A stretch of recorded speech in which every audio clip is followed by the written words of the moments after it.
Hi welcome to my channel allrounder M. ಇವತ್ತಿನ ಕತೆ ಚಂಚಲ ಮನಸ್ಸು ಭಾಗ 1ರಲ್ಲಿ ಕಥೆಯನ್ನು ಮುಂದುವರಿಸೋಣ. ಸುಂದರವಾಗಿ ಅಲಂಕಾರ ಮಾಡಿದ ಮದುವೆ ಮಂಟಪದಲ್ಲಿ ಕುಳಿತುಕೊಂಡಿದ್ದಾರೆ ವಧುವರರು. ದೊಡ್ಡ ತುಫಾನ್ ಬಂದು ಓದಂತಿದೆ ಅಲ್ಲಿನ ವಾತಾವರಣ. ಮದುವೆಗೆ ಬಂದ ಅತಿಥಿಗಳೆಲ್ಲ ಅವರಲ್ಲಿ ಅವರೇ ಪಿಸುಗುಟ್ಟುಕೊಳ್ಳುತ್ತಿದ್ದಾರೆ. ಮದುವೆ ಹೆಣ್ಣಿನ ಮುಖ ಕೆಂಪೇರಿದೆ. ಅದು ನಾಚಿಕೆಯಿಂದ ಅಲ್ಲ, ಕೋಪದಿಂದ. ಅವಳ ಕೋಪವನ್ನು, ಅಸಹನೆಯನ್ನು ಬಲವಂತವಾಗಿ ತಡೆ ಹಿಡಿದುಕೊಂಡಿದ್ದಾಳೆ. ಮದುವೆಯ ಗಂಡು ಒಂದು ರೀತಿಯ ಅಸಹನೆಯಿಂದ ಕುಳಿತುಕೊಂಡಿದ್ದಾನೆ. ಅಷ್ಟರಲ್ಲೇ ಐನೋರು ಗಟ್ಟಿಮೇಳ ಗಟ್ಟಿಮೇಳ ಎಂದು ಮಾಂಗಲ್ಯ ತಂತುನಾನೇನ ಅಂತ ಮಂತ್ರಗಳನ್ನು ಹೇಳುತ್ತಿದ್ದರೆ ಮದುವೆಯ ಹೆಣ್ಣು ಅನನ್ಯಳ ಕೊರಳಿಗೆ ತಾಳಿ ಕಟ್ಟುತ್ತಾನೆ ಮನೋಜ್. ಮದುವೆಯ ಕಾರ್ಯಕ್ರಮವೆಲ್ಲ ಪೂರ್ತಿಯಾಗಿ ಹೊರಗಡೆಗೆ ಬರುತ್ತಿರುವ ಮನೋಜ್ಗೆ ಮದುವೆ ಹೆಣ್ಣಿನ ಅಣ್ಣ ಹರೀಶ್ ಎದುರು ಬರುತ್ತಾನೆ. ಮನೋಜ್ ಅವನನ್ನು ಕೋಪವಾಗಿ ನೋಡುತ್ತಿದ್ದರೆ ಹರೀಶ್ಗೆ ನಗಬೇಕೋ ಅಳಬೇಕೋ ಗೊತ್ತಾಗದೆ ಒಂದು ಸಣ್ಣ ಸ್ಮೈಲ್ ಕೊಟ್ಟು ಬೇಗ ಇಲ್ಲಿಂದ ಎಸ್ಕೇಪ್ ಆಗಬೇಕು ಅಂತ ಮನಸ್ಸಿನಲ್ಲಿ ಅಂದುಕೊಂಡು ಯಾರೂ ಕರೆಯದೇ ಇದ್ದರೂ ಕರೆದಿರುವ ಥರ ಒಂದು ರೇಂಜಲ್ಲಿ ಬಿಲ್ಡಪ್ ಕೊಟ್ಟು ಆತುರಾತುರವಾಗಿ ಅಲ್ಲಿಂದ ಹೊರಟು ಹೋಗುತ್ತಾನೆ. ಒಂದು ಅರ್ಧ ಗಂಟೆಯ ನಂತರ ಒಂದು ದೊಡ್ಡ ಬಂಗ್ಲೆಯ ಮುಂದೆ ಕಾರು ನಿಂತಿತು. ಕಾರು ಇಳಿದು ನವವಧುವರರನ್ನು ಒಳಗಡೆಗೆ ಕರೆದುಕೊಂಡು ಹೋದರು. ಕಾರು ನಿಂತ ಶಬ್ದ ಕೇಳಿ ಬೇಗ ಬೇಗನೆ ಹೊರಗಡೆಗೆ ಬಂದಳು ಒಂದು 50 ವರ್ಷ ಇರುವ ಮನೋಜ್ ಅಜ್ಜಿ ಶಾರದಮ್ಮ. ಮದುವೆಯ ಬಟ್ಟೆಗಳಲ್ಲೇ ಇರುವ ಮನೋಜ್ ಕಡೆ ಆಶ್ಚರ್ಯದಿಂದ ನೋಡಿದರು. ಫ್ರೆಂಡ್ ತಂಗಿಯ ಮದುವೆಗಂತ ಹೋದವನು ಮದುವೆ ಗಂಡಾಗಿ ಹಿಂತಿರುಗಿ ಬರುವಷ್ಟರಲ್ಲಿ ಶಾರದಮ್ಮ ತನ್ನ ಕಣ್ಣುಗಳನ್ನು ತಾನೇ ನಂಬದಂತಾದಳು. ಏನು ನಡೆಯಿತು ಅಂತ ಗೊತ್ತಿಲ್ಲದಿದ್ದರೂ ಮದುವೆ ಅಂದ್ರೇನೆ ಉರಿದು ಬೀಳುತ್ತಿರುವವನು ಈಗ ಮದುವೆನೇ ಮಾಡಿಕೊಂಡು ಬರುವಷ್ಟರಲ್ಲಿ ಆಕೆಯ ಮನಸ್ಸು ಸಂತೋಷದಿಂದ ತಬ್ಬಿಬ್ಬಾಗುತ್ತಿದೆ. ಅನನ್ಯ ಪಕ್ಕದಲ್ಲಿ ನಿಂತಿರುವ ಅವಳ ಸೋದರತ್ತೆ ಜಾನಕಿಯನ್ನು ಒಳಗಡೆಗೆ ಕರೆದಳು ಶಾರದಮ್ಮ. ಆಕೆಯ ಕೈಯಲ್ಲಿ ನವವಧುವರರಿಗೆ ಆರತಿಯನ್ನು ಕೊಡಿಸಿ ಹೆಸರುಗಳನ್ನು ಹೇಳಿಸಿ ಒಳಗಡೆಗೆ ಸ್ವಾಗತಿಸಿದರು. ಹೊಸ ಮದುವೆ ಹೆಣ್ಣಿನ ಕೈಯಲ್ಲಿ ದೇವರ ದೀಪವನ್ನು ಹಚ್ಚಿಸಿ ಇಬ್ಬರನ್ನು ಬೇರೆ ಬೇರೆ ರೂಮುಗಳಿಗೆ ಕಳುಹಿಸಿದರು. ರೂಮಿನೊಳಗಡೆ ಬಂದ ಅನನ್ಯ ಕೋಪದಿಂದ ತನ್ನ ಕೊರಳಲ್ಲಿದ್ದ ಹೂವಿನ ಹಾರವನ್ನು ತೆಗೆದು ಕೆಳಗಡೆಗೆ ಬಿಸಾಕಿದಳು. ಬೆಡ್ ಮೇಲೆ ಕುಳಿತು ತನ್ನ ಬ್ಯಾಗಿನಲ್ಲಿರುವ ಮೊಬೈಲನ್ನು ತೆಗೆದು ಯಾರಿಗೋ ಕಾಲ್ ಮಾಡಿದಳು. ಹೇ ಧೀರಜ್, ಮದುವೆ ನಿಲ್ಲಿಸ್ತೀನಿ ಅಂತ ಹೀರೋ ಥರ ಫೋರ್ಸ್ ಕೊಟ್ಟು ಲಾಸ್ಟ್ ಮಿನಿಟ್ನಲ್ಲಿ ಎಲ್ಲಿಗೆ ಹೊರಟೋದು ಎಂದು ಕೋಪದಿಂದ ಅವನ ಮೇಲೆ ಕಿರ್ಚಾಡಿದಳು ಅನನ್ಯ. ಈಗ ಏನಾಯಿತು? ಮದುವೆ ನಿಂತೋಯ್ತಲ್ವಾ? ಯಾಕೆ ಇನ್ನೂ ಅಷ್ಟೊಂದು ಗಾಬರಿ ಪಡ್ತಿದೆಯಾ ಎಂದು ಕೇಳಿದನು ಧೀರಜ್. ನಿನ್ನ ತಲೆ ಕಣೋ, ನಿನ್ನ ತಲೆ. ಎಲ್ಲಾನು ಅಲ್ಪ ಸ್ವಲ್ಪ ತಿಳ್ಕೊಂಡು ಸಾಯ್ತೀಯ. ಮದುವೆ ನಿಂತೋದ್ರೆ ಯಾಪಿಯಾಗಿ ಇರ್ತಿದ್ದ ತಾನೆ, ಯಾಕೆ ಈ ರೀತಿ ಇರ್ತಿದ್ದೆ? ನನಗೆ ಮದುವೆ ನಡೆಯಿತು ಎಂದಳು ಕೋಪದಿಂದ. ವಾಟ್ ಎಂದು ಗಟ್ಟಿಯಾಗಿ ಕಿರುಚಿದನು ಧೀರಜ್. ಶಾಕ್ನಿಂದ ಅವನ ಮೈಂಡ್ ಬ್ಲಾಕ್ ಆಯಿತು. ಯಾರ ಜೊತೆ ಎಂದು ಕೇಳಿದನು ನಡುಗುತ್ತಿರುವ ಸ್ವರದಲ್ಲಿ. ನಮ್ಮ ಅಣ್ಣನ ಫ್ರೆಂಡ್ ಜೊತೆ. ಸರಿ ಬಿಡು, ಮತ್ತೆ ಕಾಲ್ ಮಾಡ್ತೀನಿ, ಯಾರೂ ಬರ್ತಾ ಇದ್ದಂಗಿದ್ದಾರೆ ಅಂತ ಹೇಳಿ ಕಾಲ್ ಕಟ್ ಮಾಡಿದಳು ಅನನ್ಯ. ಅಮ್ಮ ಅನನ್ಯ ಎಂದು ಕರೆಯುತ್ತಾ ಒಳಗಡೆಗೆ ಬಂದಳು ಅವಳ ಸೋದರತ್ತೆ ಜಾನಕಿ. ಅನನ್ಯಳ ಕೈಗಳನ್ನು ಹಿಡಿದುಕೊಂಡು ನಾವಿನ್ನು ಹೋಗಿ ಬರ್ತೀವಿ ಕಣ, ಇನ್ಮುಂದೆ ಇದೇ ನಿನ್ನ ಮನೆ. ಮದುವೆ ಹೇಗೆ ನಡೆದರೂ ನಡೆದು ಹೋಗಿದೆ. ಇದು ಆ ದೈವ ನಿರ್ಣಯ, ಅದಕ್ಕೆ ನಾವು ತಲೆಬಾಗಲೇಬೇಕು. ಹುಡುಗ ತುಂಬ ಲಕ್ಷಣವಾಗಿದ್ದಾನೆ, ತುಂಬ ಒಳ್ಳೆಯವನು ಹಾಗೂ ಒಳ್ಳೆಯ ಸಿರಿವಂತರು. ಎಲ್ಲ ನಿನ್ನ ಅದೃಷ್ಟ. ಸಂತೋಷವಾಗಿರಮ್ಮ.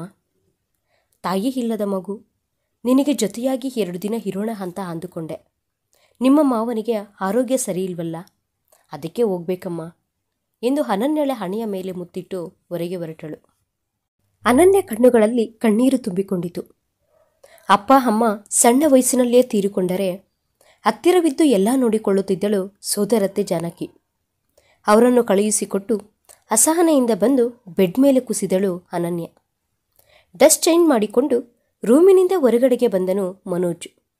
ಹಾಲ್ನಲ್ಲಿ ಅಜ್ಜಿಯ ಜೊತೆ ಮಾತನಾಡುತ್ತಿರುವ ಹರೀಶ್ಗೆ ಒಳಗಡೆಗೆ ಬರುವಂತೆ ಸನ್ನೆ ಮಾಡಿದನು. ಹರೀಶ್ ಬರುವುದಿಲ್ಲ ಅನ್ನುವ ಥರ ಅಡ್ಡಲಾಗಿ ಆಡಿಸಿದನು.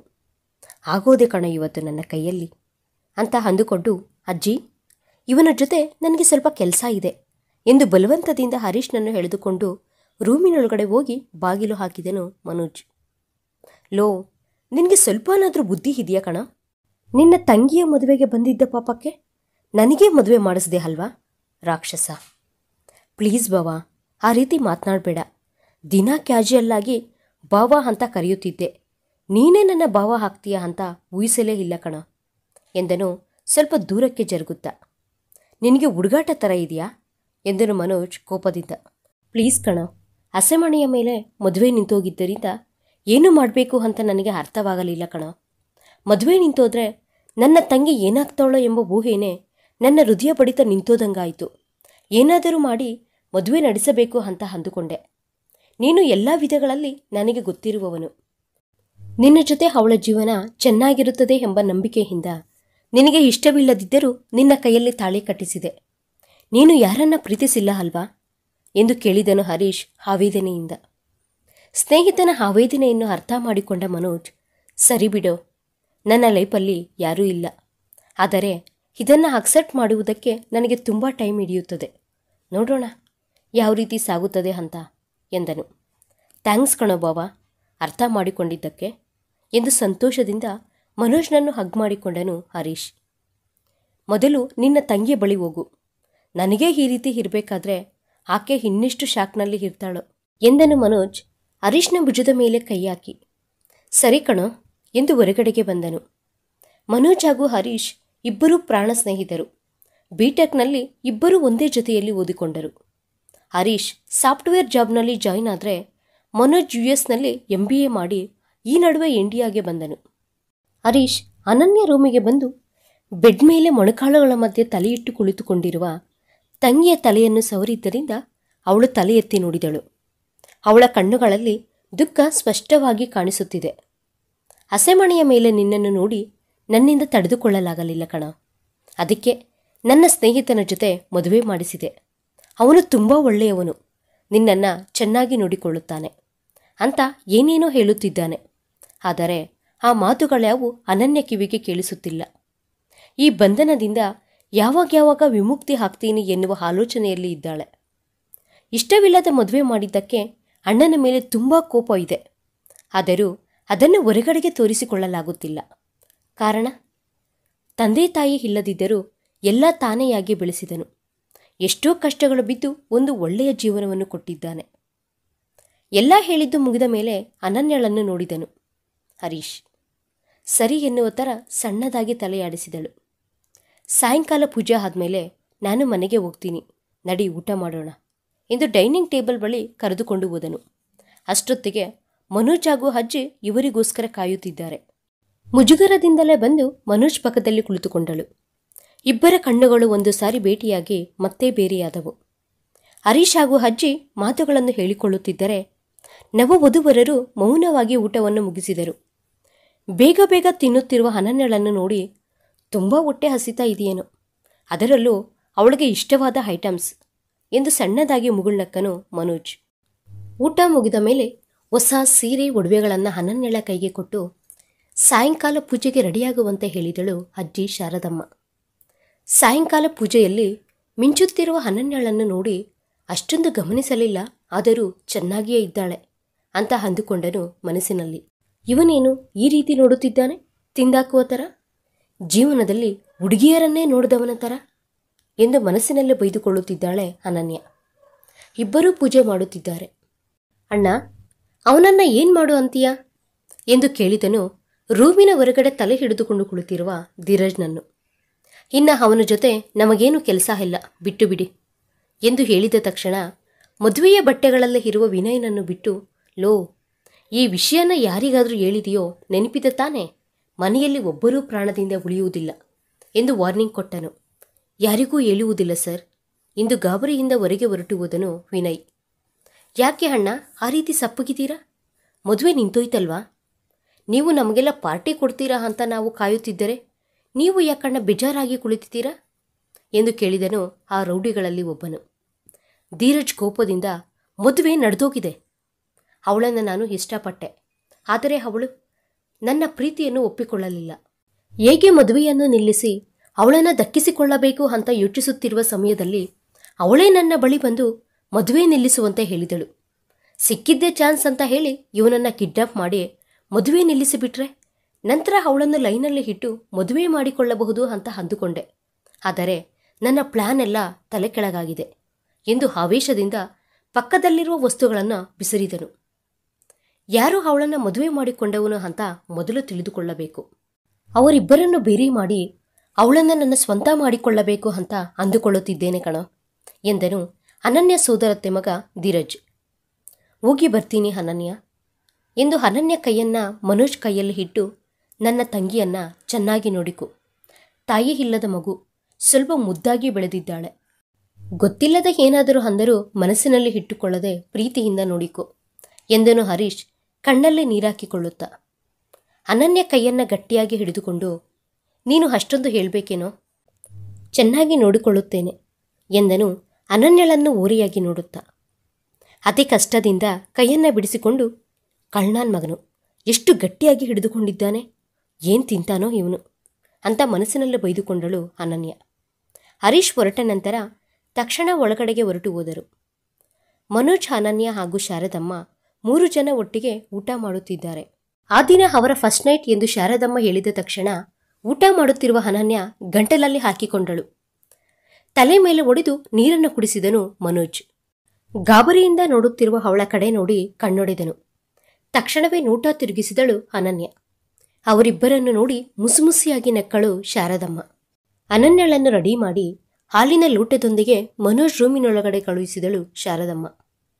ರೂಮಿನೊಳಗಡೆ ಬಂದು ಹಾಲಿನ ಲೋಟವನ್ನು ಟೇಬಲ್ ಮೇಲೆ ಇಟ್ಟು ದಿಂಬು ಬೆಡ್ಶೀಟನ್ನು ತೆಗೆದುಕೊಂಡು ಹೋಗಿ ನೆಲದ ಮೇಲೆ ಹಾಸಿಕೊಂಡು ಆ ಕಡೆ ತಿರುಗಿ ಮಲಗಿಕೊಂಡ ಅನನ್ಯಳ ಚೇಷ್ಟೆಗಳನ್ನು ನಗುತ್ತಾ ಗಮನಿಸುತ್ತಿದ್ದಾನೆ ಮನೋಜ್ ವಿಷ್ಣುಮೂರ್ತಿಯ ಫೋಸ್ನಲ್ಲಿ ಮಲಗಿಕೊಂಡು. ದೇವರೇ, ಅವನು ಏನೂ ಮಾತನಾಡದೇ ಇದ್ದರೆ ಚೆನ್ನಾಗಿರುತ್ತೆ, ನಾನು ಹ್ಯಾಪಿಯಾಗಿ ಇದೇ ರೀತಿ ಮಲ್ಕೊಂಡಿರ್ತೀನಿ ಎಂದು ಟೆನ್ಷನ್ನಿಂದ ಬೆಡ್ಶೀಟನ್ನು ಗಟ್ಟಿಯಾಗಿ ಹಿಡಿದುಕೊಂಡಿದ್ದಾಳೆ.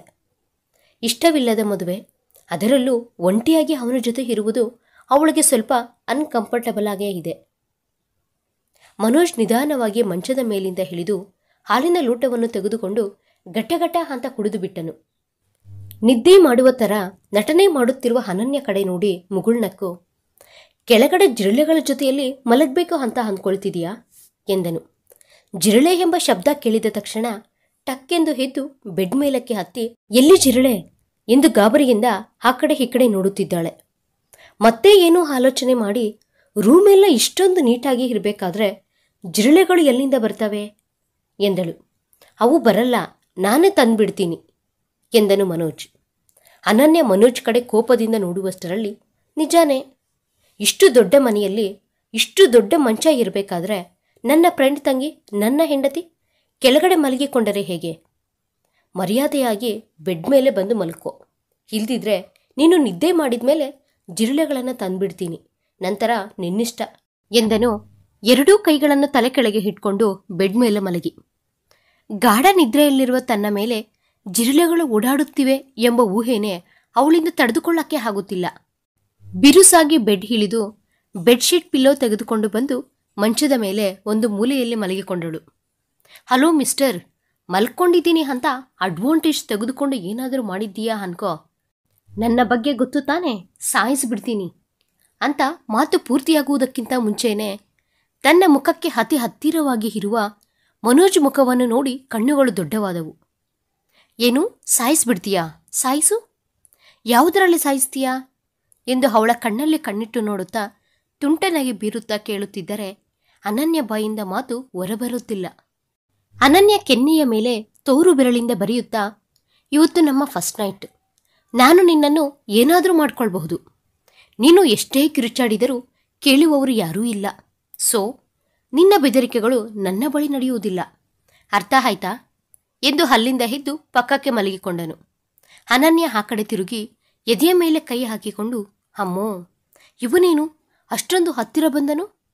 ಆದರೂ ನಾನು ಯಾಕೆ ಆ ರೀತಿ ಬಿಗಿದುಕೊಂಡು ಬಿಟ್ಟೆ?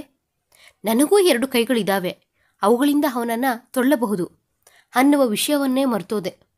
ಇವನ ಹತ್ರ ಸ್ವಲ್ಪ ಹುಷಾರಾಗಿರಬೇಕು. ಈ ಹೆಂಡತಿ ನನಗೆ ಬೇಡ ಅಂತ ಇವನ ಕೈಯಲ್ಲೇ ಅನಿಸಿಕೊಂಡು ಡೈವರ್ಸ್ ತಗೊಂಡು ಹ್ಯಾಪಿಯಾಗಿ US ಗೆ ಜಂಪ್ ಆಗದಿದ್ರೆ ನನ್ನ ಹೆಸರು ಅನನ್ಯನೇ ಅಲ್ಲ ಅಂತ ಮನಸ್ಸಿನಲ್ಲಿ ಅಂದುಕೊಂಡು ಆಲೋಚನೆ ಮಾಡುತ್ತಾ ಕಣ್ಣು ಮುಚ್ಚಿಕೊಂಡಳು. ನನ್ನನ್ನು ಏನೂ ಮಾಡಬೇಡ, ಲೋ ಬಿಡೋ ಎಂದು ಗಟ್ಟಿಯಾಗಿ ಕಿರುಚುತ್ತಿರುವ ಅನನ್ಯಳನ್ನು ಅನನ್ಯ ಎಂದು ಗಟ್ಟಿಯಾಗಿ ಕರೆದಿದ್ದರಿಂದ ಕಣ್ಣು ತೆರೆದಳು ಅನನ್ಯ. ಗಾಬರಿಯಿಂದ ತನ್ನನ್ನು ತಾನು ನೋಡಿಕೊಂಡು ಮನೋಜ್ ಕಡೆ ನೋಡಿದಳು. ಇದೆಲ್ಲ ನನ್ನ ಕನಸಾ? ಏನೂ ನಡೆಯಲಿಲ್ವಾ? ಅಮ್ಮಯ್ಯ ಎಂದು ನಿಟ್ಟುಸಿರು ಬಿಟ್ಟಳು. ಏನು, ನಾನು ಕನಸಲ್ಲಿ ಬಂದೆನಾ? ನನ್ನ ಮೇಲೆ ತುಂಬಾ ಎಕ್ಸ್ಪೆಕ್ಟೇಷನ್ ಇಟ್ಕೊಂಡಿರುವ ಥರ ಇದೆಯಾ ಎಂದನು ತುಂಟನಾಗಿ ಬೀರುತ್ತಾ. ಅವನ ನೋಟವನ್ನು ತಾಳಲಾರದೆ ತಲೆ ಕೆಳಗಿಳಿಸಿ, ಏನೋ ಕೆಟ್ಟ ಕನಸು ಎಂದಳು ಗೊಣಗಿಕೊಳ್ಳುವ ಥರ. ಮನೋಜ್ ನಗುತ್ತಾ, ನೀನೇನು ಭಯಪಡಬೇಡ, ನಾನೇನು ಮಾಡುವುದಿಲ್ಲ ಬಿಡು, ಧೈರ್ಯವಾಗಿ ಮಲಕ್ಕೋ ಅಂತ ಹೇಳಿ ಆ ಕಡೆ ತಿರುಗಿ ಮಲಗಿಕೊಂಡನು. ಛೆ ಅಂತ ತಲೆ ಹೊಡೆದುಕೊಂಡು ಮಲಗಿಕೊಂಡಳು ಅನನ್ಯ. ಮನೋಜ್ ನಿದ್ದೆ ಎದ್ದೇಳುವಷ್ಟೊತ್ತಿಗೆ ಅನನ್ಯ ಬೆಡ್ ಮೇಲೆ ಕುಳಿತುಕೊಂಡಿರುತ್ತಾಳೆ. ಅಮ್ಮೋ ಎಂದು ಬೆಚ್ಚಿ ಬಿದ್ದು ಟಕ್ಕೆಂದು ಎದ್ದೇಳುತ್ತಾನೆ. ನಿಜವಾಗ್ಲೂ ಭಯ ಬಿದ್ದವನ ಥರ ಕೈಯಿಂದ ಬೆನ್ನನ್ನು ತಟ್ಟಿಕೊಳ್ಳುತ್ತಾನೆ. ನಿದ್ದೆ ಮಾಡಲಿಲ್ವಾ? ರಾತ್ರಿಯೆಲ್ಲ ಇದೇ ರೀತಿ ಕುಳಿತುಕೊಂಡಿದ್ದ? ಹೊಸ ಪ್ಲೇಸ್ ಅಲ್ವಾ, ಅದಕ್ಕೆ ನಿದ್ದೆ ಬರಲಿಲ್ಲ. ಅದಕ್ಕೆ ದೆವ್ವದ ಥರ ಕುಳಿತುಕೊಂಡು ನನಗೆ ಭಯ ಹಿಡಿಸ್ತೀಯಾ? ನಿಜ ಹೇಳು, ಹೊಸ ಪ್ಲೇಸ್ ಅಂತ ನಿದ್ದೆ ಬರಲಿಲ್ವಾ, ಅಥವಾ ನಾನೇನಾದರೂ ಮಾಡ್ತೀನಿ ಅಂತ ಭಯ ಬಿದ್ದ ಎಂದು ಕೇಳಿದನು ಅವಳನ್ನೇ ದಿಟ್ಟಿಸಿ ನೋಡುತ್ತಾ. ಒಂದು ಬಾರಿ ಮನೋಜ್ ಕಡೆ ನೋಡಿ, ಅಷ್ಟಿಲ್ಲ ಬಿಡು ನಿನಗೆ, ನಾನೇಕೆ ಭಯಪಡ್ತೀನಿ ಎಂದಳು. ಅಷ್ಟರಲ್ಲೇ ಬಾಗಿಲು ಪಡೆಯುತ್ತಿರುವ ಶಬ್ದ ಕೇಳಿಸಿ, ಅಜ್ಜಿ ಆಗಿರಬೇಕು, ಹೋಗಿ ಬಾಗಿಲು ತೆಗಿ ಎಂದು ಹೇಳಿದ ತಕ್ಷಣ ಎದ್ದು ಬಾಗಿಲು ತೆಗೆಯಲು ಹೋಗಿ ನಿಂತು, ಈಗ ಇದೇ ರೀತಿ ಬಾಗಿಲು ತೆಗೆದರೆ ಏನು ನಡೆಯಲಿಲ್ವಾ ಅಂತ ಚುಚ್ಚಿ ಚುಚ್ಚಿ ಕೇಳುತ್ತಾರೆ. ಈಗ ಹೇಗೆ ಎಂದು ಆಲೋಚನೆ ಮಾಡುತ್ತಿದ್ದರೆ, ಬಾಗಿಲು ತೆಗೆಯುವುದಕ್ಕೆ ಎಷ್ಟೊತ್ತು ಎಂದ ಮನೋಜ್ ಕೂಗು ಕೇಳಿ, ಬಾಗಿಲು ನೀನೇ ತೆಗಿ ಅಂತ ಹೇಳಿ ಫಾಸ್ಟಾಗಿ ವಾಶ್ರೂಮ್ಗೆ ಹೊರಟು ಹೋದಳು. ಅವಳು ಹೋದ ಕಡೆಗೆ ನೋಡುತ್ತಾ ಹೋಗಿ ಬಾಗಿಲು ತೆಗೆದನು. ಸ್ನಾನ ಮಾಡಿ ರೆಡಿಯಾಗಿ ದೇವಸ್ಥಾನಕ್ಕೆ ಹೋಗಬೇಕು ಅಂತ ಹೇಳಿ ಹೊರಟು ಹೋದರು ಶಾರದಮ್ಮ. ಶಾರದಮ್ಮ ಅಲ್ಲಿಂದ ಹೊರಟು ಹೋದ ತಕ್ಷಣ ನಿಧಾನವಾಗಿ ವಾಶ್ರೂಮ್ನಿಂದ ಹೊರಗೆ ಬಂದಳು. ದೇವಸ್ಥಾನಕ್ಕೆ ಹೋಗ್ಬೇಕಂತೆ, ಬೇಗ ರೆಡಿಯಾಗುವುದಕ್ಕೆ ಹೇಳಿದರು ಅಜ್ಜಿ ಅಂತ ಹೇಳಿ ಸ್ನಾನಕ್ಕೆ ಹೋದನು. ಸೀರೆ ತೆಗೆದಿಟ್ಟು ಬಾಲ್ಕನಿಯೊಳಕ್ಕೆ ಹೋದಳು. ಮೇಲಿನಿಂದ ನೋಡಿದರೆ ಹಚ್ಚ ಹಸಿರಾದ ಮರಗಳು, ಹೂಗಿಡಗಳಿಂದ ತುಂಬ ಸುಂದರವಾಗಿ ಕಾಣುತ್ತಿದೆ ಕೆಳಗಡೆ ಗಾರ್ಡನ್. ಆ ವ್ಯೂ ನೋಡಿದ ತಕ್ಷಣ ಅನನ್ಯಾಳ ತುಟಿಗಳ ಮೇಲೆ ಮುಗುಳ್ನಾಗಿ ಬೀರಿತು. ಅಷ್ಟೊಂದು ಗಮನಿಸಲಿಲ್ಲ, ಆದರೂ ಮನೆ ತುಂಬ ಚೆನ್ನಾಗಿದೆ. ದೊಡ್ಡ ದೊಡ್ಡ ರೂಮ್ಸ್, ಲಕ್ಸುರಿ ವಸ್ತುಗಳು, ಚೆನ್ನಾಗಿ ಇರುವವರೇ ಅಂತ ಅಂದುಕೊಂಡಳು. ಹಿಂದಕ್ಕೆ ತಿರುಗುವಷ್ಟರಲ್ಲಿ ಮನೋಜ್ ಸ್ನಾನ ಮಾಡಿ ಟವಲ್ ಸುತ್ತಿಕೊಂಡು ಬಂದು ಕಬೋರ್ಡ್ನಲ್ಲಿ ಡ್ರೆಸ್ ಹುಡುಕುತ್ತಿದ್ದಾನೆ. ಒಳ್ಳೆ ಹೈಟ್, ಒಳ್ಳೆ ಪರ್ಸ್ನಾಲಿಟಿ, ಯಾರನ್ನಾದರೂ ಆಕರ್ಷಿಸುವ ಮುಖ. ಹಾಗೆ ಅವನನ್ನೇ ನೋಡುತ್ತಾ ಇದ್ದು ಬಿಟ್ಟಳು. ಅನನ್ಯ ನೋಟ ಅವನ ಬೆನ್ನಿಗೆ ಚುಚ್ಚಿಕೊಂಡಿದ್ದೇನೋ. ಹಿಂದಕ್ಕೆ ತಿರುಗಿ ಏನು ಅನ್ನುವ ಥರ ಕಣ್ಣುಬ್ಬಗಳನ್ನು ಎಗರಾಕಿದನು. ತಕ್ಷಣವೇ ನೋಟ ತಿರುಗಿಸಿದಳು ಅನನ್ಯ. ಛೆ, ಯಾಕೆ ಈ ರೀತಿ ಬುಕ್ಕಾಗ್ತಿದೆಯೇ ಅಂತ ಅಂದುಕೊಂಡು ಗಾಬರಿಯಿಂದ ಬಟ್ಟೆಗಳನ್ನು ತೆಗೆದುಕೊಂಡು ಸ್ನಾನಕ್ಕೆ ಹೋದಳು. ಸ್ನಾನ ಮಾಡಿ ಬರುವಷ್ಟರಲ್ಲಿ ಮನೋಜ್ ಬಟ್ಟೆಗಳ ಹಾಕಿಕೊಂಡು ರೆಡಿಯಾಗಿ ಸ್ಪ್ರೇ ಹೊಡೆದುಕೊಳ್ಳುತ್ತಾ, ಅರೆ ಆಗೋದಂಗಿದೆಯೇ ಅಂತ ಅಂದುಕೊಳ್ಳುತ್ತಿದ್ದಂಗೆ ಪಕ್ಕದಲ್ಲಿ ಒಂದು ಬಾಟಲ್ ಕಾಣಿಸಿತು. ಇಲ್ಲಿ ಯಾವುದೋ ಇದ್ದಂಗಿದೆ ಎಂದು ಕೈಗೆತ್ತುಕೊಂಡನು. ಮನೋಜ್ ಕೈಯಲ್ಲಿ ಆ ಬಾಟಲನ್ನು ನೋಡಿದ ಅನನ್ಯ ಓಡಿ ಬರುವಷ್ಟರಲ್ಲಿ ಮನೋಜ್ ಅದನ್ನು ಸ್ಪ್ರೈ ಮಾಡಿದ್ದು, ಕಣ್ಣುಗಳೊಳಗೆ ಬಿದ್ದು ಉರಿ ಉರಿ ಅಂತ ಕಿರುಚುವುದು ಎಲ್ಲ ಕ್ಷಣಗಳಲ್ಲಿ ನಡೆದು ಹೋಯಿತು. ಕಣ್ಣು ಮುಚ್ಚಿಕೊಂಡು ಕಿರುಚುತ್ತಿರುವ ಮನೋಜ್ನನ್ನು ಗಾಬರಿಯಿಂದ ವಾಶ್ರೂಮ್ಗೆ ಕರೆದುಕೊಂಡು ಹೋಗಿ, ಕಣ್ಣು ಸ್ವಲ್ಪ ಓಪನ್ ಮಾಡಿ ಅಂತ ಹೇಳಿ ನೀರು ಹಾಕಿ ತೊಳೆಯುತ್ತಾಳೆ. ಇಬ್ಬರ ಬಟ್ಟೆಗಳು ನೆಂದು ಹೋಗುತ್ತವೆ. ವಾಶ್ರೂಮ್ನಿಂದ ಬಂದು ಟವಲ್ ತೆಗೆದುಕೊಂಡು ಮುಖ ಒರೆಸಿಕೊಳ್ಳುತ್ತಿರುವ ಮನೋಜ್ಗೆ ಯಾವುದೋ ಆಲೋಚನೆ ಬಂದು ಆ ಸ್ಪ್ರೇ ಬಾಟಲ್ ತೆಗೆದುಕೊಂಡು ನೋಡಿ ಕೋಪದಿಂದ ಅನನ್ಯ ಕಡೆ ನೋಡಿದನು. ಅನನ್ಯ ಭಯದಿಂದ ತಲೆ ಕೆಳಗಿಳಿಸಿ ಕೈ ಈಸ್ಕಿಕೊಳ್ಳುತ್ತಿರುತ್ತಾಳೆ. ಪೆಪ್ಪರ್ ಸ್ಪ್ರೇ ಜೊತೆಯಲ್ಲಿ ಇಟ್ಕೊಂಡು ಸುತ್ತಾಡ್ತಿದೀಯಾ? ಅಂದರೆ ನಿನ್ನ ಕಣ್ಣಿಗೆ ನಾನು ಯಾವ ರೀತಿ ಕಾಣಿಸ್ತಿದ್ದೀನಿ? ವಿಲನ್ ಥರನಾ? ನನ್ನ ಕಣ್ಣುಗಳು ಎಷ್ಟು ಉರಿಯುತ್ತಿವೆ ಗೊತ್ತಾ ನಿನಗೆ ಎಂದು ಜೋರಾಗಿ ಕಿರುಚಾಡಿದನು ಮನೋಜ್. ಅನನ್ಯಳಿಗೆ ಏನು ಹೇಳಬೇಕು ಅಂತ ಅರ್ಥವಾಗದೆ ಹಾಗೆಯೇ ತಲೆ ಕೆಳಗಿಳಿಸಿಕೊಂಡು ಇರುತ್ತಾಳೆ. ಅನನ್ಯ ಗಲ್ಲವನ್ನು ಹಿಡಿದು ಮೇಲಕ್ಕೆ ಎತ್ತುತ್ತಾನೆ. ಅಷ್ಟೊತ್ತಿಗೆ ಅವಳ ಕಣ್ಣುಗಳಲ್ಲಿ ಕಣ್ಣೀರು ಬರುತ್ತಿರುತ್ತವೆ. ಸಾರಿ ಎಂದಳು ನಿಧಾನವಾಗಿ.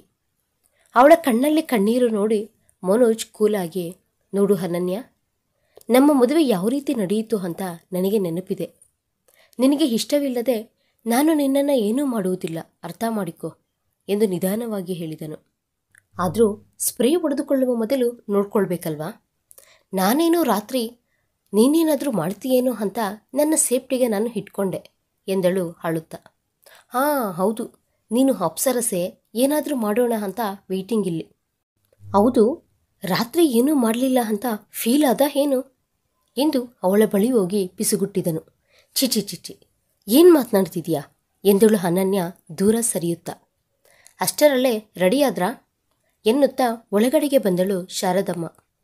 ಇಬ್ಬರ ಬಟ್ಟೆಗಳು ಒದ್ದೆಯಾಗಿದ್ದರಿಂದ ಶಾರದಮ್ಮ ರಾಮರಾಮ ಎಂದು ಕಣ್ಣು ಮುಚ್ಚಿಕೊಂಡು ಬೇಗ ರೆಡಿಯಾಗಿ ಬನ್ನಿ, ದೇವಸ್ಥಾನಕ್ಕೆ ಹೋಗಲು ಲೇಟಾಗುತ್ತೆ ಎಂದು ಮುಸಿಯಾಗಿ ನಗುತ್ತಾ ಹೊರಟು ಹೋದರು.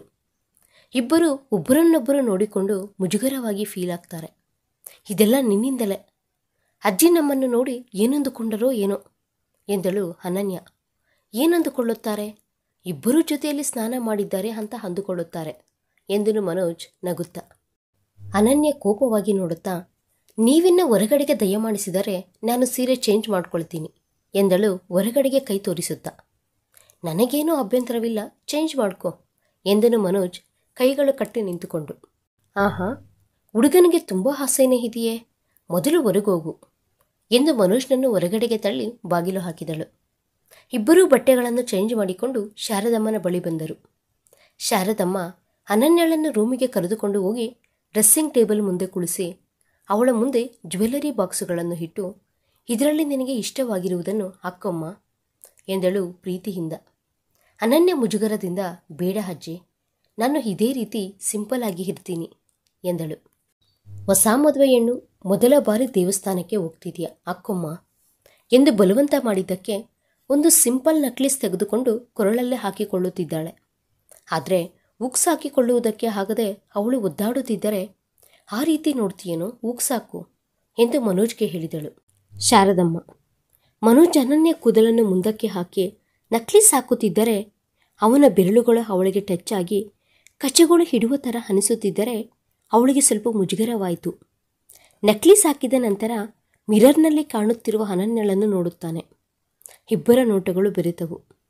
ಶಾರದಮ್ಮ ಅವರಿಬ್ಬರಿಗೂ ಕೈಗಳಿಂದ ದೃಷ್ಟಿ ತೆಗೆದು, ನಿಮ್ಮ ಜೋಡಿ ನೋಡಲು ತುಂಬ ಚೆನ್ನಾಗಿದೆ, ಬೇಗ ಹೋಗಿ ಬನ್ನಿ ಎಂದು ಇಬ್ಬರನ್ನು ಕಳುಹಿಸಿದಳು. ಮನೋಜ್ ಡ್ರೈವಿಂಗ್ ಸೀಟಲ್ಲಿ ಕುಳಿತುಕೊಂಡರೆ ಅನನ್ಯ ಹೋಗಿ ಹಿಂದುಗಡೆ ಕುಳಿತುಕೊಂಡು ಫೋನಲ್ಲಿ ಏನೋ ನೋಡುತ್ತಿರುತ್ತಾಳೆ. ಮನೋಜ್ ಕಾರ್ ಮಿರರ್ನಿಂದ ಅನನ್ಯಳನ್ನು ನೋಡುತ್ತಿರುತ್ತಾನೆ. ಏನು ಆ ರೀತಿ ನೋಡ್ತಿದೀಯಾ, ಕಾರ್ ಸ್ಟಾರ್ಟ್ ಮಾಡು ಎಂದಳು. ನನ್ನ ಪಕ್ಕದಲ್ಲಿರುವ ಸೀಟ್ ಖಾಲಿಯಾಗಿದೆ, ಅದು ಫಿಲ್ ಆದರೆ ಕಾರ್ ಸ್ಟಾರ್ಟ್ ಮಾಡ್ತೀನಿ ಎಂದನು. ಅನನ್ಯ ಸ್ವಲ್ಪ ಹೊತ್ತು ನೋಡಿ ಈಡಿಯಟ್ ಎಂದು ಗೊಣಗಿಕೊಳ್ಳುತ್ತಾ ಬಂದು ಬಿರುಸಾಗಿ ಡೋರ್ ತೆಗೆದು ಫ್ರಂಟ್ ಸೀಟಲ್ಲಿ ಕುಳಿತುಕೊಳ್ಳುತ್ತಾಳೆ. ಗುಡ್ ಗರ್ಲ್ ಎಂದು ಕಾರ್ ಸ್ಟಾರ್ಟ್ ಮಾಡಿದನು. ಅನನ್ಯ ಮೂತಿ ಮುನಿಸಿಕೊಂಡು ಕಾರ್ ವಿಂಡೋಯಿಂದ ಹೊರಗಡೆಗೆ ನೋಡುತ್ತಿದ್ದಾಳೆ. ಇಬ್ಬರೂ ದೇವಸ್ಥಾನಕ್ಕೆ ಹೋಗಿ ದರ್ಶನ ಮಾಡಿಕೊಂಡು ಮನೆಗೆ ಬಂದರು. ಬ್ರೇಕ್ಫಾಸ್ಟ್ ಮಾಡಿ ರೂಮಿನೊಳಕ್ಕೆ ಬಂದರು. ನಾನು ಜಾಬ್ ಮಾಡ್ತೀನಿ, ಅಜ್ಜಿಗೆ ನೀವೇ ಹೇಳಬೇಕು ಎಂದಳು ಅನನ್ಯ. ನಮ್ಮ ಕಂಪನಿಯಲ್ಲೇ ಮಾಡು, ಬೇರೆ ಹತ್ರ ಯಾಕೆ ಎಂದನು ಮನೋಜ್ ಕನ್ನಡಿಯಲ್ಲಿ ನೋಡಿಕೊಳ್ಳುತ್ತಾ. ನನಗೆ ಅಲ್ಲೇ ಚೆನ್ನಾಗಿದೆ, ಆದರೂ ಒಂದು 3 ತಿಂಗಳ ನಂತರ ನಿಮ್ಮ ಕಂಪನಿಯಲ್ಲಿ ಜಾಯಿನ್ ಆಗ್ತೀನಿ, ಅದು ಕೂಡ ನನಗೆ ಇಷ್ಟ ಆದ್ರೇನೆ ಎಂದಳು ಅನನ್ಯ. ಈ ದೌಲ್ಗೇನು ಕಡಿಮೆ ಇಲ್ಲ, ಮೇಲಕ್ಕೆ ಕಾಣಿಸುವುದಿಲ್ಲ, ಆದರೆ ನಿನಗೆ ತುಂಬ ಆಟಿಟ್ಯೂಡ್ ಇದೆ, ಎಲ್ಲ ಇಳಿಸ್ತೀನಿ. ನನ್ನ ಕಣ್ಣುಗಳು ಉರಿಯುವ ಥರ ಮಾಡಿದೆ ಅಲ್ವಾ, ಇನ್ಯಾವತ್ತೂ ಈ ಮನೋಜ್ ಜೊತೆ ಇಟ್ಕೊಳ್ಬಾರ್ದು ಅಂತ ನೀನು ಫೀಲ್ ಆಗುವ ಥರ ಮಾಡ್ತೀನಿ ಎಂದನು. ಹಾಂ ಸಾಕು, ನೀನು ನಿನ್ನ ಡೈಲಾಗ್ಗಳು ಸಿನಿಮಾಗಳಲ್ಲಿ ಟ್ರೈ ಮಾಡು, ಪಕ್ಕಾ ಹೀರೋ ಆಗದಿದ್ರೂ ವಿಲನ್ ಕ್ಯಾರೆಕ್ಟರ್ ಆದರೂ ಕೊಡ್ತಾರೆ, ನನ್ನ ಬಳಿ ಅಲ್ಲ ಎಂದಳು. ಮೈಯಲ್ಲಿ 1 kg ಮಾಂಸ ಇಲ್ಲ, ಏನನ್ನ ನೋಡಿಕೊಂಡೆ ನಿನಗೆ ಇಷ್ಟೊಂದು ಕೊಬ್ಬು, ನನ್ನನ್ನೇ ಏನೇ ಅಂತೀಯಾ? ಹಾಂ ಅಂತೀನಿ, ಏನು ಮಾಡ್ತೀಯಾ ಅಂತ ಮನೋಜ್ ಅನನ್ಯಳ ಮೇಲ್ಮೇಲಕ್ಕೆ ಬರ್ತಿರುತ್ತಾನೆ. ಅನನ್ಯ ಹಿಂದಕ್ಕೆ ಹೆಜ್ಜೆಗಳನ್ನು ಹಾಕುತ್ತಿದ್ದಾಳೆ. ಹಿಂದೆ ಗೋಡೆ ಇದ್ದಿದ್ದರಿಂದ ಅಲ್ಲೇ ನಿಂತು, ಏನು ಮೇಲ್ಮೇಲಕ್ಕೆ ಬರ್ತಿದೀಯಾ, ಅಜ್ಜಗೆ ಹೇಳ್ತೀನಿ ಎಂದಳು ಬೆದರಿಸುವ ಥರ. ಮನೋಜ್ ಗೋಡೆಗೆ 2 ಕೈಗಳನ್ನು ಹಾಕಿ ಅನನ್ಯಳನ್ನು 2 ಕೈಗಳ ಮಧ್ಯ ಲಾಕ್ ಮಾಡಿದನು. ಅನನ್ಯಳ ಹಣೆಯ ಮೇಲೆ ಹಿಡಿದಿರುವ ಬೆವರನ್ನು ಉಜ್ಜಿ, ನಾನು ಹತ್ತಿರಕ್ಕೆ ಬಂದ್ರೇ ನಿನಗೆ ಬೆವರು ಹಿಡಿಯುತ್ತಿದೆ, ಇನ್ನು ನಾನು ಏನಾದರೂ ಮಾಡಿದರೆ ಏನಾಗ್ಬಿಡ್ತೀಯೋ ಎಂದು ಅವಳ ತುಟಿಗಳನ್ನು ಎಳೆದು, ಇವು ನನ್ನನ್ನು ತುಂಬ ಡಿಸ್ಟರ್ಬ್ ಮಾಡ್ತಿದ್ದಾವೆ, ನನ್ನ ತುಟಿಗಳು ನಿನ್ನ ತುಟಿಗಳನ್ನು ಒಪ್ಪಿಕೊಳ್ಳಬೇಕೆಂದು ಒಂದೇ ಸಮನೆ ಜಗಳ ಮಾಡ್ತಿದ್ದಾವೆ ಒಂದು ಬಾರಿ ಅಪ್ಪಿಕೊಳ್ಳಲ ಎಂದು ಮತ್ತಾಗಿ ಅನನ್ಯ ಕಣ್ಣಲ್ಲೇ ಕಣ್ಣಿಟ್ಟು ನೋಡುತ್ತಾ ಕೇಳಿದನು.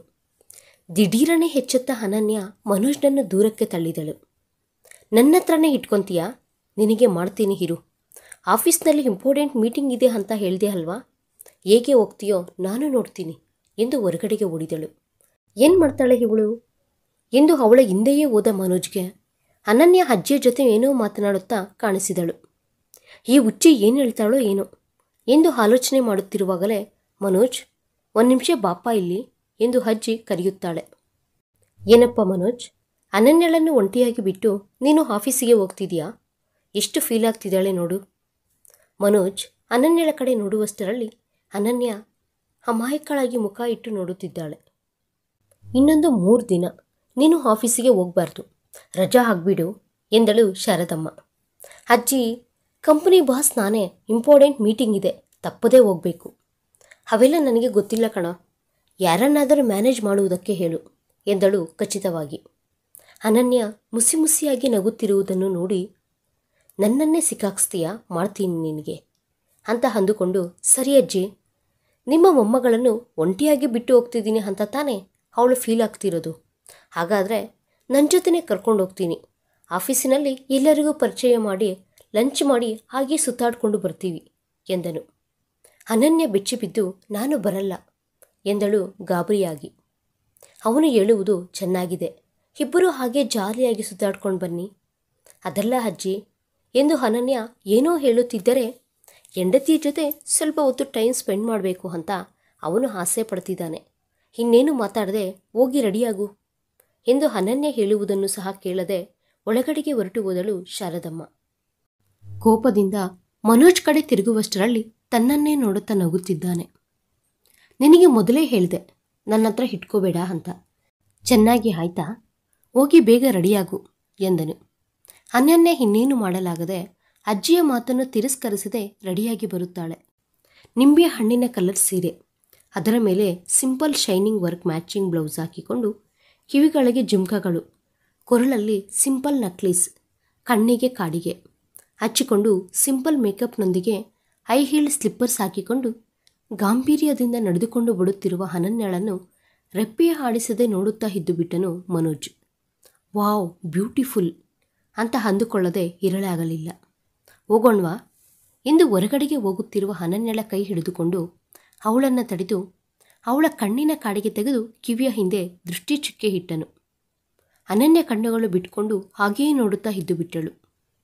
ಮನೋಜ್ ಅವಳ ಮುಖ ನೋಡಿ ನಗುತ್ತಾ, ಅಜ್ಜಿ ಹೋಗಿ ಬರ್ತೀವಿ ಎಂದನು. ಸರಿ ಕಣೋ, ಹೋಗಿ ಬನ್ನಿ, ಸಾಯಂಕಾಲ ಬೇಗ ಬನ್ನಿ ಎಂದಳು ಆ ಇಬ್ಬರನ್ನು ನೋಡಿ ಸಂತೋಷ ಪಡುತ್ತಾ. ಈ ಬಾರಿ ಹೇಳ್ದಿರಾನೆ ಬುದ್ಧಿವಂತಳಂತೆ ಬಂದು ಫ್ರಂಟ್ ಸೀಟಲ್ಲಿ ಕುಳಿತುಕೊಂಡಳು. ಚಿಟುಗುಟ್ಟುತ್ತಾ ಕಾರಿನ ವಿಂಡೋಯಿಂದ ಹೊರಗಡೆಗೆ ನೋಡುತ್ತಿದ್ದಾಳೆ. ಸ್ವಲ್ಪ ಹೊತ್ತಿಗೆ, ನಾನು ನಿಮ್ಮ ಆಫೀಸಿಗೆ ಬರುವುದಿಲ್ಲ, ಹತ್ತಿರದಲ್ಲೇ ನನ್ನ ಫ್ರೆಂಡ್ ಮನೆ ಇದೆ, ಅಲ್ಲಿ ನನ್ನನ್ನು ಇಳಿಸಿಬಿಟ್ಟು ನಿಮ್ಮ ಮೀಟಿಂಗ್ ಮುಗಿದ ಮೇಲೆ ಬಂದು ಪಿಕ್ ಮಾಡಿಕೊಳ್ಳಿ ಎಂದಳು ಮನೋಜ್ ಕಡೆ ನೋಡುತ್ತಾ. ಸರಿ, ನಿನ್ನಿಷ್ಟ ಎಂದು ಅವಳ ಫ್ರೆಂಡ್ ನಿತ್ಯರವರ ಮನೆ ಬಳಿ ಡ್ರಾಪ್ ಮಾಡಿ ಆಫೀಸಿಗೆ ಹೊರಟು ಹೋದನು ಮನೋಜ್. ಕೇಳಿದ ತಕ್ಷಣ ಒಪ್ಪಿಕೊಂಡನು. ಇವನು ಯಾವ ಟೈಮಲ್ಲಿ ಯಾವ ರೀತಿ ಇರ್ತಾನೆ ಅಂತ ಅರ್ಥನೇ ಆಗ್ತಿಲ್ವೇ ಅಂತ ಅಂದುಕೊಂಡು ಮೆಟ್ಟಿಲುಗಳ ಹತ್ತಿ ಮೇಲಕ್ಕೆ ಹೋದಳು. ಅನನ್ಯಳನ್ನು ನೋಡಿದ ತಕ್ಷಣ, ಬಾರೆ ಹೊಸ ಮದುವೆ ಎಣ್ಣೆ ಎಂದು ಅವಳ ಬಳಿ ಬಂದು ಅಪ್ಪಿಕೊಂಡಳು ನಿತ್ಯ. ಜ್ವರ ಕಡಿಮೆ ಆಯ್ತೇನೆ ಎಂದು ಕೇಳಿದಳು ಅನನ್ಯ. ಕಡಿಮೆ ಆಯಿತು ಕಣೆ, ಸ್ವಲ್ಪ ಸುಸ್ತಾಗ್ತಿತ್ತು, ಅದಕ್ಕೆ ಆಫೀಸಿಗೆ ಹೋಗಲಿಲ್ಲ. ಇಷ್ಟಕ್ಕೂ ನೀನು ಯಾವಾಗಲಿಂದ ಬರ್ತೀಯ ಕಣೆ ಆಫೀಸಿಗೆ ಎಂದು ಕೇಳಿದಳು ನಿತ್ಯ. ನೆಕ್ಸ್ಟ್ ವೀಕ್ನಿಂದ ಬರ್ತೀನಿ ಕಣೆ. ಅದೇನೇ, ಹನಿಮೂನ್ ಏನು ಪ್ಲ್ಯಾನ್ ಮಾಡಲಿಲ್ವಾ ನಿಮ್ಮೋನು ಎಂದು ನಗುತ್ತಾ ನಿತ್ಯ ಕೇಳಿದಾಗ ಅನನ್ಯ ಗುರುಗುಟ್ಕೊಂಡು ಅವಳ ಕಡೆ ನೋಡಿದಳು. Okay okay okay no jokes, ಯಾವ ಮಾತಿಗೆ ಆ ಮಾತು ಕಣೆ. ಮೊದಲ ಮದುವೆ ಗಂಡನಿಗಿಂತ ನಿನ್ನ ಗಂಡನೇ ತುಂಬ ಚೆನ್ನಾಗಿದ್ದಾನೆ. ಬೇಡ ಬೇಡ ಅಂತಾನೆ ಹ್ಯಾಂಡ್ಸಮ್ ಆಗಿರುವ ಹುಡುಗನನ್ನು ಮದುವೆ ಮಾಡ್ಕೊಂಡ್ಬಿಟ್ಟೆ ಎಂದಳು ನಿತ್ಯ. ಅವನ ಮುಖ, ಎಷ್ಟೊಂದು ಪ್ಲ್ಯಾನ್ ಮಾಡಿ ಮದುವೆ ನಿಲ್ಲಿಸಿದರೆ ನಮ್ಮಣ್ಣ ಇವನ ಕೈಯಲ್ಲಿ ತಾಳಿ ಕಟ್ಟಿಸಿದನು ಎಂದಳು ಅಸಹನೆಯಿಂದ. ನೀನೇನು ವರಿ ಆಗಬೇಡ್ವೆ, ಯಾವ ರೀತಿ ನಡಿಬೇಕು ಅಂತ ಬರೆದಿದ್ರೆ ಅದೇ ರೀತಿ ನಡೆಯುತ್ತದೆ. ನಿನ್ನ ಹುಚ್ಚುಚ್ಚು ವೇಷಗಳಿಂದ ನಮ್ಮಣ್ಣನಿಗೆ ತೊಂದರೆ ಕೊಡ್ತಿದೆಯಾ ಏನೋ? ನನಗೇನೋ ಅನುಮಾನವಾಗೇ ಇದೆ ಎಂದಳು ಅನನ್ಯ ಕಡೆ ನೋಡುತ್ತಾ. ನಾನೇ ಕಂತ್ರಿ ಅಂದರೆ ಅವನು ನನಗಿಂತ ಜಗತ್ಕಂತ್ರಿ ಥರ ಇದ್ದಾನೆ. ಒಳ್ಳೆಯದಾಯಿತು, ನಿನಗೆ ಆ ರೀತಿಯವರ ಕರೆಕ್ಟ್ ಎಂದಳು ನಿತ್ಯ ನಗುತ್ತಾ. ಇಬ್ಬರೂ ಮಾತುಗಳು ಹೇಳುತ್ತಾ ಕೂತರು. ಆಫೀಸಿನೊಳಗೆ ಹೆಜ್ಜೆ ಇಟ್ಟ ತಕ್ಷಣ ತನಗಾಗಿಯೇ ಕಾಯುತ್ತಿರುವ ಅಭಿ ಮನೋಜ್ ಬಳಿ ಬಂದು ಹಗ್ ಮಾಡಿಕೊಂಡನು. ನನಗೆ ಹೇಳದೆ ರಹಸ್ಯ ಮದುವೆ ಮಾಡ್ಕೊಳ್ತೀಯೇನೋ ಎಂದು ಬೈಯುವುದಕ್ಕೆ ಪ್ರಾರಂಭಿಸಿದನು ಅಭಿ. ಮನೋಜ್ ಕಿವಿಗಳು ಮುಚ್ಚಿಕೊಂಡು, ಮೊದಲು ಆ ಬೈಗುಳಗಳನ್ನು ನಿಲ್ಲಿಸೋ, ಎಲ್ಲ ವಿಷಯವನ್ನು ಹೇಳ್ತೀನಿ, ನಡಿ ಕಾಫಿ ಕುಡಿಯುತ್ತಾ ಮಾತನಾಡ್ಕೊಳ್ಳೋಣ ಎಂದು ಕ್ಯಾಂಟೀನ್ ಕಡೆ ನಡೆದನು. ಅಭಿ ಅವನನ್ನು ಫಾಲೋ ಮಾಡಿದನು. ಇಬ್ಬರೂ ಕಾಫಿ ಕುಡಿಯುತ್ತಾ ಕುಳಿತುಕೊಂಡಿದ್ದಾರೆ. ಅಭಿ ಮನೋಜ್ ಕಣ್ಣುಗಳನ್ನು ನೋಡಿ, ಏನೋ ನೈಟ್ ಎಲ್ಲ ನಿದ್ದೆ ಮಾಡ್ದಂಗಿಲ್ಲ ಎಂದನು ಕಣ್ಣೊಡೆಯುತ್ತಾ. ಅಭಿ ಯಾಕೆ ಆ ರೀತಿ ಹೇಳ್ದ ಅಂತ ಅರ್ಥ ಮಾಡಿಕೊಂಡ ಮನೋಜ್, ನಿನಗೆ ಆ ರೀತಿ ಅರ್ಥ ಆಯ್ತಾ ಎಂದು ತಲೆ ಒಡೆದುಕೊಂಡನು. ತನ್ನ ಮದುವೆ ಯಾವ ರೀತಿ ನಡೆಯಿತು ಅಂತ ಪೂರ್ತಿಯಾಗಿ ವಿವರಿಸಿದನು. ಎಲ್ಲ ಕೇಳಿಸಿಕೊಂಡ ಅಭಿಗೆ ನಗುವನ್ನು ಕಂಟ್ರೋಲ್ ಮಾಡಿಕೊಳ್ಳಲು ಆಗಲಿಲ್ಲ. ಕಾಫಿ ಕಫನ್ನು ಪಕ್ಕಕ್ಕಿಟ್ಟು ಬಿದ್ದು ಬಿದ್ದು ನಗುತ್ತಿದ್ದಾನೆ. ಮನೋಜ್ ಅಭಿಯನ್ನು ಕೋಪವಾಗಿ ನೋಡುತ್ತಾ, ಲೋ ಯಾಕೋ ನಗ್ತಿದ್ಯಾ ಎಂದು ಸುತ್ತಲೂ ನೋಡಿ, ನಿಲ್ಲಿಸೋ, ಎಲ್ಲರೂ ನಮ್ಮನ್ನೇ ನೋಡುತ್ತಿದ್ದಾರೆ ಎಂದು ಹೇಳಿದ್ದರಿಂದ ಅಭಿ ಬಲವಂತದಿಂದ ನಗುವನ್ನು ಕಂಟ್ರೋಲ್ ಮಾಡಿಕೊಂಡು, ಜೀವನದಲ್ಲಿ ಮದುವೆ ಮಾಡಿಕೊಳ್ಳುವುದಿಲ್ಲ ಅಂತ ಏನೇನೋ ವೇದಾಂತಗಳು ಹೇಳ್ತಿದ್ದೆ ಅಲ್ವಾ, ಈಗ ನನಗಿಂತ ಮುಂಚೆ ನೀನೇ ಮದುವೆ ಮಾಡ್ಕೊಂಡ್ಬಿಟ್ಟೆ, ಆ ದೇವರು ಗ್ರೇಟ್ ಕಣೋ ಎಂದನು ಮೇಲಕ್ಕೆ ನೋಡುತ್ತಾ. ಹೌದು ಕಣೋ, ಆ ವಿಷಯವನ್ನೇ ಮರ್ತೋದೆ. ಪಾಪ ಪ್ರಿಯ ಪರಿಸ್ಥಿತಿ ಏನು, ನೀನು ಅವಳನ್ನು ರಿಜೆಕ್ಟ್ ಮಾಡಿದರೋ ಯಾವುದೋ ಒಂದು ಟೈಮಲ್ಲಿ ಬೀಳ್ದೇ ಇರ್ತೀಯಾ ಅಂತ ಎದುರು ನೋಡ್ತಿದ್ಲು. 2 ದಿನಗಳಿಂದ ಲೀವಲ್ಲಿ ಇದ್ದಾಳೆ, ಅದಕ್ಕೆ ಏನೂ ಗೊತ್ತಾಗಲಿಲ್ಲ. ಈಗ ನಿನ್ನ ಮದುವೆ ವಿಷಯ ಗೊತ್ತಾದರೆ ಯಾವ ರೀತಿ ರಿಯಾಕ್ಟ್ ಆಗ್ತಾಳೋ ಏನೋ ಎಂದನು ಆಲೋಚಿಸುತ್ತಾ. ಅವಳ ವಿಷಯ ನನ್ನ ಬಳಿ ತೆಗಿಬೇಡ ಕಣೋ ಎಂದನು ಮನೋಜ್. ಮೀಟಿಂಗ್ಗೆ ಟೈಮ್ ಆಗ್ತಿದೆ ನಡಿ ಎನ್ನುತ್ತಾ ಒಳಗಡೆಗೆ ಹೋಗಿ ಮೀಟಿಂಗ್ ಸ್ಟಾರ್ಟ್ ಮಾಡಿದನು. ಪ್ರಿಯಾ ಮನೋಜ್ನ PA, 6 ತಿಂಗಳಿಂದ ಕೆಲಸ ಮಾಡುತ್ತಿದ್ದಾಳೆ. ಮನೋಜ್ ಅಂದರೆ ಪ್ರಾಣ. ಅವನು ರಿಜೆಕ್ಟ್ ಮಾಡಿದರೂ ತನ್ನ ಸೌಂದರ್ಯದಿಂದ ಅವನನ್ನು ಬೀಳಿಸಬೇಕು ಅಂತ ಟ್ರೈ ಮಾಡುತ್ತಿದ್ದಾಳೆ. ಆದರೆ ಅವಳ ಆಟಗಳೇನು ಮನೋಜ್ನ ಮುಂದೆ ಸಾಗುವುದಿಲ್ಲ. ತನ್ನ ಸುತ್ತಲೂ ಇರುವ ಹುಡುಗಿಯರನ್ನು ನೋಡಿ ಒಂದು ರೀತಿಯ ಅಸಹ್ಯವೆನಿಸುತ್ತಿತ್ತು ಮನೋಜ್ಗೆ. ಎಲ್ಲರೂ ತನ್ನ ಸೌಂದರ್ಯ ಹಾಗೂ ಹಣವನ್ನು ನೋಡಿ ಅವರ ಸೌಂದರ್ಯದಿಂದ ತನಗೆ ಹತ್ತಿರವಾಗಬೇಕು ಅಂತ ನೋಡಿದವರೇ. ನನ್ನ ಮನಸ್ಸನ್ನು ಯಾರಿಂದಲೂ ಟಚ್ ಮಾಡಲು ಆಗಲಿಲ್ಲ. ಅದಕ್ಕೆ ಮದುವೆ ಮಾಡಿಕೊಳ್ಳಬೇಕು ಅಂತ ಅಂದುಕೊಳ್ಳಲಿಲ್ಲ. ಆದರೆ ಪ್ರಾಣ ಸ್ನೇಹಿತನ ಮಾತನ್ನು ಬೇಡ ಅನ್ನಲಾರದೆ ಹಣೆ ಬರಹಕ್ಕೆ ತಲೆ ಬಗ್ಗಿಸಿ ಈ ಮದುವೆ ಮಾಡಿಕೊಂಡನು. ಅನನ್ಯಳಿಗೆ ಕಾಲ್ ಬಂದಿದ್ದರಿಂದ ಕಾಲ್ ಪಿಕ್ ಮಾಡಿದಳು. ಕೆಳಗಡೆ ವೆಯ್ಟ್ ಮಾಡ್ತಿದ್ದೀನಿ, ಕಮ್ ಫಾಸ್ಟ್ ಎಂದು ಕಾಲ್ ಕಟ್ ಮಾಡಿದನು ಮನೋಜ್. ಬಂದಿದ್ದಾನಂತೆ ಕಣೆ, ನಾನಿನ್ನ ಹೊರಡ್ತೀನಿ ಎಂದು ಮೇಲಿದ್ದಳು ಅನನ್ಯ.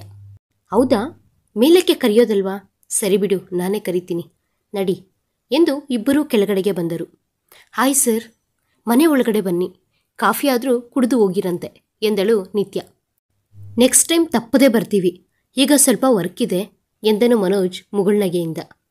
ಅನನ್ಯ ಬಾಯ್ ಅಂತ ಹೇಳಿ ಕಾರಿನಲ್ಲಿ ಕುಳಿತುಕೊಂಡ ತಕ್ಷಣ ಕಾರ್ ಸ್ಟಾರ್ಟ್ ಮಾಡಿದನು ಮನೋಜ್. ಹೌದು, ನನ್ನ ನಂಬರ್ ನಿನ್ನ ಬಳಿ ಹೇಗೆ ಬಂದಿತು?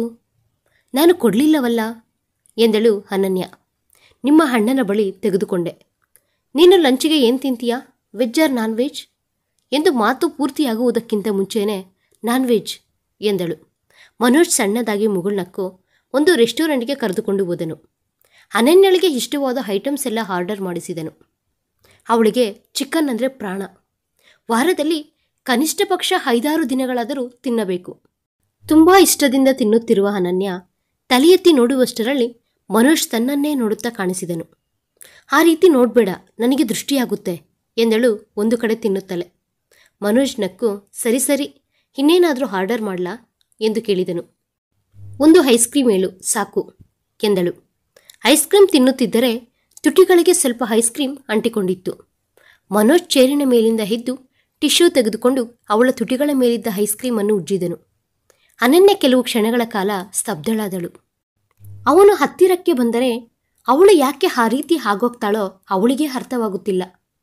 ಯಾಕೆ ಅಂತ ಅಂದುಕೊಂಡಳು. ಇಬ್ಬರೂ ಕಾರಿನಲ್ಲಿ ಮನೆಗೆ ಹೊರಟರು.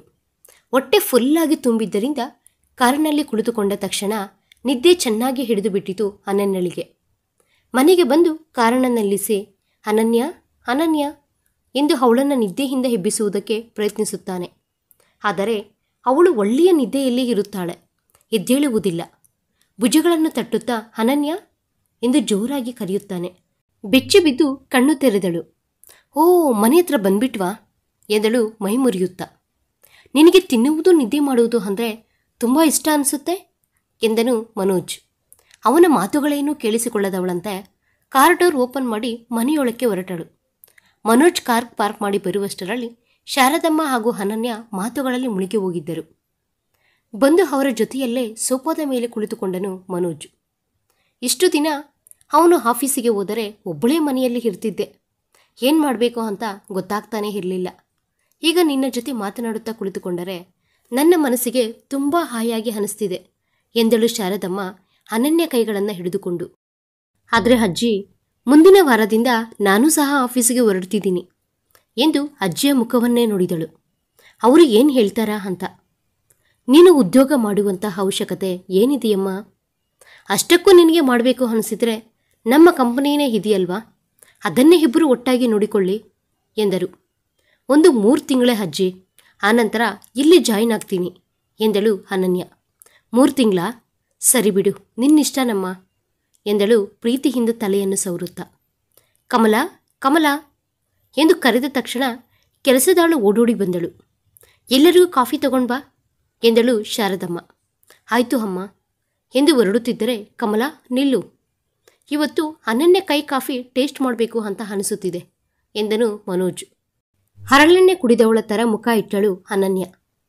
ನನಗೆ ಅಡುಗೆ ಮಾಡಲು ಬರುವುದಿಲ್ಲ ಅಂತ ಇವನಿಗೆ ಗೊತ್ತಾಗ್ಬಿಡ್ತಾ ಏನು, ಈ ರೀತಿ ಸಿಕ್ಕಾಕ್ಸ್ತಿದ್ದಾನೆ ಅಂತ ಅಂದುಕೊಂಡು ಅಜ್ಜಿ ಅದು ಎಂದು ಚಡಪಡಿಸುತ್ತಿದ್ದರೆ, ನಿನಗೆ ಅಡುಗೆ ಮಾಡುವುದು ಬರುವುದಿಲ್ವಲ್ಲ ಎಂದಳು ಶಾರದಮ್ಮ ನಗುತ್ತಾ.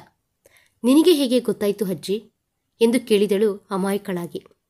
ನಿಮ್ಮಣ್ಣ ಹೇಳಿದ್ನು, ನಿಧಾನವಾಗಿ ಕಲಿಸುತ್ತೇನೆ ಬಿಡು, ನೀನೇನು ಗಾಬರಿ ಪಡಬೇಡ ಎಂದು ಹೇಳಿ, ಕಮಲಾ ನೀನೋಗಿ ಕಾಫಿ ತಗೊಂಡ್ಬಾ ಎಂದು ಹೇಳಿ ಕಳುಹಿಸಿದಳು. ಕಾಫಿ ಕುಡಿದು ಸೀರೆ ಚೇಂಜ್ ಮಾಡಿಕೊಂಡು ಗಾರ್ಡನ್ನೊಳಕ್ಕೆ ಹೋದಳು ಅನನ್ಯ. ತಣ್ಣನೆಯ ಸಾಯಂಕಾಲ ಆ ಹೂ ಗಿಡಗಳ ಮಧ್ಯೆ ನಡೆಯುತ್ತಿದ್ದರೆ ಮನಸ್ಸಿಗೆ ತುಂಬ ಹಾಯಾಗಿ ಅನಿಸಿತು ಅನನ್ಯಳಿಗೆ. ಬಾಲ್ಕನ್ನಿಯಿಂದ ಕೆಳಗಡೆಗೆ ನೋಡಿದ ಮನೋಜ್ಗೆ ಗಿಡಗಳಲ್ಲಿ ಇದ್ದ ಹೂಗಳನ್ನು ಕೈಗಳಿಂದ ಮುಟ್ಟುತ್ತಾ ಕೆನ್ನೆಗಳಿಗೆ ತಾಗಿಸಿಕೊಂಡು ಖುಷಿ ಪಡುತ್ತಿರುವ ಅನನ್ಯಳನ್ನು ನೋಡಿದರೆ ಚಿಕ್ಕ ಮಗುವಿನ ಥರ ಅನಿಸಿದಳು. ಅಲ್ಲೇ ಗಿಡಗಳಿಗೆ ನೀರು ಬಿಡುತ್ತಿರುವ ರಾಮಪ್ಪನ ಬಳಿ ಹೋದ ಅನನ್ಯ, ಇಲ್ಲಿ ಕೊಡು, ನಾನು ಗಿಡಗಳಿಗೆ ನೀರು ಬಿಡ್ತೀನಿ ಎಂದು ಪೈಪು ತೆಗೆದುಕೊಂಡಳು. ಅಯ್ಯೋ ಅಮ್ಮನೋರೇ, ನಿಮಗ್ಯಾಕೆ ಶ್ರಮ, ಯಜಮಾನರು ನೋಡಿದ್ರೆ ನನ್ನನ್ನು ಬೈತಾರೆ ಎಂದು ಪೈಪ್ ತೆಗೆದುಕೊಳ್ಳಲು ಹೋದನು. ಏನೂ ಆಗಲ್ಲ, ನಾನು ಹೇಳ್ತೀನಿ ಬಿಡು ಎಂದು ಗಿಡಗಳಿಗೆ ನೀರು ಬಿಡುತ್ತಿರುತ್ತಾಳೆ. ರಾಮಪ್ಪನಿಗೆ ಬೇರೆ ಕೆಲಸ ಇದ್ದು ಅಲ್ಲಿಂದ ಹೊರಟು ಹೋದನು. ಆಗ ತಾನೇ ಗಾರ್ಡನ್ನೊಳಕ್ಕೆ ಬರುತ್ತಿರೋ ಮನೋಜ್ನನ್ನು ನೋಡಿ ಏನೋ ತುಂಟ ಆಲೋಚನೆ ತಟ್ಟಿತು ಅನನ್ಯಳ ಮೆದುಳಿಗೆ. ತನ್ನ ಬಳಿ ಬರುತ್ತಿದ್ದಂಗೆ ಗಿಡಗಳಿಗೆ ನೀರು ಬಿಡುವ ಥರ ಬಿಡುತ್ತಾ ಮನೋಜ್ನ ಮೇಲೆ ನೀರು ಬೀಳುವ ಥರ ತಿರುಗಿಸುತ್ತಾಳೆ. ನೀರು ಬಿದ್ದು ಅರ್ಧ ಬಟ್ಟೆಗಳು ಒದ್ದೆಯಾಗಿದ್ದರಿಂದ, ಹೋಯ್ ಕಣ್ಣು ಕಾಣಿಸ್ತಿಲ್ವಾ, ನೋಡು ಯಾವ ರೀತಿ ನೀರು ಬಿಟ್ಟಿದ್ದೀಯಾ ಅಂತ. ಅಯ್ಯೋ ನೋಡ್ಕೊಳ್ಳಿಲ್ಲ ಎಂದು ಮತ್ತೆ ನೀರು ಬಿಟ್ಟಳು. ಇವಳು ಬೇಕಾಗಿ ಮಾಡುತ್ತಿದ್ದಾಳೆ ಅಂತ ಮನೋಜ್ಗೆ ಅರ್ಥವಾಗಿ, ಇರು ನಿನಗೆ ಮಾಡ್ತೀನಿ ಅಂತ ಹೇಳಿ ಅನನ್ಯಳ ಕೈಯಲ್ಲಿದ್ದ ಪೈಪನ್ನು ಕಿತ್ಕೊಂಡು ಅನನ್ಯಳ ಮೇಲೆ ವಾಟರ್ ಬಿಡುತ್ತಾನೆ. ಅಲ್ಲೆಲ್ಲ ನೆಲ ಫುಲ್ ಒದ್ದೆಯಾಗಿ ಕಾಲು ಜಾರಿ ಬೀಳುತ್ತಿರುವ ಅನನ್ಯಳ ಸೊಂಟ ಹಿಡಿದುಕೊಂಡು ಬ್ಯಾಲೆನ್ಸ್ ಮಾಡಿದನು ಮನೋಜ್. ಬಿದ್ದೋಗ್ತೀನಿ ಎಂಬ ಭಯದಿಂದ ಕಣ್ಣು ಮುಚ್ಚಿಕೊಂಡ ಅನನ್ಯ ಇನ್ನೂ ಕೆಳಗಡೆ ಬೀಳದೇ ಇದ್ದಿದ್ದರಿಂದ ನಿಧಾನವಾಗಿ ಕಣ್ಣು ತೆರೆದು ತಾನು ಮನೋಜ್ ಕೈಯಲ್ಲಿ ಇರುವುದನ್ನು ನೋಡಿ ಅಮ್ಮಯ್ಯ ಅಂತ ಅಂದುಕೊಂಡಳು. ಅವನ ಕೈಗಳು ಫುಲ್ ಒದ್ದೆಯಾದ ಅವಳ ಸೊಂಟವನ್ನು ಗಟ್ಟಿಯಾಗಿ ಹಿಡಿದುಕೊಂಡಿವೆ. ಒದ್ದೆಯಾದ ಬಟ್ಟೆಗಳಲ್ಲಿ ಅವಳ ಸೌಂದರ್ಯ ಇವನ ಕಣ್ಣುಗಳಿಗೆ ಇಂಪಾಗಿ ಕಾಣಿಸುತ್ತಿದೆ. ನೀರಿನ ಹನಿಗಳಿಂದ ಅಲಂಕೃತವಾದ ಅವಳ ಸುಂದರವಾದ ತುಟಿಗಳ ಮೇಲೆ ಇವನ ನೋಟ ನಿಂತಿತು. ಅನನ್ಯ ತಕ್ಷಣವೇ ಹೆಚ್ಚೆತ್ತು ಗಾಬರಿಯಿಂದ ಮೇಲಕ್ಕೆ ಎದ್ದೇಳಲು ಹೋದಳು. ಮತ್ತೆ ಜಾರಿ ಈ ಬಾರಿ ಇಬ್ಬರೂ ಆ ಮಣ್ಣಿನ ಬುರದೆಯಲ್ಲಿ ಬಿದ್ದರು. ಮನೋಜ್ನ ಮೇಲೆ ಅನನ್ಯ, ಏನು ಅಷ್ಟೊಂದು ಅವಸರ, ಸ್ವಲ್ಪ ಹೊತ್ತು ತಡ್ಕೊಳಕ್ಕಾಗಲ್ವಾ, ಮೇಲಕ್ಕೆ ಎದ್ದೇಳು ಎಂದನು ಅಸಹನೆಯಿಂದ ಕದಲುತ್ತಾ. ನಿನ್ನ ಮೇಲೆ ಬೀಳುವುದಕ್ಕೆ ನನಗೆ ಆಸೆ ನೋಡು ಎಂದು ಮೇಲಕ್ಕೆ ಎದ್ದು ನಿಂತುಕೊಂಡಳು. ಛೆ, ಬಟ್ಟೆಗಳಿಗೆಲ್ಲ ಮಣ್ಣು ಅಂಟಿದೆ ಎಂದು ಒರೆಸಿಕೊಳ್ಳುತ್ತಾ ಒಳಗಡೆಗೆ ಹೋದಳು ಅನನ್ಯ. ಹೋಗುತ್ತಿರುವ ಅನನ್ಯ ಕಡೆ ನೋಡುತ್ತಿರುವ ಮನೋಜ್ ಫೋನು ರಿಂಗ್ ಆಗಿದ್ದರಿಂದ ಕಾಲ್ ಪಿಕ್ ಮಾಡಿದನು. ಹಾಂ ಹರೀಶ್, ಮನೆಯಲ್ಲೇ ಇದ್ದೀನಿ ಕಣೋ, ಬಂದ್ಬಿಡು ಎಂದು ಕಾಲ್ ಕಟ್ ಮಾಡಿದನು. ಅಷ್ಟೊತ್ತಿಗೆ ಅನನ್ಯ ವಾಶ್ರೂಮಲ್ಲಿ ಇದ್ದಿದ್ದರಿಂದ ಬೇರೆ ವಾಶ್ರೂಮ್ಗೆ ಹೋಗಿ ಫ್ರೆಶ್ ಆದನು ಮನೋಜ್. ಡ್ರೆಸ್ ಹಾಕಿಕೊಂಡು ಹೊರಗಡೆಗೆ ಬರುವಷ್ಟರಲ್ಲಿ ಹಾಲ್ನಲ್ಲಿ ಕುಳಿತಿರುವ ಹರೀಶ್ ಕಾಣಿಸಿದನು. ಹಲೋ ಭಾವನವರೇ ಎನ್ನುತ್ತಾ ಹತ್ತಿರಕ್ಕೆ ಬಂದನು ಹರೀಶ್. ಈ ಹೊಸ ಹೆಸರೇನು? ನಾವಿಬ್ಬರು ಒಳ್ಳೆ ಫ್ರೆಂಡ್ಸ್. ನಮ್ಮಿಬ್ಬರ ಮಧ್ಯ ಈ ರೀತಿಯ ಮರ್ಯಾದೆಗಳು ಫಾರ್ಮಾಲಿಟೀಸ್ ಬರಬಾರದು ಎಂದು ಹೇಳಿದನು ಮನೋಜ್. ಸರಿ ಬಿಡೋ, ಇಷ್ಟಕ್ಕೂ ನನ್ನ ತಂಗಿ ಎಲ್ಲಿ? ಚೆನ್ನಾಗೇ ಇರ್ತಿದ್ದಾಳಾ? ಆಕೆಗೇನು ಚೆನ್ನಾಗಿಯೇ ಇದ್ದಾಳೆ. ನನಗೆ ಚುಕ್ಕೆಗಳು ತೋರಿಸುತ್ತಿದ್ದಾಳೆ.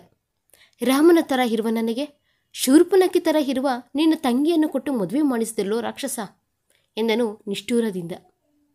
ಅಷ್ಟೊಂದು ಏನು ಮಾಡಿದ್ಲೋ ಎಂದು ನಗುತ್ತಾ, ಅವಳು ಸ್ವಲ್ಪ ತುಂಟಿ, ಆದರೆ ಒಳ್ಳೆಯ ಮನಸ್ಸು.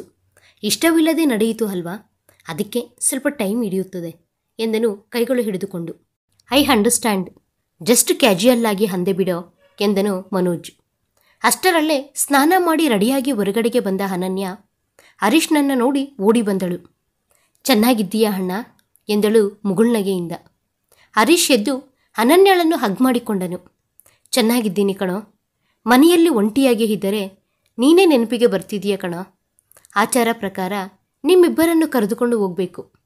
ತವರು ಮನೆಯಲ್ಲಿ ಮಾಡಬೇಕಾದ ಆಚರಣೆಗಳು ಇರ್ತಾವೆ ಅಲ್ವಾ? ಅಮ್ಮ ಇದ್ದಿದ್ರೆ ಇವೆಲ್ಲ ನೋಡಿಕೊಳ್ಳುತ್ತಿದ್ದಳು ಎಂದು ಕಣ್ಣಲ್ಲಿ ನೀರಾಕಿಕೊಂಡನು ಹರೀಶ್. ಅಣ್ಣನನ್ನು ನೋಡಿ ಅನನ್ಯಳಿಗೆ ದುಃಖ ಉಕ್ಕಿ ಬಂದಿತು. ಹರೀಶ್ ಭುಜದ ಮೇಲೆ ತಲೆಯಿಟ್ಟು ಅಳುತ್ತಿದ್ದಾಳೆ. ಇಬ್ಬರನ್ನು ಆ ರೀತಿ ನೋಡಿದ ಮನೋಜ್ ಕಣ್ಣಲ್ಲೂ ನೀರು ತುಂಬಿತು. ಕಣ್ಣೀರನ್ನು ಒರೆಸಿಕೊಂಡು, ನಿಮ್ಮ ಅಣ್ಣ ತಂಗಿಯ ಅಳುವಿನ ಕಾರ್ಯಕ್ರಮ ಇನ್ನು ನಿಲ್ಲಿಸ್ತೀರಾ? ನಮ್ಮ ಕೈಯಲ್ಲಿ ಇಲ್ಲದಿರುವುದರ ಬಗ್ಗೆ ನಾವು ಆಲೋಚನೆ ಮಾಡಬಾರದು, ನಿಲ್ಲಿಸಿ ಇನ್ನ ಎಂದಾಗ ಹರೀಶ್ ಕಣ್ಣುಗಳನ್ನು ಒರೆಸಿಕೊಂಡು ಅನನ್ಯಳನ್ನು ಸಮಾಧಾನ ಮಾಡುತ್ತಾನೆ. ಹರೀಶ್ ಚೆನ್ನಾಗಿದ್ದೀಯೇನಪ್ಪ ಎನ್ನುತ್ತಾ ಹಾಲ್ನೊಳಕ್ಕೆ ಬಂದಳು ಶಾರದಮ್ಮ. ಎಲ್ಲರೂ ಮಾತುಗಳನ್ನು ಹೇಳಿಕೊಳ್ಳುತ್ತಾ ಕೂತರು. ಡಿನ್ನರ್ ಮುಗಿಸಿ ಹೋಗುತ್ತಿರುವ ಹರೀಶ್ನನ್ನು 2 ದಿನ ಇದ್ದು ಹೋಗಬಹುದಲ್ವಾ? ನಿನ್ನ ತಂಗೀನೂ ಹ್ಯಾಪಿಯಾಗಿ ಫೀಲಾಗ್ತಾಳೆ ಎಂದು ಕೇಳಿದನು ಮನೋಜ್. ಮತ್ತೆ ಬಂದಾಗ ಇರ್ತೀನಿ ಕಣೋ. ಮಾವನಿಗೆ ಆರೋಗ್ಯ ಸರಿಯಿಲ್ಲ. ಅತ್ತೆ ಮಾವ ಹಾಸ್ಪಿಟಲ್ನಲ್ಲಿ ಇದ್ದಾರೆ. ನಾನು ಸಹ ದಿನ ಹೋಗಿ ಬರ್ತಿರ್ತೀನಿ ಎಂದನು ಹರೀಶ್. ನಂತರ ಬಾಯ್ ಹೇಳಿ ಹೊರಟು ಹೋದನು. ರೂಮಿಗೆ ಬರುವುದೇ ತಡ. ನಿದ್ದೆಗೆ ಜಾರಿಕೊಂಡಳು ಅನನ್ಯ. ಸ್ವಲ್ಪ ಹೊತ್ತು ಆಫೀಸ್ ವರ್ಕ್ ಮಾಡಿ ಮನೋಜ್ ಸಹ ಮಲಗಿಕೊಂಡನು. ಸೂರ್ಯನ ಬೆಚ್ಚನೆಯ ಕಿರಣಗಳು ಕಿಟಕಿಯೊಳಗಿನಿಂದ ಮೈಗೆ ತಾಕುತ್ತಿದ್ದರೆ ನಿಧಾನವಾಗಿ ನಿದ್ದೆಯಿಂದ ಎಚ್ಚೆತ್ತನು ಮನೋಜ್. ಕಣ್ಣುಗಳು ಉಜ್ಜಿಕೊಳ್ಳುತ್ತಾ ನೋಡಿದಾಗ ಎದುರಿಗೆ ಅನನ್ಯ ಸ್ನಾನ ಮಾಡಿ ಆ ಕಡೆ ತಿರುಗಿ ತಲೆ ಒರೆಸಿಕೊಳ್ಳುತ್ತಿರುತ್ತಾಳೆ. ಲೈಟ್ ಬ್ಲೂ ಕಲರ್ ಸೀರೆಯಲ್ಲಿ ಕಿಟಕಿಯಿಂದ ಬರುತ್ತಿರುವ ಸೂರ್ಯನ ಬೆಳಕು ಅವಳ ಮುಖದ ಮೇಲೆ ಬಿದ್ದು ಇನ್ನೂ ಅವಳ ಮುಖ ಹೊಳೆಯುತ್ತಿದೆ. ಸ್ವಲ್ಪ ಎಕ್ಸ್ಪೋಸಿಂಗ್ ಕಡಿಮೆ ಮಾಡಿದರೆ ಚೆನ್ನಾಗಿರುತ್ತೆ, ನೋಡಕ್ಕೆ ಆಗ್ತಿಲ್ಲ ಎಂದನು ಮನೋಜ್. ಅನನ್ಯ ತಕ್ಷಣ ಸೊಂಟದ ಬಳಿ ಇರುವ ಸೀರೆಯನ್ನು ಸರಿ ಮಾಡಿಕೊಂಡು ಈ ಕಡೆ ತಿರುಗಿದಳು. ಯಾರು ನೋಡು ಅಂದು ನಿನ್ನ, ಕಣ್ಮುಚ್ಕೋ ಎಂದು ಮೂತಿ ತಿರುಗಿಸುತ್ತಾ ಹೊರಗಡೆಗೆ ಹೊರಟು ಹೋದಳು. ಕಿಚನ್ನಲ್ಲಿ ಕಮಲ ಅಡಿಗೆ ಮಾಡುತ್ತಿದ್ದಾಳೆ. ಶಾರದಮ್ಮ ಹಾಲ್ನೊಳಗೆ ಸೋಫಾದ ಮೇಲೆ ಕುಳಿತುಕೊಂಡು ಪೇಪರ್ ಓದುತ್ತಿದ್ದಾಳೆ. ಅಜ್ಜಿ, ನಾನು ಅಡಿಗೆ ಮಾಡುವುದನ್ನು ಕಲಿತುಕೊಳ್ಳುತ್ತೇನೆ ಎಂದಳು. ನಿಧಾನವಾಗಿ ಕಲಿತುಕೊಳ್ಳುವಂತೆ ಬಿಡಮ್ಮ, ಅಷ್ಟೊಂದು ಅರ್ಜೆಂಟ್ ಏನಿದೆ ಹೇಳು ಎಂದಳು ನಗುತ್ತಾ. ಕನಿಷ್ಠ ಪಕ್ಷ ಕಾಫಿ ಹಿಡೋದಾದರೂ ಕಲಿತುಕೊಳ್ತೀನಿ. ಇವತ್ತು ನನ್ನ ಕೈ ಕಾಫಿ ರುಚಿ ನೋಡಬೇಕಾಗಿರುವುದೇ ಎಂದಳು ಸೋಫಾದ ಮೇಲಿಂದ ಎದ್ದೇಳುತ್ತಾ. ನಾನು ಕಾಫಿ ಕುಡಿದುಬಿಟ್ಟೆ, ನಿನ್ನ ಗಂಡನಿಗೆ ಕೊಡು ಎಂದಳು. ಕಾಫಿ ಮಾಡಿ ರೂಮಿನೊಳಕ್ಕೆ ಹೋಗುವಷ್ಟರಲ್ಲಿ ಮನೋಜ್ ಸ್ನಾನ ಮಾಡಿ ರೆಡಿಯಾಗುತ್ತಿರುತ್ತಾನೆ. ತನ್ನ ಬಳಿ ಹೋಗಿ ಕಾಫಿ ಅವನ ಕೈಗೆ ಕೊಡುತ್ತಾಳೆ ಅನನ್ಯ. ಮನೋಜ್ ಅನುಮಾನದಿಂದಲೇ ನೋಡುತ್ತಲೇ ಕಾಫಿ ತೆಗೆದುಕೊಂಡು ಒಂದು ಸಿಪ್ ಮಾಡುತ್ತಾನೆ. ಅಷ್ಟೇ, ಕಪ್ ಟೇಬಲ್ ಮೇಲೆ ಇಟ್ಟು ಓಡಿ ಹೋಗಿ ವಾಶ್ ಬೇಸಿನ್ನೊಳಕ್ಕೆ ಉಗಿಯುತ್ತಾನೆ. ಅಯೋಮಯವಾಗಿ ನೋಡುತ್ತಿರುವ ಅನನ್ಯಳ ಬಳಿ ಬಂದು, ಇದು ಕಾಫಿನಾ ಕಷಾಯನಾ? ಯಾರು ಮಾಡಿದ್ದು ಎಂದು ಕೇಳಿದನು. ನಾನೇ ಮಾಡಿದ್ದು. ನಿಜವಾಗ್ಲೂ ಚೆನ್ನಾಗಿಲ್ವಾ ಎಂದು ಕೇಳಿದಳು ಅಮಾಯಕಳಾಗಿ ಪೇಸಿಟ್ಟು. ಇನ್ನೊಂದು ಬಾರಿ ಈ ರೀತಿಯ ಪ್ರಯೋಗಗಳು ನನ್ನ ಮೇಲೆ ಮಾಡಬೇಡ ತಾಯಿ. ಮೊದಲು ನೀನು ಟೇಸ್ಟ್ ಮಾಡಿ ಮತ್ತೆ ಬೇರೆಯವರಿಗೆ ಕೊಡು. ಛೆ, ಬಾಯೆಲ್ಲ ಕೆಟ್ಟೋಯ್ತು ಅಂತ ಅಂದುಕೊಳ್ಳುತ್ತಾ ಹೊರಗಡೆಗೆ ಹೋದರು. ಅಷ್ಟೊಂದು ದರಿದ್ರವಾಗಿ ಇದೆಯಾ ಅಂತ ಅಂದುಕೊಳ್ಳುತ್ತಾ ಮನೋಜ್ ಅಲ್ಲೇ ಇಟ್ಟ ಕಾಫಿ ಸಿಪ್ ಮಾಡಿದಳು. ತಕ್ಷಣವೇ ಹೋಗಿ ಉಗಿದು ಬಿಟ್ಟಳು. ಇಷ್ಟು ದರಿದ್ರವಾಗಿ ಕಾಪಿ ಮಾಡಿದ್ನಾ? ಹೇಗಾದರೂ ಮಾಡಿ ಚೆನ್ನಾಗಿ ಕಾಪಿ ಮಾಡುವುದನ್ನು ಕಲಿತುಕೊಳ್ಳಬೇಕು ಎಂದು ಪ್ರತಿಜ್ಞೆ ಮಾಡಿದಳು. ಟಿಫನ್ ಮಾಡಿ ಮನೋಜ್ ಆಫೀಸಿಗೆ ಹೊರಟನು. ಅನನ್ಯ ಹಾಗೂ ಶಾರದಮ್ಮ ಮಾತುಗಳು ಹೇಳುತ್ತಾ ಕುಳಿತರು. ಇಬ್ಬರು ಆದಷ್ಟು ಬೇಗ ಕ್ಲೋಸ್ ಆದರು. ಆಫೀಸಿಗೆ ಹೋಗಿ ತನ್ನ ಕ್ಯಾಬಿನ್ನೊಳಗೆ ಕುಳಿತುಕೊಂಡು ಫೈಲ್ಸ್ ಚೆಕ್ ಮಾಡುತ್ತಿದ್ದಾನೆ ಮನೋಜ್.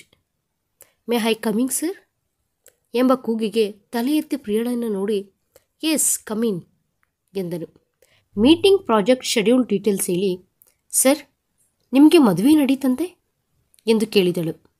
ಅವಳ ಕಣ್ಣುಗಳಲ್ಲಿ ನಿರಾಸೆಯ ಭಾವನೆ ಸ್ಪಷ್ಟವಾಗಿ ಕಾಣಿಸುತ್ತಿದೆ. ಹೌದು ಎಂದನು ಫೈಲ್ ನೋಡುತ್ತಾ. ಆ ಹುಡುಗಿಯನ್ನು ಪ್ರೀತಿಸಿ ಮದುವೆ ಮಾಡಿಕೊಂಡ್ರಾ ಎಂದು ಕೇಳಿ ಅವನ ಜವಾಬುಗೋಸ್ಕರ ಅವನ ಕಡೆ ನೋಡುತ್ತಿದ್ದಾಳೆ. ಪರ್ಸನಲ್ ಡೀಟೇಲ್ಸ್ ಆಫೀಸ್ನಲ್ಲಿ ಡಿಸ್ಕಸ್ ಮಾಡುವುದು ಒಳ್ಳೆಯದಲ್ಲವೇನೋ ಎಂದನು ಪ್ರಿಯಾ ಕಡೆ ನೋಡುತ್ತಾ. ಸಾರಿ ಸರ್, ಜಸ್ಟ್ ತಿಳಿದುಕೊಳ್ಳೋಣ ಅಂತ ಎಂದಳು ಮೆಲ್ಲಗೆ. No need. ಇಷ್ಟಕ್ಕೂ ಮೀಟಿಂಗ್ ಎಷ್ಟೊತ್ತಿಗೆ ಎಂದು ಟಾಪಿಕ್ ಡೈವರ್ಟ್ ಮಾಡಿದನು ಮನೋಜ್. ಸ್ವಲ್ಪ ಹೊತ್ತಿಗೆ ಕ್ಯಾಬಿನಿಂದ ಹೊರಗಡೆಗೆ ಬಂದು ಫಾಸ್ಟಾಗಿ ನಡೆದುಕೊಂಡು ಹೋಗಿ ತನ್ನ ಸೀಟಿನಲ್ಲಿ ಕುಳಿತುಕೊಂಡು ಕೈಯಲ್ಲಿರುವ ಫೋನನ್ನು ಪಕ್ಕಕ್ಕೆ ಬಿಸಿರಿದಳು. ಕೋಪದಿಂದ ಮುಖ ಕೆಂಪೇರಿತು. ನಾನು ಹುಚ್ಚಳಂತೆ ಹಿಂದೆ ಬಿದ್ದರೂ ನನ್ನನ್ನು ಹಿಡಿಸಿಕೊಳ್ಳದೆ ಬೇರೆಯವಳನ್ನು ಮದುವೆ ಮಾಡ್ಕೊಂತಾನಾ? ಅವಳು ನನಗಿಂತ ಸುಂದರವಾಗಿರ್ತಾಳ? ಹಾಗಾದರೆ ಬಾಸ್ ನನಗೆ ಸಿಗುವುದಿಲ್ವಾ ಎಂದು ಕೋಪದಿಂದ ಸಿಡಿದೇಳುತ್ತಿರುತ್ತಾಳೆ. ಸಾಯಂಕಾಲ ಮನೋಜ್ ಮನೆಗೆ ಹೋಗುವಷ್ಟರಲ್ಲಿ ಅನನ್ಯ ಗಾರ್ಡನ್ನಲ್ಲಿ ಕುಳಿತುಕೊಂಡಿರುತ್ತಾಳೆ. ಕಾರಿನ ವಿಂಡೋ ಕೆಳಗಿಳಿಸಿ ಸ್ವಲ್ಪ ಹೊತ್ತು ಅವಳ ಪ್ರಶಾಂತವಾದ ಮುಖವನ್ನು ಹಾಗೆಯೇ ನೋಡುತ್ತಾ ಇದ್ದು ಬಿಟ್ಟನು. ಸ್ವಲ್ಪ ಹೊತ್ತಿಗೆ ಎಚ್ಚೆತ್ತು ಕಾರ್ ಪಾರ್ಕ್ ಮಾಡಿ ಒಳಗಡೆಗೆ ಹೋದನು. ಸ್ವಲ್ಪ ಹೊತ್ತು ಗಾರ್ಡನ್ನಲ್ಲಿ ಕುಳಿತು ಅಣ್ಣನ ಜೊತೆ ಫೋನಲ್ಲಿ ಮಾತನಾಡಿ ರೂಮಿಗೆ ಹೋಗುತ್ತಾಳೆ ಅನನ್ಯ. ಅನನ್ಯ ಕಡೆ ಒಂದು ಬಾರಿ ನೋಡಿ ಮತ್ತೆ ಲ್ಯಾಪ್ಟಾಪ್ನೊಳಕ್ಕೆ ತಲೆದೂರಿಸುತ್ತಾನೆ ಮನೋಜ್. ಡಿನ್ನರ್ ಮುಗಿಸಿ ಇಬ್ಬರು ಬೆಡ್ನ ಒಂದೊಂದು ಮೂಲೆಗೆ ಮಲಗಿಕೊಳ್ಳುತ್ತಾರೆ. ಅನನ್ಯ ಎದ್ದು ರೆಡಿಯಾಗಿ ಕಾಫಿ ಕುಡಿದು ರೂಮಿನೊಳಗೆ ಬರುತ್ತಾಳೆ. ಮನೋಜ್ ಆಗ್ತಾನೆ ಸ್ನಾನ ಮಾಡಿ ಟವಲ್ ಸುತ್ತಕೊಂಡು ಬಾತ್ರೂಮ್ನಿಂದ ಬರುತ್ತಾನೆ. ನೀರಿನ ಹನಿಗಳಿಂದ ಇರುವ ಅವನ ಬಿಳಿಯ ದೇಹವನ್ನು ನೋಡುತ್ತಾ ಇದ್ದು ಬಿಟ್ಟಳು ಅನನ್ಯ. ಏನು ಸೈಟ್ ಹೊಡಿತಿದೆಯಾ ಎಂದನು ತುಂಟ ನಗೆ ಬೀರುತ್ತಾ. ನಾನಾ? ನಿನಗ? ಅಷ್ಟೊಂದು ಸೀನ್ ಇಲ್ಲ ಬಿಡು ಎಂದು ಬೆಡ್ ಮೇಲೆ ಇರುವ ಫೋನನ್ನು ತೆಗೆದುಕೊಂಡಳು. ಅಷ್ಟರೊಳಗೆ ಏನೋ ಆಲೋಚನೆ ಬಂದು ಫೋನ್ ಕ್ಯಾಮ್ರಾ ಓಪನ್ ಮಾಡಿ ಟವಲ್ ಸುತ್ತುಕೊಂಡ ಮನೋಜ್ನನ್ನು ಟಕ್ ಟಕ್ ಎಂದು ಫೋಟೋಗಳು ತೆಗೆಯುತ್ತಿದ್ದಾಳೆ ಅನನ್ಯ. ಯಾಕೋ ಅನುಮಾನ ಬಂದು ಪಕ್ಕಕ್ಕೆ ತಿರುಗಿದ ಮನೋಜ್ಗೆ ಅನನ್ಯ ಫೋಟೋಗಳು ತೆಗೆಯುತ್ತಿರುವುದು ಕಾಣಿಸಿತು. ಈ ಫೋಸ್ ಚೆನ್ನಾಗಿದೆ, ಸೂಪರಾಗಿ ಬರ್ತಿದ್ದಾವೆ ಫೋಟೋಗಳು ಎನ್ನುತ್ತಾ ಹಾಗೆಯೇ ನಗುತ್ತಾ ಫೋಟೋಗಳು ತೆಗೆಯುತ್ತಿರುವ ಅನನ್ಯ ಬಳಿ ಬಂದು, ಹೋಯ್, ಫೋಟೋಗಳು ತೆಗೆದಾ? ಮೊದಲು ಅದನ್ನು ಡಿಲೀಟ್ ಮಾಡು ಎಂದು ಫೋನ್ ಕಿತ್ತುಕೊಳ್ಳುವುದಕ್ಕೆ ಟ್ರೈ ಮಾಡಿದನು. ಅನನ್ಯ ಮನೋಜ್ಗೆ ಸಿಗದೆ ರೂಮಿನಲ್ಲಿ ಓಡುತ್ತಾ, ಈ ಫೋಟೋಗಳು ಸೋಷಿಯಲ್ ಮೀಡಿಯಾದಲ್ಲಿ ಇಟ್ಟರೆ ಫುಲ್ ಲೈಕ್ಸ್ ಆ್ಯಂಡ್ ಕಾಮೆಂಟ್ಸ್ ಬರ್ತಾವೆ. ಅಷ್ಟೇ ಅಲ್ಲ, ನಿನ್ನ ಬಾಡಿ ನೋಡಿ ಅಂಡರ್ವೇರ್ ಹ್ಯಾಡ್ಸ್ಗೋಸ್ಕರ ಕಂಪನಿಗಳು ಕ್ಯೂ ಕಟ್ಟುತ್ತವೆ ಎಂದು ನಗುತ್ತಾ ಓಡುತ್ತಿದ್ದರೆ ಮನೋಜ್ ಅವನ ಹಿಂದೆಯೇ ಓಡುತ್ತಾನೆ. ಕೊನೆಗೆ ಅವಳು ಸುಸ್ತಾಗಿ ಬೆಡ್ ಹಿಂದಕ್ಕೆ ಹೋದ ತಕ್ಷಣ ಅವನು ಬೆಡ್ ಮೇಲಕ್ಕೆ ಹತ್ತಿ ಅವಳ ಮುಂದೆ ಧುಮುಕಿದನು. ಗೋಡೆಗೆ ಅಂಟಿಕೊಂಡು ಬಿಟ್ಟಳು ಅನನ್ಯ. ಫಸ್ಟ್ ಫೋನ್ ಕೊಡು ಇಲ್ಲಿ ಎಂದು ಅವಳ ಕೈಯಲ್ಲಿರುವ ಫೋನನ್ನು ಕಿತ್ತುಕೊಳ್ಳಲು ಹೋದರೆ ಅನನ್ಯ ಅವನಿಗೆ ಸಿಗದೆ ಕೈಯಲ್ಲಿ ಫೋನ್ ಹಿಡಿದು ಕೈಯನ್ನು ಮೇಲಕ್ಕೆ ಎತ್ತಿದಳು. ಮನೋಜ್ ಒಮ್ಮೆಲೆ ಜಂಪ್ ಮಾಡಿ ಮೇಲಕ್ಕೆ ಜಗದು ಹಿಡಿದುಕೊಂಡನು. ಅದೇ ಸಮಯದಲ್ಲಿ ಇಬ್ಬರ ತುಟಿಗಳು ಒಮ್ಮೆಲೆ ಭೇಟಿಯಾಗಿ ಬೇರ್ಪಟ್ಟವು. ಒಮ್ಮೆಲೆ ಇಬ್ಬರ ಹೃದಯಗಳು ಜುಮ್ಮೆಂದವು. ಫೋನನ್ನು ಮನೋಜ್ಗೆ ಕೊಟ್ಟು ಬಾಲ್ಕನ್ನಿಗೆ ಹೋಗಿ ನಿಂತು ಹೃದಯದ ಮೇಲೆ ಕೈ ಹಾಕಿಕೊಂಡು ಜೋರಾಗಿ ಹೊಡೆದುಕೊಳ್ಳುತ್ತಿರುವ ಹೃದಯದ ವೇಗವನ್ನು ಸಮಸ್ಥಿತಿಗೆ ತರುವುದಕ್ಕೆ ಪ್ರಯತ್ನಿಸುತ್ತಿದ್ದಾಳೆ ಅನನ್ಯ. ಇಲ್ಲಿ ಮನೋಜ್ನ ಪರಿಸ್ಥಿತಿ ಸಹ ಅದೇ ರೀತಿ ಇದೆ. ಬೆಡ್ ಮೇಲೆ ಕುಳಿತುಕೊಂಡು ತನ್ನ ತುಟಿಗಳನ್ನು ಮುಟ್ಟಿ ನೋಡಿಕೊಳ್ಳುತ್ತಾನೆ. ಆ ತುಟಿಗಳ ಸ್ಪರ್ಶ ಇಬ್ಬರಿಗೂ ಹೊಸದಾಗಿದೆ. ಇಬ್ಬರೂ ಸ್ವಲ್ಪ ಹೊತ್ತು ಯಾವುದೋ ಟ್ರಾನ್ಸ್ನಲ್ಲಿ ಇದ್ದು ಬಿಟ್ಟರು. ಮೊದಲು ಎಚ್ಚೆತ್ತ ಮನೋಜ್ ಫೋನ್ನಲ್ಲಿರುವ ಫೋಟೋಗಳನ್ನೆಲ್ಲ ಡಿಲೀಟ್ ಮಾಡಿ ಫೋನನ್ನು ಅಲ್ಲೇ ಇಟ್ಬಿಟ್ಟು ಡ್ರೆಸ್ ಹಾಕಿಕೊಂಡು ಫಾಸ್ಟಾಗಿ ಹೊರಗಡೆಗೆ ಹೋದನು. ಸ್ವಲ್ಪ ಹೊತ್ತಿಗೆ ಮನೋಜ್ ರೂಮಿನಲ್ಲಿ ಇಲ್ಲ ಅಂತ ಖಚಿತ ಮಾಡಿಕೊಂಡ ನಂತರ ನಿಧಾನವಾಗಿ ರೂಮಿನೊಳಕ್ಕೆ ಬಂದಳು. ಫೋನ್ ತೆಗೆದುಕೊಂಡು ನೋಡಿದಳು. ಎಲ್ಲ ಫೋಟೋಗಳು ಡಿಲೀಟ್ ಮಾಡಿದ್ದಾನೆ, ಇಡಿಯಟ್ ಅಂತ ಬೈದುಕೊಂಡು ಕಮಲಾ ಟಿಫನ್ ಮಾಡುವುದಕ್ಕೆ ಕರೆದಿದ್ದರಿಂದ ಡೈನಿಂಗ್ ಟೇಬಲ್ ಬಳಿ ಬಂದಳು. ಇಬ್ಬರೂ ಮೌನವಾಗಿ ಬ್ರೇಕ್ಫಾಸ್ಟ್ ಮಾಡಿದರು. ಮಧ್ಯದಲ್ಲಿ ಇಬ್ಬರೂ ಒಂದೆರಡು ಬಾರಿ ನೋಡಿಕೊಂಡರು. ತಕ್ಷಣವೇ ನೋಟವನ್ನು ತಿರುಗಿಸಿಕೊಂಡರು. ಒಬ್ಬರನ್ನೊಬ್ಬರು ನೋಡಿಕೊಳ್ಳಬೇಕೆಂದ್ರೇ ಅವರಿಗೆ ಏನೋ ಒಂಥರ ಮುಜುಗರವಾಗ್ತಿದೆ ಇಬ್ಬರಿಗೂ. ಬ್ರೇಕ್ಫಾಸ್ಟ್ ಮಾಡಿ ಆಫೀಸಿಗೆ ಹೊರಟು ಹೋದನು ಮನೋಜ್. 2 ದಿನ ಇದೇ ರೀತಿ ಕಳೆದು ಹೋಯಿತು. ನಾನು ಆಫೀಸಿಗೆ ಹೋಗ್ತೀನಿ ಎಂದಳು ಅನನ್ಯ. ಆಗ ತಾನೇ ಎದ್ದ ಮನೋಜ್ನ ಜೊತೆ. ಅಷ್ಟೊತ್ತಿಗೆ ರೆಡಿಯಾಗಿದ್ದಳು Ananya. Light yellow colour top ಮೇಲೆ pink thread work, pink colour legging and one side veil ಹಾಕಿಕೊಂಡು, ಮಂಗಳಸೂತ್ರದ ಜೊತೆಗೆ ಒಂದು ಚೈನ್ ಹಾಕಿಕೊಂಡು, ಕಣ್ಣಿಗೆ ಕಾಡಿಗೆ ಲೈಟಾಗಿ ಲಿಪ್ಸ್ಟಿಕ್ ಹಾಕಿಕೊಂಡು ಸಿಂಪಲ್ಲಾಗಿ ರೆಡಿಯಾಗಿದ್ದಾಳೆ. ಏನು ಆ ರೀತಿ ನೋಡ್ತಿದ್ದೀರಾ? ದೃಷ್ಟಿ ತಗಲುತ್ತದೆ ಎಂದಳು ಕನ್ನಡಿಯಿಂದ ನೋಡುತ್ತಾ. ಕೋತಿಯ ಮುಖದ ಥರ ಕಾಣಿಸುತ್ತಿದ್ದರೆ ಕೋತಿ ನನ್ನ ರೂಮಿಗೆ ಯಾವಾಗ ಬಂತಪ್ಪ ಅಂತ ನೋಡ್ತಿದ್ದೆ ಎಂದನು ಬೆಡ್ ಮೇಲಿಂದ ಎದ್ದೇಳುತ್ತಾ. ನನ್ನನ್ನು ಕೋತಿ ಅಂತೀಯ? ನೀನೇ ಚಿಂಪಾಂಜಿ ಮುಖ ಎಂದಳು ಕೈಯಲ್ಲಿರುವ ಬಾಚಣಿಗೆಯನ್ನು ಮನೋಜ್ ಮೇಲಕ್ಕೆ ಬಿಸಿರುತ್ತಾ. ಅದನ್ನು ಕ್ಯಾಚ್ ಹಿಡಿದುಕೊಂಡು ಮತ್ತೆ ಅನನ್ಯಳ ಮೇಲಕ್ಕೆ ಬಿಸಿರಿದನು. ಅದು ಕರೆಕ್ಟಾಗಿ ಅವಳ ಬ್ಯಾಗ್ಗೆ ತಗಲುತ್ತದೆ. ಇಡಿಯೇಟ್, ನನ್ನನ್ನೇ ಹೊಡೆಯುತ್ತೀಯಾ ಎಂದು ಅನನ್ಯ ಹತ್ತಿರಕ್ಕೆ ಬರುವಷ್ಟರಲ್ಲೇ ಬಾತ್ರೂಮ್ ನಳಕ್ಕೆ ದೂರಿ ಬಾಗಿಲು ಹಾಕಿಕೊಳ್ಳುತ್ತಾನೆ. ಈ ಬಾರಿ ಬದುಕೊಂಡೆ ಕಣೋ ಅಂತ ಅಂದುಕೊಂಡೇ ಹಾಲಿನೊಳಕ್ಕೆ ಹೋದಳು. ಮನೋಜ್ ರೆಡಿಯಾಗಿ ಬ್ರೇಕ್ಫಾಸ್ಟ್ಗೆ ಬಂದನು. ಅನನ್ಯ ಗುರುಗುಟ್ಕೊಂಡು ತನ್ನನ್ನೇ ನೋಡುವುದನ್ನು ನೋಡಿ ನಗೆದುಕೊಂಡನು. ತಿಂಡಿ ತಿಂದ ಮೇಲೆ ಅಜ್ಜಿಯನ್ನು ಗಟ್ಟಿಯಾಗಿ ಹಗ್ ಮಾಡಿಕೊಂಡು, ನಾನು ಆಫೀಸ್ಗೆ ಹೋಗಿ ಬರ್ತೀನಿ, ನೀನು ಹುಷಾರು ಎಂದು ಕೆನ್ನೆಯ ಮೇಲೆ ಮುತ್ತಿಟ್ಟಳು. ಅಜ್ಜಿ ನಗುತ್ತಾ, ನನ್ನ ಮೊಮ್ಮಗನಿಗೆ ಇಡಮ್ಮ ಆ ಮುತ್ತುಗಳ್ಯಾವು? ನಿನ್ನನ್ನು ಕರೆದುಕೊಂಡು ಹೋಗುವುದು ಅವನೇ ಅಲ್ವಾ ಎಂದಳು. ನಾನು ರೆಡಿ ಎಂದನು ಮನೋಜ್ ತನ್ನ ಕೆನ್ನೆಯನ್ನು ತೋರಿಸುತ್ತಾ. ಮನೋಜ್ ಕೂಡ ಸೀರಿಯಸ್ ಆಗಿ ಒಂದು ಲುಕ್ ಕೊಟ್ಟು, ಹೋಗಿ ಅಜ್ಜಿ ಎಂದು ನಾಚಿಕೆ ಪಡುವ ಥರ ನಟಿಸುತ್ತಾ ಹೊರಗಡೆ ಬಂದಳು. ಇಬ್ಬರೂ ಕಾರಿನಲ್ಲಿ ಹೊರಟರು. ಅನನ್ಯಳನ್ನು ತನ್ನ ಆಫೀಸಿನ ಬಳಿ ಡ್ರಾಪ್ ಮಾಡಿ ಆಫೀಸಿಗೆ ಹೊರಟು ಹೋದನು. ಮದುವೆಯ ಬಗ್ಗೆ ಫ್ರೆಂಡ್ಸ್ ಕೇಳುತ್ತಿದ್ದರೆ ಅಲ್ಪ ಸ್ವಲ್ಪ ಹೇಳಿ ವರ್ಕ್ನಲ್ಲಿ ಮುಳುಗಿ ಹೋದಳು ಅನನ್ಯ. ಸ್ವಲ್ಪ ಹೊತ್ತಿಗೆ ಮ್ಯಾನೇಜರ್ ಕರೆದಿದ್ದರಿಂದ ತನ್ನ ಕ್ಯಾಬಿನ್ಗೆ ಹೋದಳು. ಗುಡ್ ಮಾರ್ನಿಂಗ್ ಸರ್, ಕರೆದ್ರಂತೆ? ಅದೇನು ಅನನ್ಯ, ಮದುವೆಯಾಗಿ 1 ವಾರ ಸಹ ಆಗಲಿಲ್ಲ, ಆಗಲೇ ಆಫೀಸಿಗೆ ಬಂದಿದ್ದೀಯಾ? ಹನಿಮೂನ್ಗೆ ಪ್ಲ್ಯಾನ್ ಮಾಡಲಿಲ್ವಾ ಎಂದು ನಗುತ್ತಾ ಕೇಳಿದನು ಅವರ ಮ್ಯಾನೇಜರ್. ಅನನ್ಯಳಿಗೆ ಕೋಪ ಬಂದರೂ ಬಲವಂತದಿಂದ ನಗುತ್ತಾ, ನಮ್ಮ ಯಜಮಾನರು ತುಂಬ ಬ್ಯುಸಿ ಸರ್, ಅದಕ್ಕೆ ಮತ್ತೆ ಹೋಗೋಣ ಅಂದರು. ಇಷ್ಟಕ್ಕೂ ಏನಕ್ಕೆ ಕರೆದ್ರಿ ಎಂದು ಟಾಪಿಕ್ ಡೈವರ್ಟ್ ಮಾಡಿದಳು. ನಮಗೆ ಹೊಸ ಪ್ರಾಜೆಕ್ಟ್ ಬಂದಿದೆ, ನೀನು ನಿತ್ಯ ಹಾಗೂ ಅಖಿಲ್ 3 ಜನ ಜೊತೆಯಾಗಿ ಮಾಡಿ, ವೆರಿ ಇಂಪಾರ್ಟೆಂಟ್ ಪ್ರಾಜೆಕ್ಟ್. ಒಂದು ಬಾರಿ ಅನಲೈಸ್ ಮಾಡಿ, ನೆಕ್ಸ್ಟ್ ವೀಕ್ ಆ ಪ್ರಾಜೆಕ್ಟನ್ನು ನಮಗೆ ಪ್ರಾಜೆಕ್ಟ್ ಕೊಟ್ಟಿರುವ ಕಂಪನಿಯಲ್ಲಿ ಪ್ರೆಸೆಂಟೇಷನ್ ಕೊಡಬೇಕಾಗುತ್ತದೆ. ಗೆಟ್ ರೆಡಿ ಫಾರ್ ಇಟ್ ಎಂದು ಫೈಲನ್ನು ಕೈಯಲ್ಲಿ ಇಟ್ಟನು. ಏನಾಯ್ತೆ, ಯಾಕೆ ಅಷ್ಟೊಂದು ಅಪ್ಸೆಟ್ ಆಗಿದೆಯಾ? ಮ್ಯಾನೇಜರ್ ಏನಾದರೂ ಅಂದ್ರಾ? ಹನಿಮೂನ್ಗೆ ಯಾಕೆ ಹೋಗಲಿಲ್ಲ ಅಂತ ಒಂಥರ ನೋಡುತ್ತಾ ಕೇಳಿದ್ನು ಕಣೆ. ವೇಸ್ಟ್ ಫೆಲೋ ಅವನ ವೇಷಗಳು. ಕೆಲವರು ಹಾಗೆ ಕಣೆ, ನಾವೇ ಹಿಡಿಸ್ಕೊಳ್ಳದೆ ಬಿಟ್ಬಿಡಬೇಕು ಎಂದು ಹೊಸ ಪ್ರಾಜೆಕ್ಟ್ ಅನಲೈಸಿಸ್ ಮಾಡುವುದರಲ್ಲಿ ಮಗ್ನರಾದರು.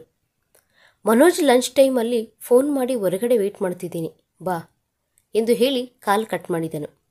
ಅನನ್ಯ ಹೊರಗಡೆಗೆ ಬಂದಿದ್ದ ತಕ್ಷಣ ನಡಿ ಲಂಚ್ ಮಾಡೋಣ ಎಂದನು ಕಾರಿಡೋರ್ ತೆಗೆಯುತ್ತಾ. ಕಾರಿನಲ್ಲಿ ಹತ್ತಿ ಕುಳಿತುಕೊಂಡು, ಲಂಚ್ಗೋಸ್ಕರ ಇಲ್ಲಿಯ ತನಕ ಬರಬೇಕಾ? ಕ್ಯಾಂಟೀನಲ್ಲೇ ಮಾಡಿಬಿಡ್ತಿದ್ದೆ ಅಲ್ವಾ ಎಂದಳು ನಿಧಾನವಾಗಿ. ಇಲ್ಲಿ ರೆಸ್ಟೋರೆಂಟ್ನಲ್ಲಿ ಫುಡ್ ಚೆನ್ನಾಗಿರುತ್ತದೆ, ಒಂದ್ಸರಿ ಟೇಸ್ಟ್ ಮಾಡು. ನಾಳೆಯಿಂದ ಬಾಕ್ಸ್ ತಗೊಂಡು ಬಾ, ಹೊರಗಡೆ ಊಟ ಒಳ್ಳೆಯದಲ್ಲ. ನಾನು ಸಹ ಬಾಕ್ಸ್ ತೆಗೆದುಕೊಂಡು ಬರ್ತೀನಿ. ಇವತ್ತು ರೆಸ್ಟೋರೆಂಟಿಗೆ ಹೋಗೋಣ ಅಂತ ತೆಗೆದುಕೊಂಡು ಬರಲಿಲ್ಲ ಎಂದನು ಮನೋಜ್. ನಿನಗೆ ಇಷ್ಟವಾಗಿರುವ ಐಟಮ್ಸನ್ನು ಆರ್ಡರ್ ಮಾಡು ಎಂದು ಮೆನು ಕಾರ್ಡನ್ನು ಅನನ್ಯಳ ಕೈಗೆ ಕೊಟ್ಟನು. 3 ಚಿಕನ್ ಐಟಮ್ಸ್ ಹೇಳಿದಳು. ಇಬ್ಬರೂ ಊಟ ಮುಗಿಸಿ ಲಾಸ್ಟ್ನಲ್ಲಿ ಐಸ್ ಕ್ರೀಮ್ ತಿಂದರು. ಅನನ್ಯಳನ್ನು ಆಫೀಸ್ ಬಳಿ ಡ್ರಾಪ್ ಮಾಡಿ, ಯಾವ ಟೈಮಿಗೆ ಪಿಕಪ್ ಮಾಡ್ಕೋಬೇಕು ಅಂತ ಫೋನ್ ಮಾಡಿ ಹೇಳು ಅಂತ ಹೇಳಿ ಕಾರ್ ಸ್ಟಾರ್ಟ್ ಮಾಡಿಕೊಂಡು ಆಫೀಸಿಗೆ ಹೊರಟು ಹೋದನು. ಮನೋಜ್ ಆಫೀಸಿನೊಳಕ್ಕೆ ಹೆಜ್ಜೆ ಇಡುತ್ತಿದ್ದಂಗೆ ತಿಂದಾಕುವ ಥರ ನೋಡುತ್ತಿದ್ದಾಳೆ ಪ್ರಿಯಾ. ಏನೇ ಆ ನೋಟ? ಸರ್ಗೆ ಹೀಗೆ ಮದುವೆ ಆಗೋಗಿದೆ, ಆದರೂ ಅದೇ ರೀತಿ ನೋಡ್ತೀಯ ಯಾಕೆ ಎಂದು ಏನೂ ಅರ್ಥ ಆಗದವಳ ಥರ ಕೇಳುತ್ತಾಳೆ ವರ್ಷ. ಮದುವೆ ಆದರೆ ಏನೇ, ಅವರಿಗೆ ಕೀಫಾಗಿ ಇರುವುದಕ್ಕೂ ಸಹ ನಾನು ರೆಡಿ. ಆದರೂ ಮದುವೆ ಒಂದೇ ಸರಿನೇ ಮಾಡ್ಕೋಬೇಕಾ ಏನು? ಅವರಿಬ್ಬರು ಬೇರೆಯಾದರೆ ನನಗೆ ಚಾನ್ಸ್ ಬರುತ್ತೆ ಅಲ್ವಾ ಎಂದಳು ಏನೋ ದೊಡ್ಡ ವಿಷಯ ಕಂಡು ಹಿಡಿದವಳಂಗೆ. ಅವ್ರು ಯಾಕೆ ಬೇರೆ ಆಗ್ತಾರೆ ಎಂದು ಕೇಳಿದಳು ವರ್ಷ. ಏನೋ ಟ್ರೈ ಮಾಡೋಣ. ಆ ದೇವರು ಯಾವುದೋ ಒಂದು ಅವಕಾಶ ಕಲ್ಪಿಸಿಕೊಡದೆ ಹೋಗ್ತಾನಾ ಈ ಮನ್ಮಥನನ್ನು ನನ್ನವನನ್ನಾಗಿ ಮಾಡಿಕೊಳ್ಳುವುದಕ್ಕೆ ಎಂದು ಯಾವುದೋ ಲೋಕದಲ್ಲಿರುವ ಪ್ರಿಯಾಗೆ ಮೊದಲು ವರ್ಕ್ ಫಿನಿಷ್ ಮಾಡು, ಇಲ್ದಿದ್ರೆ ಮನ್ಮಥನು ಸ್ವಲ್ಪ ರಾಕ್ಷಸನಾಗ್ತಾನೆ ಎಂದಳು ವರ್ಷ ಕೈಯಲ್ಲಿ ಫೈಲ್ ಇಡುತ್ತಾ. ಓಕೆ ಓಕೆ ಎಂದು ಫೈಲ್ ತೆಗೆದುಕೊಂಡು ವರ್ಕ್ನಲ್ಲಿ ಬೀಳುತ್ತಾರೆ.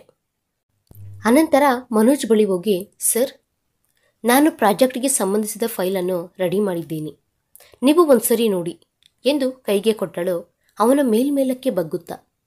ಮನೋಜ್ ಅದನ್ನೇನು ಗಮನಿಸದೆ ಫೈಲ್ ತೆಗೆದುಕೊಂಡು, ಯು ಕ್ಯಾನ್ ಗೋ, ನಾನು ನೋಡಿ ಕರೀತೀನಿ ಎಂದು ಹೇಳಿದ್ದರಿಂದ ಬಿರುಸಾಗಿ ಹೊರಗಡೆ ಹೋದಳು. ಅನನ್ಯಳನ್ನು ಫಿಕ್ ಮಾಡಿಕೊಂಡು ಮನೆಗೆ ಹೊರಟನು. ಕಾರು ಹತ್ತಿದ ತಕ್ಷಣ ಒಳ್ಳೆಯ ನಿದ್ದೆಗೆ ಜಾರಿಕೊಂಡಳು ಅನನ್ಯ. ನಿದ್ದೆ ಮಾಡುತ್ತಾ ಪಕ್ಕಕ್ಕೆ ಬೀಳುತ್ತಿರುವ ಅನನ್ಯಳನ್ನು ಕೈಯನ್ನ ಅಡ್ಡ ಇಟ್ಟು ತಡೆಯುತ್ತಾನೆ.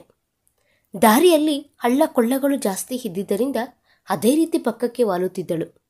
ಮನೋಜ್ ನಿಧಾನವಾಗಿ ಅವಳ ಹತ್ತಿರಕ್ಕೆ ಜರುಗಿ ಅವಳ ತಲೆಯನ್ನು ತನ್ನ ಭುಜಕ್ಕೆ ಹಾನಿಸಿಕೊಂಡು ಡ್ರೈವ್ ಮಾಡುತ್ತಾನೆ. ಮನೆಯ ಬಳಿ ಬಂದ ತಕ್ಷಣ ಅವಳ ತಲೆಯನ್ನು ಸೀಟಲ್ಲಿ ಇಟ್ಟು ಜರುಗಿ ಕುಳಿತುಕೊಂಡು ಅನನ್ಯ ಎಂದು ಜೋರಾಗಿ ಕರೆಯುತ್ತಾನೆ.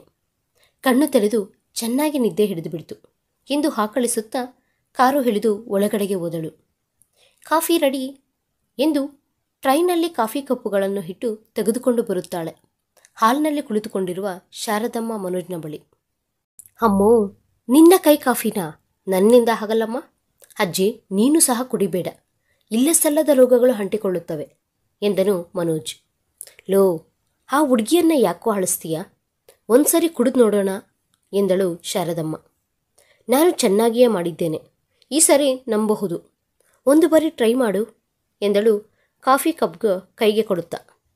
ದೇವರೇ ಎಂದು ಮೇಲಕ್ಕೆ ನೋಡುತ್ತಾ ಕೈ ಮುಗಿದು ಕಾಫಿ ತೆಗೆದುಕೊಂಡು ಸಿಪ್ ಮಾಡುತ್ತಾನೆ. ಅವನು ಏನು ಹೇಳ್ತಾನ ಅಂತ ಅವನ ಕಡೆಯೇ ನೋಡುತ್ತಿದ್ದಾರೆ ಅನನ್ಯ ಹಾಗೂ ಶಾರದಮ್ಮ.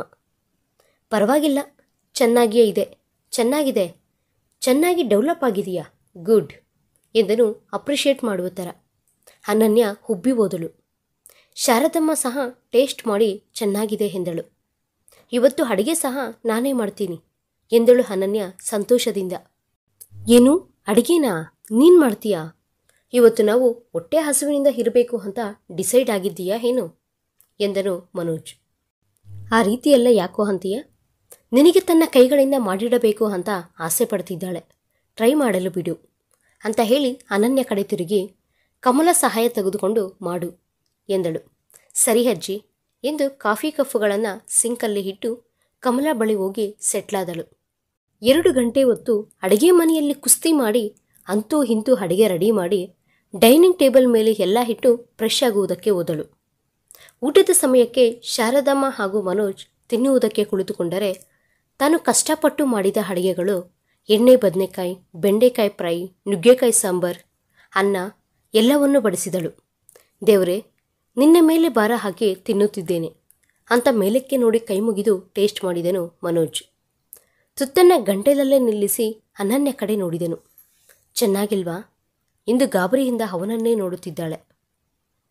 ಪರವಾಗಿಲ್ಲ, ಚೆನ್ನಾಗೇ ಇದೆ, ಇನ್ನೂ ಇಂಪ್ರೂವ್ ಆಗಬೇಕು ಎಂದನು.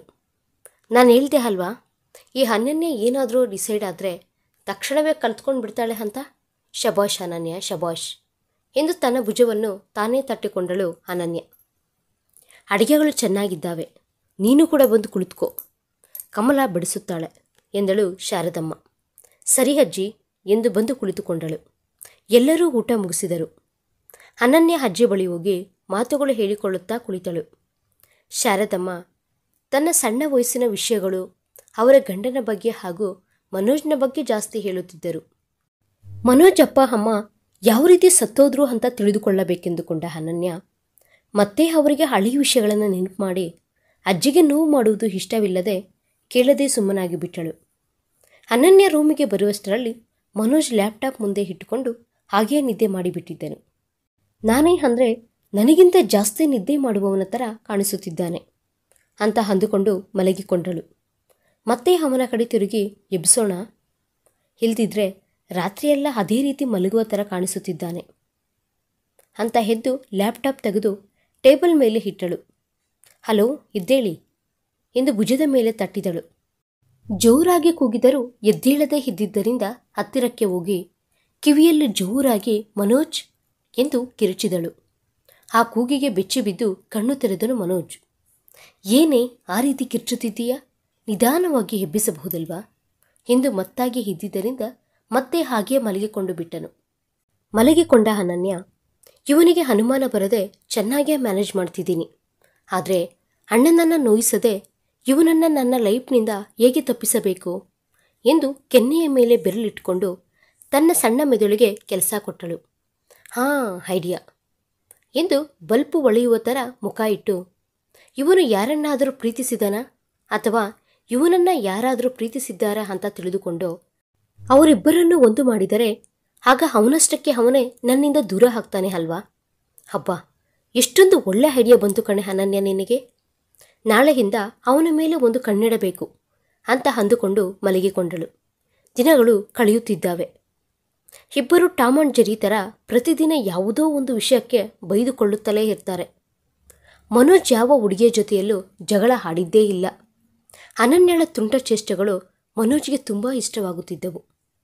ಹಲೋ, ಹೇಳು ಧೀರಜ್, ಒಂದ್ಸರಿ ಹೊರಗಡೆ ಬಾ. ನಿಮ್ಮ ಆಫೀಸ್ ಹೊರಗಡೆ ವೆಯ್ಟ್ ಮಾಡ್ತಿದ್ದೀನಿ. ಓಕೆ, ಬರ್ತಿದ್ದೀನಿ ಕಣೋ ಎಂದು ಕಾಲ್ ಕಟ್ ಮಾಡಿ, ಈಗಲೇ ಬರ್ತೀನಿ ಕಣೆ, ನಮ್ಮ ಭಾವ ಬಂದಿದ್ದಾರಂತೆ, ಮೀಟ್ ಮಾಡಿ ಬರ್ತೀನಿ ಎಂದು ಹೊರಗಡೆ ಹೋದಳು. ಆಫೀಸಿನ ಎದುರಿಗೆ ಇರುವ ಕಾಫಿ ಶಾಪ್ನೊಳಗೆ ಕುಳಿತುಕೊಂಡಿದ್ದಾನೆ. ಒಳಗಡೆಗೆ ಬರುತ್ತಿರುವ ಅನನ್ಯಳನ್ನು ನೋಡಿದ ತಕ್ಷಣ ಅವನ ಕಣ್ಣುಗಳಲ್ಲಿ ಹೊಳಪು. ಹೇಗಿದ್ದೀಯ ಧೀರಜ್? ಮಾವನ ಆರೋಗ್ಯ ಹೇಗಿದೆ ಎಂದು ಕೇಳಿದಳು ಚೇರಿನ ಮೇಲೆ ಕುಳಿತುಕೊಳ್ಳುತ್ತಾ. ನೆನ್ನೆನೇ ಮನೆಗೆ ಕರೆದುಕೊಂಡೋದ್ವಿ, ಈಗ ಚೆನ್ನಾಗಿಯೇ ಇದ್ದಾನೆ. ಐಮ್ ಸಾರಿ, ಮದುವೆ ಗಂಡನ್ನ ಕಿಡ್ನಾಪ್ ಮಾಡಿದರೆ ಮದುವೆ ನಿಂತೋಗುತ್ತೆ ಅಂತ ಅಂದುಕೊಂಡೆ. ಈ ರೀತಿ ಆಗುತ್ತೆ ಅಂತ ಗೊತ್ತಿದ್ರೆ ನಾನೇ ಮಂಟಪದಲ್ಲಿ ಇರ್ತಿದ್ದೆ. ಆಗ ನಿನ್ನ ಕೊರಳಿಗೆ ತಾಳಿ ಕಟ್ಟುವ ಅವಕಾಶ ಅವನಿಗೆ ಸಿಗ್ತಾ ಇರಲಿಲ್ಲ ಎಂದನು ಅನನ್ಯಳನ್ನು ತಿಂದಾಕುವ ಥರ ನೋಡುತ್ತಾ. ಧೀರಜ್, ಆ ಟಾಪಿಕ್ ಬಿಟ್ಬಿಡು ಇನ್ನ, ಈಗಲೇ ನನಗೆ ಹುಚ್ಚಿಡ್ದಂಗೆ ಆಗ್ತಿದೆ. ಸರಿ ಸರಿ, ಕಾಫಿ ತಗೊಂಡು ಬರ್ತೀನಿ ಎಂದು ಎದ್ದು ಹೋದನು. ತಗೋ ಅನನ್ಯ, ನಿನಗೆ ಇಷ್ಟವಾದ ಕ್ಯಾಪಿಚಿನೋ ಎಂದು ಕಾಫಿ ಕೈಗೆ ಕೊಟ್ಟನು. ಹಾಗಾದರೆ ನಿನ್ನ ಅಮೇರಿಕಾ ಪ್ರಯಾಣ ಕ್ಯಾನ್ಸಲ್ ಆದಂಗೇನಾ ಎಂದು ಕೇಳಿದನು ಧೀರಜ್ ಕಾಫಿ ಕುಡಿಯುತ್ತಾ. ಕ್ಯಾನ್ಸಲ್ ಏನೂ ಇಲ್ಲ, ಹೇಗಾದರೂ ಹೋಗ್ತೀನಿ, ಸ್ವಲ್ಪ ಲೇಟ್ ಆಗಬಹುದು ಅಷ್ಟೆ. ಇದಕ್ಕೆ ನಿನ್ನ ಗಂಡ ಒಪ್ಕೊಳ್ತಾನಾ ಎಂದು ಕೇಳಿ ಅವಳಿಗೆ ಏನು ಹೇಳ್ತಾಳಾ ಅಂತ ಕಾತುರದಿಂದ ಅವಳನ್ನೇ ನೋಡುತ್ತಿದ್ದಾನೆ. ಅವನ ಮುಖ, ಅವನು ಒಪ್ಕೊಳ್ಳೋದೇನು? ಈ 1 ಇಯರಲ್ಲಿ ಏನೋ ಒಂದು ಮಾಡಿ ಅವನು ನನ್ನ ಲೈಫ್ನಲ್ಲಿ ಇಲ್ದಂಗೆ ಮಾಡಬೇಕು ಎಂದಳು ಅನನ್ಯ. ಆ ಮಾತುಗಳು ಕೇಳಿ ಧೀರಜ್ನ ಮುಖ ಬಲ್ಪಿನಂತೆ ಒಳೆಯುತ್ತಿದೆ. ಅಂದರೆ ಅನನ್ಯಳಿಗೆ ಅವನಂದ್ರೆ ಇಷ್ಟ ಇಲ್ಲ ಅನ್ನೋ ಮಾತು. ಈಗ ನನ್ನ ಕೆಲಸ ಈಸಿಯಾಗಿ ಆಗುತ್ತೆ. ಅಮ್ಮಯ್ಯ ಎಂದು ನೆಮ್ಮದಿಯಾಗಿ ಉಸಿರನ್ನು ಎಳೆದುಕೊಂಡನು. ಅನನ್ಯ ಕೈಯನ್ನು ಹಿಡಿದುಕೊಂಡು, ನನ್ನ ಕಡೆಯಿಂದ ಏನಾದರೂ ಹೆಲ್ಪ್ ಬೇಕಾ ಎಂದು ಕೇಳಿದನು.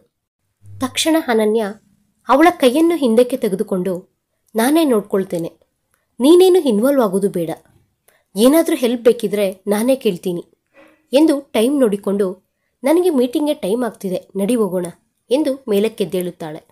ಧೀರಜ್ ಬಿಲ್ ಪೇ ಮಾಡಿ ತನ್ನ ಹಿಂದೆಯೇ ಬರುತ್ತಾನೆ. ಸರಿ, ನಾನೇನೋ ಹೊರಡ್ತೀನಿ, ಅತ್ತೆ ಮಾವನ ಕೇಳಿದೆ ಅಂತ ಹೇಳು, 1-2 ದಿನಗಳಲ್ಲಿ ಮಾವನನ್ನು ನೋಡಲು ಬರ್ತೀನಿ, ಬಾಯ್ ಅಂತ ಹೇಳಿ ಹೊರಡುತ್ತಿದ್ದರೆ ಅನನ್ಯಳ ಕೈ ಹಿಡಿದು ನಿಲ್ಲಿಸಿದನು ಧೀರಜ್. ಅನನ್ಯ, ನಿನಗೆ ಏನು ಬೇಕಾದರೂ ಈ ಭಾವನಿದ್ದಾನೆ ಅನ್ನುವುದನ್ನು ಮರೆಯಬೇಡ. ಒಂದು ಕಾಲ್ ಮಾಡಿದರೆ ಕ್ಷಣಗಳೆಲ್ಲ ನಿನ್ನ ಮುಂದೆ ಇರುತ್ತೇನೆ ಎಂದನು ಗಟ್ಟಿಯಾಗಿ ಅವಳ ಕೈ ಹಿಡಿದುಕೊಂಡು. ಅನನ್ಯ ಕೈಯನ್ನು ಬಿಡಿಸಿಕೊಂಡು, ನನ್ನ ಗಂಡನನ್ನು ನನ್ನ ಜೀವನದಲ್ಲಿ ಇಲ್ದಂಗೆ ಮಾಡ್ತೀನಿ ಅಂದರೆ ಅದರ ಅರ್ಥ ನಿನ್ನನ್ನು ನನ್ನ ಲೈಫ್ನೊಳಗೆ ಆಹ್ವಾನ ಮಾಡ್ತೀನಿ ಅಂತ ಅಲ್ಲ. ನಿನಗೆ ಮೊದಲೇ ಹೇಳಿದೆ, ನಿನ್ನ ಮೇಲೆ ನನಗೆ ಯಾವುದೇ ರೀತಿಯ ಉದ್ದೇಶ ಇಲ್ಲ ಅಂತ. ಆದರೂ ಸಹ ನೀನು ಅದೇ ರೀತಿ ಬಿಹೇವ್ ಮಾಡ್ತಿದ್ದೀಯ. ನನಗೆ ಮದುವೆ ಸಹ ಆಗಿದೆ. ನೀನು ಒಬ್ಬ ಒಳ್ಳೆಯ ಹುಡುಗಿಯನ್ನು ನೋಡಿ ಮದುವೆ ಮಾಡ್ಕೊ, ಆದರೆ ಈ ರೀತಿಯಾಗಿ ಅಡ್ವಾಂಟೇಜ್ ತಗೋಬೇಕು ಅಂತ ನೋಡಬೇಡ ಎಂದು ನಿಧಾನವಾಗಿ ಹೇಳಿದರೂ ವಾರ್ನಿಂಗ್ ಥರಾನೇ ಇದ್ದಾವೆ ಆ ಮಾತುಗಳು. ಅನನ್ಯ ಹೋದ ಕಡೆನೇ ನೋಡುತ್ತಾ, ಹೇ ಹುಚ್ಚಿ, ಚಿಕ್ಕಂದಿನಿಂದ ನೀನಂದರೆ ನನಗೆ ಹುಚ್ಚು. ನಿನ್ನನ್ನು ಅಷ್ಟೊಂದು ಈಸಿಯಾಗಿ ಹೇಗೆ ಬಿಡ್ತೀನಿ ಕಣೆ. ನೀನೇ ಅವನಿಗೆ ದೂರ ಹಾಕ್ತೀನಿ ಅಂತ ಹೇಳ್ತಿದೀಯ. ಅದಕ್ಕೆ ನಾನು ಅವನನ್ನು ಏನೂ ಮಾಡುವುದಿಲ್ಲ. ಇಲ್ಲದಿದ್ದರೆ ಅವನನ್ನು ಅಡ್ಡು ತೊಲಗಿಸುವುದು ನನಗೆ ಚಿಟಿಕೆಯಾಗುವಷ್ಟೊತ್ತು ಕೆಲಸ. ಇಷ್ಟು ವರ್ಷಗಳು ಕಾದಿರುವವನು ಇನ್ನು 1 ವರ್ಷ ಕಾಯಲ್ವಾ? ಅನನ್ಯ ಯಾವತ್ತಿಗೂ ಈ ಧೀರಜ್ಗೇನು ಸ್ವಂತ ಬೇಬಿ ಅಂತ ಒಂದು ವ್ಯಂಗ್ಯವಾದ ನಗುವನ್ನು ನಕ್ಕಿ ಹೊರಟು ಹೋದನು. ಧೀರಜ್ ಹೆಸರಿಗೆ ಮಾತ್ರ ರಿಯಲ್ ಎಸ್ಟೇಟ್ ವ್ಯಾಪಾರ ಮಾಡುತ್ತಾನೆ. ಆದರೆ ಒಳಗೊಳಗೆ ಸೆಟಲ್ಮೆಂಟ್ಗಳು, ಕಬ್ಜಾಗಳು ನಡೆಸುತ್ತಿರುತ್ತಾನೆ. ಮಾತು ಕೇಳದೆ ಇರುವವರನ್ನು ತನ್ನ ಮನುಷ್ಯರ ಕೈಯಲ್ಲಿ ಒಡಿಸಿ ಬೆದರಿಸುತ್ತಾನೆ. ಇಲ್ಲಿಯ ತನಕ ಯಾರ ಪ್ರಾಣವನ್ನು ತೆಗೆದಿಲ್ಲ. ಆದರೆ ಆ ಕೆಲಸ ಮಾಡಲು ಸಹ ಇವನು ಹಿಂದೆ ಮುಂದೆ ನೋಡುವವನಲ್ಲ. ಅನನ್ಯಳಿಗೆ ಈ ವಿಷಯಗಳೇನೂ ಗೊತ್ತಾಗದಂತೆ ಮ್ಯಾನೇಜ್ ಮಾಡುತ್ತಾನೆ. ಆಫೀಸ್ನೊಳಕ್ಕೆ ಹೋದ ಅನನ್ಯ ಮೀಟಿಂಗ್ಗೆ ಅಟೆಂಡ್ ಆಗಿ ವರ್ಕ್ನಲ್ಲಿ ಮುಳುಗಿ ಹೋಗುತ್ತಾಳೆ. ಹೌದು ಕಣೆ, ನಿಮ್ಮ ಅಣ್ಣ ಈ ನಡುವೆ ನಿನ್ನನ್ನು ಮೀಟ್ ಮಾಡುವುದಕ್ಕೆ ಬರ್ತಿಲ್ಲ ಯಾಕೆ ಎಂದು ಕೇಳಿದಳು ನಿತ್ಯ. ಏನೇ ಯಾವತ್ತೂ ಇಲ್ದಿದ್ದು ಇವತ್ತು ನಮ್ಮ ಅಣ್ಣನ ಬಗ್ಗೆ ಕೇಳ್ತಿದೀಯಾ ಎಂದಳು ಅನನ್ಯ. ಏನಿಲ್ಲ ಕಣೆ, ಮೊದಲು ನಿಮ್ಮಣ್ಣ 2 ದಿನಗಳಿಗೊಮ್ಮೆ ಬರ್ತಿದ್ನಲ್ವಾ, ಅದಕ್ಕೆ ಕೇಳಿದೆ ಎಂದಳು. ಓ ಹೌದಾ, ಯಾವ ಕಂಪನಿ ಎಂದಳು ಕಾತುರದಿಂದ. ಅನನ್ಯ ನಿತ್ಯಳನ್ನು ದಿಟ್ಟಿಸಿ ನೋಡುತ್ತಾ ವಿಪ್ರೋ ಎಂದಳು. ಹಾಂ ಓಕೆ ಎಂದಳು ಡಲ್ಲಾಗಿ. ಅದು ನಿತ್ಯ ಎಂದು ಏನೋ ಕೇಳುವಷ್ಟರಲ್ಲೇ ಅನನ್ಯ ಫೋನ್ ರಿಂಗ್ ಆಯಿತು. Villain calling. ಹಾಂ ಹೇಳು, ಲಂಚ್ ಮಾಡ್ದಾ? ಇನ್ನೂ ಇಲ್ಲ, ಹೋಗಬೇಕು. ಓಕೆ, ಟೈಮ್ಗೆ ತಿನ್ನು, ಎಲ್ಲ ನಿನಗೆ ಇಷ್ಟವಾದ ಐಟಮ್ಸ್, ಓಕೆನಾ? ಹಾಂ ಓಕೆ ಎಂದಳು ನಿಧಾನವಾಗಿ. ಬಾಯ್ ಎಂದು ಫೋನ್ ಕಟ್ ಮಾಡಿದನು ಮನೋಜ್. ಮನೋಜ್ ನಂಬರನ್ನು ವಿಲನ್ ಎಂದು ಸೇವ್ ಮಾಡಿಕೊಂಡಿದ್ದಳು ಅನನ್ಯ. ಪರವಾಗಿಲ್ಲ ಕಣೆ, ನಿನ್ನ ಬಗ್ಗೆ ಚೆನ್ನಾಗೇ ಕೇರ್ ತೆಗೆದುಕೊಳ್ಳುತ್ತಿದ್ದಾನೆ ನಿಮ್ಮೋನು ಎಂದಳು ನಿತ್ಯ ನಗುತ್ತಾ. ಅಷ್ಟಿಲ್ಲ ಬಿಡು, ನಡಿ, ಹೊಟ್ಟೆ ತುಂಬ ಹಸಿತಾ ಇದೆ, ಲಂಚ್ ಮಾಡಿಬಿಡೋಣ. ಇಬ್ಬರೂ ಲಂಚ್ ಮುಗಿಸಿ ವರ್ಕ್ನಲ್ಲಿ ಬಿದ್ದರು. ಅಮ್ಮಯ್ಯ ಮಲ್ಕೊಂಡಿದ್ದಾನೆ, ಫೋನ್ ನೋಡಿದರೆ ಏನಾದರೂ ಡೀಟೇಲ್ಸ್ ಸಿಗಬಹುದು ಅಂತ ನಿಧಾನವಾಗಿ ಎದ್ದಳು. ಅಷ್ಟೊತ್ತಿಗೆ ಮನೋಜ್ ಗಾಢ ನಿದ್ರೆಯಲ್ಲಿ ಇದ್ದಾನೆ. ತನ್ನ ಫೋನನ್ನು ಆ ಕಡೆ ಫಿಲ್ಲೋ ಕೆಳಗಡೆ ಇಟ್ಟು ಮಲಗಿಕೊಂಡಿದ್ದಾನೆ. ನಿಧಾನವಾಗಿ ಮೇಲಕ್ಕೆ ಬಗ್ಗಿ ಫೋನ್ ಎತ್ತಿಕೊಳ್ಳುವುದಕ್ಕೆ ಟ್ರೈ ಮಾಡುತ್ತಾಳೆ. ಅಷ್ಟರಲ್ಲೇ ಮನೋಜ್ ಒಮ್ಮೆಲೆ ಕಣ್ಣುಗಳು ತೆರೆದಿದ್ದರಿಂದ ಬೆಚ್ಚಿ ಬಿದ್ದಳು ಅನನ್ಯ. ನಿಧಾನವಾಗಿ ಪಕ್ಕಕ್ಕೆ ಜರುಗುತ್ತಿರುವ ಅನನ್ಯಳ ಕೈ ಹಿಡಿದುಕೊಂಡು ತಡೆದನು. ನನ್ನ ಮೇಲಕ್ಕೆ ಬಂದು ಏನು ಮಾಡ್ತಿದ್ಯಾ? ನೀನು ನನಗೆ ಕಿಸ್ ಮಾಡಬೇಕು ಅಂತ ಅಂದುಕೊಂಡರೆ ಮಲ್ಕೊಂಡಾಗಿ ಅಲ್ಲ, ಎಚ್ಚರವಾಗಿದ್ದಾಗಲೂ ಕಿಸ್ ಮಾಡಬಹುದು ಎಂದನು ತುಂಟನಗೆ ಬೀರುತ್ತಾ. ಚಿಚಿಚಿ, ನಾನು ನಿನಗೆ ಕಿಸ್ ಕೊಡುವುದೇನು? ಅಲ್ಲೊಂದು ದೊಡ್ಡ ಸೊಳ್ಳೆ ಓಡಾಡುತ್ತಿದ್ದರೆ ಅದನ್ನು ಒಡೆಯೋಣ ಅಂತ ಎದ್ದೆ ಎಂದಳು ಆ ಕಡೆ ತಿರುಗಿ ಮಲಗಿಕೊಳ್ಳುತ್ತಾ. ನಂಬಿಟ್ನಾ? ಏನು ಮಾತನಾಡ್ತಿಲ್ಲ, ಹೇಳ್ತಿದ್ರೆ ಮಲ್ಕೊಂಡ್ಬಿಟ್ನಾ ಎಂದು ನಿಧಾನವಾಗಿ ಮನೋಜ್ ಕಡೆ ತಲೆ ತಿರುಗಿಸಿ ನೋಡಿದಳು. ಅವನು ಇವಳನ್ನೇ ನೋಡುತ್ತಿದ್ದಾನೆ. ತಕ್ಷಣವೇ ತಲೆ ತಿರುಗಿಸಿಕೊಂಡ್ಬಿಟ್ಲು. ಅನನ್ಯ, ನಿನಗೆ ಎಲ್ಲದಕ್ಕೂ ತುಂಬ ಆತ್ರ ಕಣೆ. ಈಗ ಅವನು ಏನಂದುಕೊಳ್ಳುತ್ತಾನೆ? ಛೆ ಅಂತ ತಲೆ ಒಡೆದುಕೊಂಡು ಮಲಗಿಕೊಂಡಳು. ಮನೋಜ್ ನಗುತ್ತಾ ನಾಟಿ ಗರ್ಲ್ ಅಂತ ಅಂದುಕೊಂಡು ನಿದ್ದೆಗೆ ಜಾರಿಕೊಂಡನು. ಮಾರ್ನಿಂಗ್ ಬ್ರೇಕ್ಫಾಸ್ಟ್ ಮಾಡಿ ಲಂಚ್ ಬಾಕ್ಸ್ ತೆಗೆದುಕೊಂಡು ಆಫೀಸಿಗೆ ಹೊರಟರು.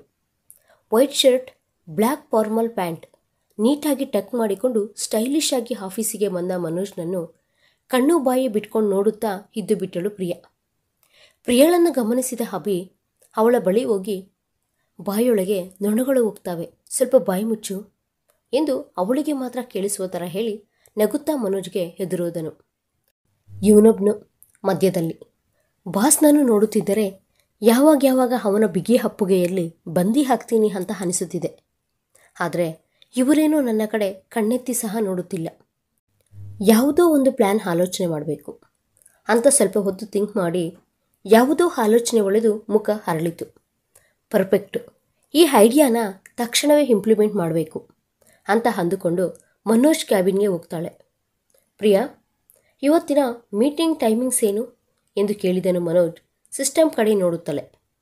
ಸರ್, ಇವತ್ತು 1 ಗಂಟೆಗೆ ಮಹೇಂದ್ರ ವರ್ಮನ್ ಜೊತೆ ಮೀಟಿಂಗ್ ಇದೆ. ಆನಂತರ ನಮ್ಮ ಕಂಪನಿ ಹೊಸ ಬ್ರ್ಯಾಂಚ್ಗೋಸ್ಕರ ಪ್ಲ್ಯಾನಿಂಗ್ ಮೀಟಿಂಗ್ 4 ಗಂಟೆಗೆ ಇದೆ. ಅಷ್ಟೇ sir. Okay, you can go Priya. Sir, ನಿಮ್ಮ ಹತ್ರ ಒಂದು ವಿಷಯ ಹೇಳಬೇಕು. ಆಫೀಸ್ ವಿಷಯ ಅಲ್ಲ, ಪರ್ಸ್ನಲ್ ವಿಷಯ ಸರ್ ಎಂದಳು. ಈ ಸಂಡೇ ನನ್ನ 25th ಬರ್ತ್ಡೇ ಇದೆ. ಅಪ್ಪ ಅಮ್ಮ US ನಲ್ಲಿ ಇದ್ದಾರೆ. ನನಗೆ ನಿಮಗಿಂತ ಬೇಕಾದವರು ಬೇರೆ ಯಾರಿದ್ದಾರೆ ಎಂದು ಹೇಳಿದ ತಕ್ಷಣ ಮನೋಜ್ ಚುರುಕಾಗಿ ಅವಳ ಕಡೆ ನೋಡಿದನು. ಅಂದರೆ ನಮ್ಮ ಆಫೀಸ್ನವರು ಸರ್, ನೀವು ತಪ್ಪದೇ ಬರಬೇಕು. ಆಫೀಸ್ ಸ್ಟಾಫ್ ಎಲ್ಲರಿಗೂ ಸಹ ಹೇಳ್ತೀನಿ, ಬಟ್ ನೀವು ಬರ್ತೀನಿ ಅಂದ್ರೇ ಪ್ಲೀಸ್ ಸರ್ ಅಂತ ರಿಕ್ವೆಸ್ಟ್ ಮಾಡಿದಳು. ಓಕೆ, ತಪ್ಪದೇ ಬರ್ತೀನಿ. Thank you sir, thank you so much ಎಂದು ಸಂತೋಷದಿಂದ ಮನೋಜ್ ಕೈ ಹಿಡಿದುಕೊಂಡು ಕುಲುಕಿಸಿದಳು. ಮನೋಜ್ ನಿಧಾನವಾಗಿ ಕೈಯನ್ನು ಬಿಡಿಸಿಕೊಂಡು ಹೋಗಿ ಮೀಟಿಂಗ್ಗೆ ಏರ್ಪಾಟ್ ಮಾಡು ಎಂದನು. ಓಕೆ ಸರ್ ಅಂತ ಹೊರಟು ಹೋದಳು ಪ್ರಿಯಾ. ಏನಿ ಬಾಸ್ ಕ್ಯಾಬಿನಿಂದ ಯಾವಾಗಲೂ ಸಪ್ಪಗೆ ಮುಖ ಮಾಡ್ಕೊಂಡು ಬರ್ತಿದ್ದೆ, ಇವತ್ತೇನು ತುಂಬ ಹ್ಯಾಪಿಯಾಗಿ ಇದೆಯಾ, ಏನು ವಿಷಯ ಎಂದು ಕೇಳಿದಳು ವರ್ಷ. ಏನೂ ಇಲ್ಲ ಕಣೆ, ಬರ್ತ್ಡೇಗೆ ಇನ್ವೈಟ್ ಮಾಡಿದೆ, ಬರ್ತೀನಿ ಅಂತ ಹೇಳಿದ್ನು. ಸರ್ನನ್ನು ದಕ್ಕಿಸಿಕೊಳ್ಳುವುದಕ್ಕೆ ನನಗೆ ಅವಕಾಶ ಆ ದಿನಾನೇ ಬರ್ತಿದೆ ಎಂದಳು ಪ್ರಿಯಾ ಏನೂ ಆಲೋಚನೆ ಮಾಡುತ್ತಾ. ವರ್ಷ ಗಾಬರಿಯಿಂದ ಏನು ಮಾಡಲು ಹೊರಟಿದ್ದೀಯಾ ಕಣೆ, ಸರಿಗೆ ಗೊತ್ತಾದರೆ ತಕ್ಷಣವೇ ನಿನ್ನನ್ನು ಜಾಬ್ನಿಂದ ತೆಗೆದಾಕ್ತಾರೆ, ಆಗ ಕಣ್ಣಿಂದಲಾದರೂ ಬಾಸ್ನನ್ನು ನೋಡಲು ಅವಕಾಶ ಇರುವುದಿಲ್ಲ ಎಂದಳು. ಕಣ್ಣುಗಳಿಂದಲೇ ನೋಡುತ್ತಾ, ಇನ್ನೂ ಎಷ್ಟು ದಿನ ಬದುಕಬೇಕೇ ನಾನು, ನೀನೇನು ಟೆನ್ಷನ್ ಪಡಬೇಡ, ನನ್ನ ಪ್ಲಾನ್ಸ್ ನನಗೆ ಇದ್ದಾವೆ ಎಂದು ನಗುತ್ತಾ ವರ್ಷ ಕೆನ್ನೆಯನ್ನು ಗಿಚ್ಚಿ, ಸ್ಟಾಫ್ನನ್ನು ಬರ್ತ್ಡೇಗೆ ಇನ್ವೈಟ್ ಮಾಡಬೇಕು, ಇನ್ನೂ ತುಂಬ ಕೆಲಸಗಳಿದ್ದಾವೆ, ಬಾಯ್ ಅಂತ ಹೇಳಿ ಅಲ್ಲಿಂದ ಹೊರಟು ಹೋದಳು. ಇವಳು ಬೆಂಕಿಯ ಕೆಂಡದ ಜೊತೆನೇ ಆಟ ಆಡ್ತಿದ್ದಾಳೆ, ಏನು ನಡೆಯುತ್ತೋ ಏನೋ ಎಂದು ನಿಟ್ಟುಸಿರು ಬಿಟ್ಟು ತನ್ನ ವರ್ಕ್ನಲ್ಲಿ ಮುಳುಗಿ ಹೋದಳು. ಮೀಟಿಂಗ್ ಹಾಲ್ನಿಂದ ಹೊರಗಡೆ ಬಂದ ಮನೋಜ್, ಅಭಿ ಇನ್ನೊಂದು ಬಾರಿ ಈ ರೀತಿಯ ಸಡನ್ ಮೀಟಿಂಗ್ಸ್ಗೆ ಓಕೆ ಹೇಳಬೇಡ, ನೋಡು ಎಷ್ಟು ಲೇಟ್ ಆಯಿತೋ, ಅವ್ರಿಗೆ ಈ ಮೀಟಿಂಗ್ ತುಂಬ ಅರ್ಜೆಂಟ್ ಎಂದರು. 10 ಮಿನಿಟ್ಸ್ನಲ್ಲಿ ಆಗೋಗುತ್ತೆ ಅಂತ ಅಂದುಕೊಂಡರೆ 2 ಗಂಟೆ ಹಿಡಿಯಿತು ಕಣೋ, ಇನ್ನೊಂದು ಬಾರಿ ಈ ರೀತಿ ಆಗ್ದಂಗೆ ನೋಡ್ಕೊಳ್ತೇನೆ, ಸಾರಿ ಕಣೋ ಎಂದನು ಅಭಿ. ಮನೋಜ್ಗೆ ಅನನ್ಯ ನೆನಪು ಬಂದು, ಓ ಶಟ್, ಅನನ್ಯ ನನಗೋಸ್ಕರ ವೆಯ್ಟ್ ಮಾಡ್ತಾ ಇರ್ತಾಳೆ ಅನ್ನುವ ವಿಷಯವನ್ನೇ ಮರ್ತೋದೆ ಅಂತ ಅಂದುಕೊಂಡು, ಅಭಿ ಲೇಟ್ ಆಗಿದೆ ಅಲ್ವಾ, ಪ್ರಿಯಳನ್ನು ಡ್ರಾಪ್ ಮಾಡಿ ನೀನು ಮನೆಗೆ ಹೋಗು, ನಾನು ಹೊರಡ್ತೀನಿ ಎಂದು ಗಾಬರಿಯಿಂದ ಹೊರಟನು. ಕಾರ್ ಸ್ಟಾರ್ಟ್ ಮಾಡಿ ಮೊಬೈಲ್ ತೆಗೆದು ನೋಡಿದನು. 5 ಮಿಸ್ಡ್ ಕಾಲ್ಸ್. ಛೆ, ಮೀಟಿಂಗ್ನಲ್ಲಿ ಬಿದ್ದು ಅನನ್ಯ ವಿಷಯವನ್ನೇ ಮರ್ತೋದೆ, ಮೊದಲೇ ಮಳೆ ಬೀಳ್ತಿದೆ, ಎಲ್ಲಿದ್ದಾಳೋ ಏನೋ ಅಂತ ತಕ್ಷಣವೇ ಕಾಲ್ ಮಾಡಿದನು. ಸ್ವಿಚ್ ಆಫ್ ಬರ್ತಿದೆ. ಫಾಸ್ಟಾಗಿ ಕಾರನ್ನು ಅನನ್ಯ ಆಫೀಸ್ ಕಡೆ ಡ್ರೈವ್ ಮಾಡುತ್ತಿದ್ದಾನೆ. ಮಳೆ ಜೋರಾಗಿ ಬೀಳುತ್ತಿದೆ. ಅನನ್ಯಳಿಗೆ ಮತ್ತೆ ಮತ್ತೆ ಟ್ರೈ ಮಾಡುತ್ತಿದ್ದರೂ ಸ್ವಿಚ್ ಆಫ್. ಒಂದು ವೇಳೆ ಲೇಟ್ ಆಯಿತು ಅಂತ ಮನೆಗೆ ಹೊರಟೋಗಿರ್ತಾಳಾ ಎಂದು ಅಜ್ಜಿಗೆ ಕಾಲ್ ಮಾಡಿದನು. ಅಜ್ಜಿ, ಅನನ್ಯ ಬಂದ್ಲಾ? ಹಾಂ ಕಣೋ, ಈಗ ತಾನೇ ಬಂದ್ಲು, ಒಂದು 5 ನಿಮಿಷ ಆಯಿತು. ಹಾಂ ಸರಿ ಅಜ್ಜಿ, ಬರ್ತಿದ್ದೀನಿ ಎಂದು ಕಾಲ್ ಕಟ್ ಮಾಡಿದನು. ಥ್ಯಾಂಕ್ ಗಾಡ್ ಎಂದು ಕಾರನ್ನು ಯೂಟರ್ನ್ ತೆಗೆದುಕೊಂಡು ಮನೆಗೆ ಹೋದನು. ಮನೆಗೆ ಹೋಗುವಷ್ಟರಲ್ಲಿ ಅಜ್ಜಿ ಹಾಲ್ನಲ್ಲಿ ಎದುರು ನೋಡುತ್ತಿದ್ದಾಳೆ. ಮನೋಜ್ನನ್ನು ನೋಡಿದ ತಕ್ಷಣ ಹತ್ತಿರಕ್ಕೆ ಬಂದು, ಯಾಕೋ ಇವತ್ತು ಇಷ್ಟು ಲೇಟಾಯಿತು, ಅನನ್ಯ ನೀನು ಜೊತೆಯಲ್ಲಿ ಬರದೆ ಯಾಕೆ ಈ ರೀತಿ ಸಪ್ರೇಟಾಗಿ ಬಂದಿದ್ದೀರಾ? ಸಡನ್ ಮೀಟಿಂಗ್ ಇತ್ತು ಅಜ್ಜಿ, ಅದರಲ್ಲಿ ಬಿದ್ದು ಅನನ್ಯ ವಿಷಯವನ್ನೇ ಮರ್ತೋದೆ, ಅವಳು ಕಾಲ್ ಮಾಡಿದ್ದಾಳೆ, ಫೋನ್ ಸೈಲೆಂಟಲ್ಲಿ ಇದ್ದು ನೋಡಿಕೊಳ್ಳಲಿಲ್ಲ, ಅದಕ್ಕೆ ಅವಳೇ ಬಂದುಬಿಟ್ಟಿದ್ದಾಳೆ ಎಂದನು. ತಾಳಿ ಕಟ್ಟಿದ ಹೆಂಡತಿಯನ್ನು ಆ ರೀತಿ ಹೇಗೆ ಮರ್ತೋಗ್ತೀಯ ಕಣೋ, ನಿನಗೆ ಲೇಟ್ ಆಗುತ್ತೆ ಅನ್ನೋ ವಿಷಯವನ್ನಾದರೂ ಹೇಳಬೇಕು ಅಲ್ವಾ? ಆಕೆಯ ಮನಸ್ಸು ಎಷ್ಟು ನೊಂದಿರುತ್ತದೆ. ಊಟ ಮಾಡು ಅಂದರೆ ತಿನ್ನದೇ ಮಲ್ಕೊಂಡಿದ್ದಾಳೆ. ಇಬ್ಬರು ಜೊತೆಯಲ್ಲಿ ತಿಂತಾರೆ ಬಿಡು ಅಂತ ನಾನು ಸಹ ಬಲವಂತ ಮಾಡಲಿಲ್ಲ. ಹೋಗು, ಆ ಹುಡುಗಿಯನ್ನು ಹೆಬ್ಬಿಸಿ ಇಬ್ಬರೂ ಊಟ ಮಾಡಿ ಮಲ್ಕೊಳ್ಳಿ ಅಂತ ಹೇಳಿ ಒಳಗಡೆಗೆ ಹೊರಟು ಹೋದಳು ಶಾರದಮ್ಮ. ಮನೋಜ್ ರೂಮಿನೊಳಕ್ಕೆ ಹೋಗುವಷ್ಟರಲ್ಲಿ ಅನನ್ಯ ಬೆಡ್ಶೀಟನ್ನು ಗುಬುರಾಕಿಕೊಂಡು ಮಲಗಿಕೊಂಡಿದ್ದಾಳೆ. ನಿಧಾನವಾಗಿ ತನ್ನ ಹತ್ತಿರಕ್ಕೆ ಹೋಗಿ, ಅನನ್ಯ ಎಂದು ಬೆಡ್ಶೀಟನ್ನು ಎಳೆಯುತ್ತಾ ಕರೆದನು. ಅನನ್ಯ ಮನೋಜ್ ಕಡೆ ಕೋಪದಿಂದ ಒಂದು ಲುಕ್ ಕೊಟ್ಟು ಮತ್ತೆ ಬೆಡ್ಶೀಟನ್ನು ಎಳೆದುಕೊಂಡು ಮಲಗಿಕೊಂಡಳು.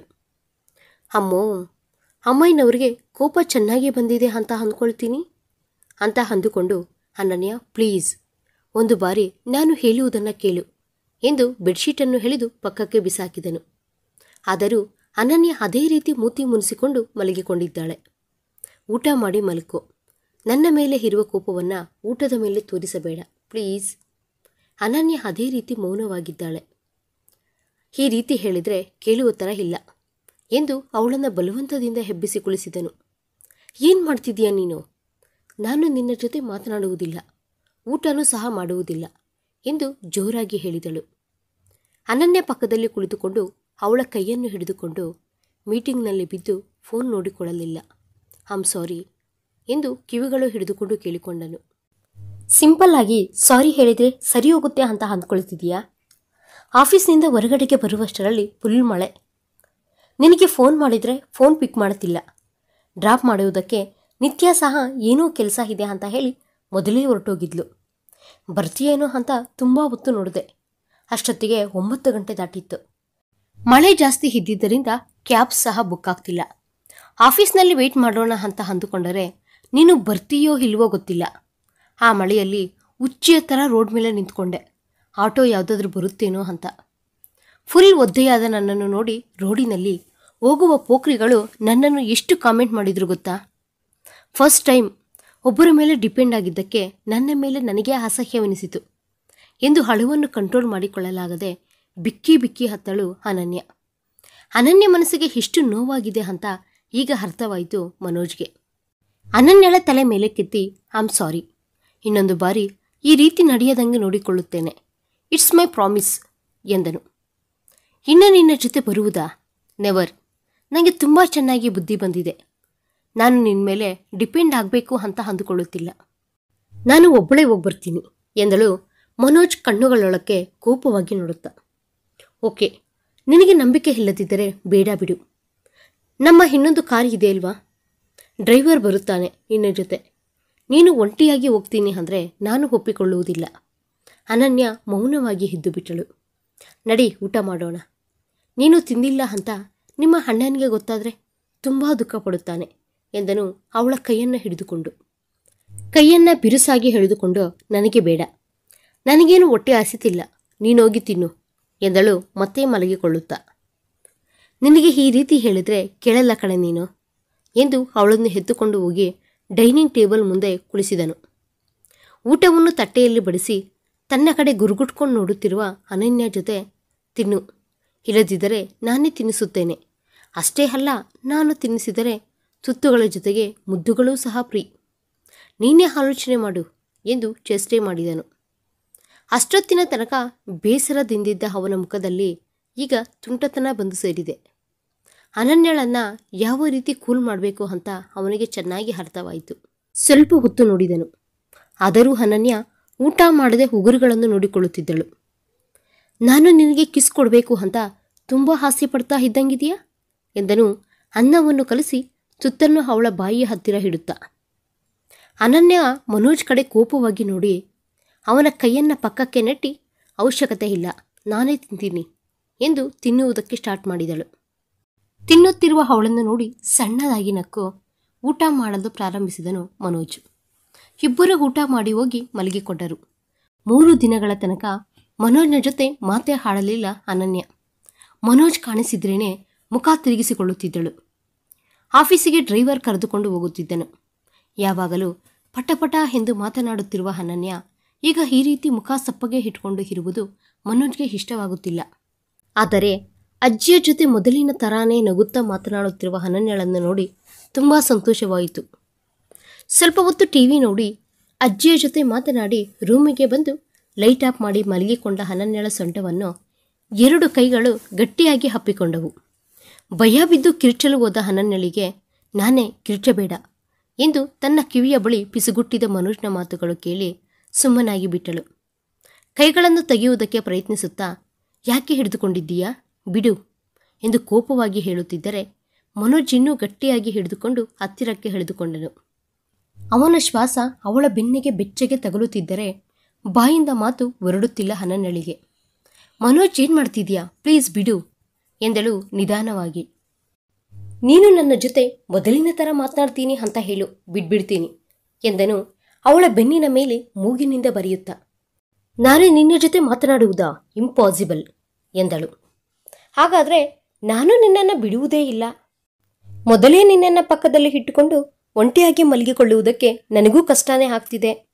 ಈ ದಿನ ನನ್ನ ಬ್ರಹ್ಮಚರ್ಯಕ್ಕೆ ಮುಕ್ತಾಯ ಹೇಳಿಬಿಡೋಣ ಅಂತ ಅಂದುಕೊಳ್ಳುತ್ತಿದ್ದೇನೆ ಎಂದನು ಮತ್ತಾಗಿ. ಆ ಮಾತುಗಳ ಕೇಳಿ ಅನನ್ಯ ಸಡನ್ನಾಗಿ ಅವನ ಕಡೆ ತಿರುಗಿದಳು. ಇಬ್ಬರ ಕಣ್ಣುಗಳು ಒಂದು ಕ್ಷಣ ಭೇಟಿಯಾಗಿ ಬೇರೆಯಾದವು. ಏನು ಬ್ಲಾಕ್ ಮೇಲ್ ಮಾಡ್ತಿದ್ಯಾ ಎಂದಳು ಅನನ್ಯ ಕೋಪವಾಗಿ. ಆ ರೀತಿನೇ ಅಂದ್ಕೋ. ನಿನ್ನನ್ನ ನನಗೆ ಬರುತ್ತಿರುವ ಕೋಪಕ್ಕೆ ಏನು ಮಾಡ್ತೀನೋ ನನಗೆ ಗೊತ್ತಿಲ್ಲ. ಏನಾದರೂ ಮಾಡು, ನಾನು ಹ್ಯಾಪಿಯಾಗಿ ಮಾಡಿಸಿಕೊಳ್ಳುತ್ತೇನೆ ಎಂದನು ಮನೋಜ್ ಕಣ್ಣೊಡೆಯುತ್ತಾ. ಪ್ಲೀಸ್ ಕಣೆ, ಮಾತನಾಡು. ನೀನು ಈ ರೀತಿ ಇದ್ದರೆ ನನಗೆ ಒಂಥರ ಇದೆ, ಪ್ಲೀಸ್ ಎಂದು ಕೇಳಿಕೊಂಡನು ಮನೋಜ್. ಅನನ್ಯ ಸ್ವಲ್ಪ ಕೂಲಾಗಿ, ಓಕೆ ಮಾತಾಡ್ತೀನಿ. ಮತ್ತೊಂದು ಬಾರಿ ಈ ರೀತಿ ಮಾಡಿದ್ರೆ ಲೈಫಲ್ಲಿ ನಾನು ನಿನ್ನ ಜೊತೆ ಮಾತನಾಡುವುದಿಲ್ಲ ಎಂದಳು. ಓಕೆ ಮೇಡಮ್ನವರೇ ಎಂದನು ಪ್ರವೀಣ್ ನಗುತ್ತಾ.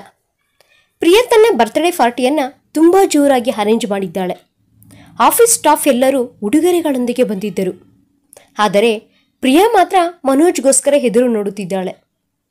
ಮನೋಜ್ ಒಂದು ಬೊಕೆಯನ್ನು ತೆಗೆದುಕೊಂಡು ಬಂದ. ಮನೋಜ್ನನ್ನು ನೋಡಿ ಪ್ರಿಯಾ ಮುಖ ಹರಳಿತು. ಎಲ್ಲೆಲ್ಲದ ಉತ್ಸಾಹ ತುಂಬಿಕೊಂಡಿತು. ನಗುತ್ತಾ ಎದುರು ಹೋಗಿ ರಿಸೀವ್ ಮಾಡಿಕೊಂಡಳು. Hi Priya, many more happy returns of the day ಎಂದನು ಮನೋಜ್ ಪ್ರಿಯಾಗೆ ಬೊಕೆಯನ್ನು ಕೊಡುತ್ತಾ. ಬೇಗ ಕೇಕ್ ಕಟ್ ಮಾಡು ಪ್ರಿಯಾ, ಕಾಯಕ್ಕೆ ಆಗ್ತಿಲ್ಲ ಎಂದು ಎಲ್ಲರೂ ಜೋರಾಗಿ ಕೂಗಾಡಿದ್ದರಿಂದ ಪ್ರಿಯಾ ಬಂದು ಕೇಕ್ ಕಟ್ ಮಾಡಿದ್ದಳು. ಕೇಕ್ ಕಟ್ ಮಾಡಿ ಮೊದಲಿಗೆ ಮನೋಜ್ಗೆ ತಿನ್ನಿಸಲು ಬಂದಳು. ಆದರೆ ಮನೋಜ್ ಅವಳನ್ನು ತಡೆದು ನಿನ್ನ ಬೆಸ್ಟ್ ಫ್ರೆಂಡ್ ವರ್ಷಾಗೆ ತಿನ್ನಿಸು ಎಂದು ಅಲ್ಲಿಂದ ನಿಧಾನವಾಗಿ ಜಾರಿಕೊಂಡನು. ಪ್ರಿಯಾಗೆ ತುಂಬ ಅವಮಾನವಾದಂತಾಯಿತು. ಆದರೂ ಬೆನ್ನು ಬಿಡದ ಬೇತಾಳದ ಥರ ಅವನನ್ನು ತನ್ನ ವಶಪಡಿಸಿಕೊಳ್ಳುವುದಕ್ಕೆ ನಾನಾ ಪ್ರಯತ್ನಗಳನ್ನು ಮಾಡಿದಳು. ಆದರೆ ಅವ್ಯಾವೂ ಸಫಲವಾಗಲಿಲ್ಲ. ಇದೇನಿದು, ನನ್ನ ಪ್ಲ್ಯಾನ್ ಎಲ್ಲ ರಿವರ್ಸ್ ಆಯಿತು. ನಾನು ಇಷ್ಟೆಲ್ಲ ಖರ್ಚು ಮಾಡಿ ಪ್ಲ್ಯಾನ್ ಮಾಡಿದರೆ ಎಲ್ಲ ವೇಸ್ಟ್ ಆಯಿತು, ಛೇ ಎಂದು ಕೈ ಇಸ್ಕಿಕೊಂಡಳು. ಧೀರಜ್ ಅನನ್ಯಳನ್ನು ತನ್ನ ಕಡೆಗೆ ಒಲಿಸಿಕೊಳ್ಳಲು ಏನು ಮಾಡಬೇಕು ಅಂತ ದೀರ್ಘವಾದ ಆಲೋಚನೆ ಮಾಡುತ್ತಿದ್ದಾನೆ. ಅನನ್ಯ 3 ತಿಂಗಳ ನಂತರ ಮನೋಜ್ ಆಫೀಸಿನಲ್ಲಿ ಜಾಯಿನ್ ಆದಳು. ಆಫೀಸಿಗೆ ಬಂದ ಮೊದಲ ದಿನವೇ ಅನನ್ಯಳಿಗೆ ವಿಷಯ ಅರ್ಥವಾಯಿತು. ಪ್ರಿಯಾ ಮನೋಜ್ನನ್ನು ಪ್ರೀತಿಸುತ್ತಿದ್ದಾಳೆ ಅಂತ. ಹೇಗಾದರೂ ಮಾಡಿ ಇವರಿಬ್ಬರನ್ನು ಒಂದು ಮಾಡಬೇಕು ಅಂತ ಮನಸ್ಸಿನಲ್ಲಿ ಅಂದುಕೊಂಡಳು. ಲೋ ಮನೋಜ್, ನಿಮ್ಮ ದೊಡ್ಡಪ್ಪನ ಮಗನ ಮದುವೆ ಅಂತೆ ಕಣೋ, ನೀನು ಅನನ್ಯ ಹೋಗಿ ಬನ್ನಿ ಎಂದಳು ಶಾರದಮ್ಮ. ಅಜ್ಜಿ, ನಿನಗೆ ಗೊತ್ತು ತಾನೆ ನನಗೆ ಅವರ ಜೊತೆ ಮಾತನಾಡುವುದು ಇಷ್ಟ ಇಲ್ಲ ಅಂತ ಎಂದನು ಮನೋಜ್ ಕೋಪವಾಗಿ. ಅಲ್ಲ ಕಣೋ, ಎಷ್ಟು ದಿನ ಅಂತ ಹಾಗೇ ಇರ್ತೀಯ ಹೇಳು. ಸಣ್ಣ ವಯಸ್ಸಿನಲ್ಲಿ ಏನೋ ನಡೆದಿದೆ ಅಂತ ಹೇಳಿ ಅವರ ಜೊತೆ ಮಾತನಾಡದೇ ಇರ್ತೀಯ ಹೇಳು ಎಂದಳು ಶಾರದಮ್ಮ ಕಣ್ಣೀರು ಹಾಕಿಕೊಳ್ಳುತ್ತಾ. ಅನನ್ಯ ಶಾರದಮ್ಮನ ಬಳಿ ಹೋಗಿ, ಏನು ನಡೆಯಿತು ಅಜ್ಜಿ, ಯಾಕೆ ಇವರಿಗೆ ಅಷ್ಟೊಂದು ಕೋಪ ಬಂತು ಎಂದು ಕೇಳಿದಳು. ಅವನು ಸಣ್ಣ ವಯಸ್ಸಿನಲ್ಲಿ ಇರುವಾಗ ಅವರ ಅಪ್ಪ ಅಮ್ಮ ಒಂದು ಆಕ್ಸಿಡೆಂಟ್ನಲ್ಲಿ ತೀರಿಕೊಂಡರು. ಆಗ ಇವನ ದೊಡ್ಡಪ್ಪ ಚಿಕ್ಕಪ್ಪನವರೆಲ್ಲ ಇವನನ್ನು ಅನಾಥನನ್ನಾಗಿ ಬಿಟ್ಟು ಹೊರಟು ಹೋದರು. ಈಗ ಇವನು ಚೆನ್ನಾಗಿ ಸಂಪಾದನೆ ಮಾಡುವವನಾಗಿದ್ದಾನೆ. ಆದ್ದರಿಂದ ಅವರಿಗೆಲ್ಲರಿಗೂ ಇವನು ಬೇಕಾಗಿದ್ದಾನೆ.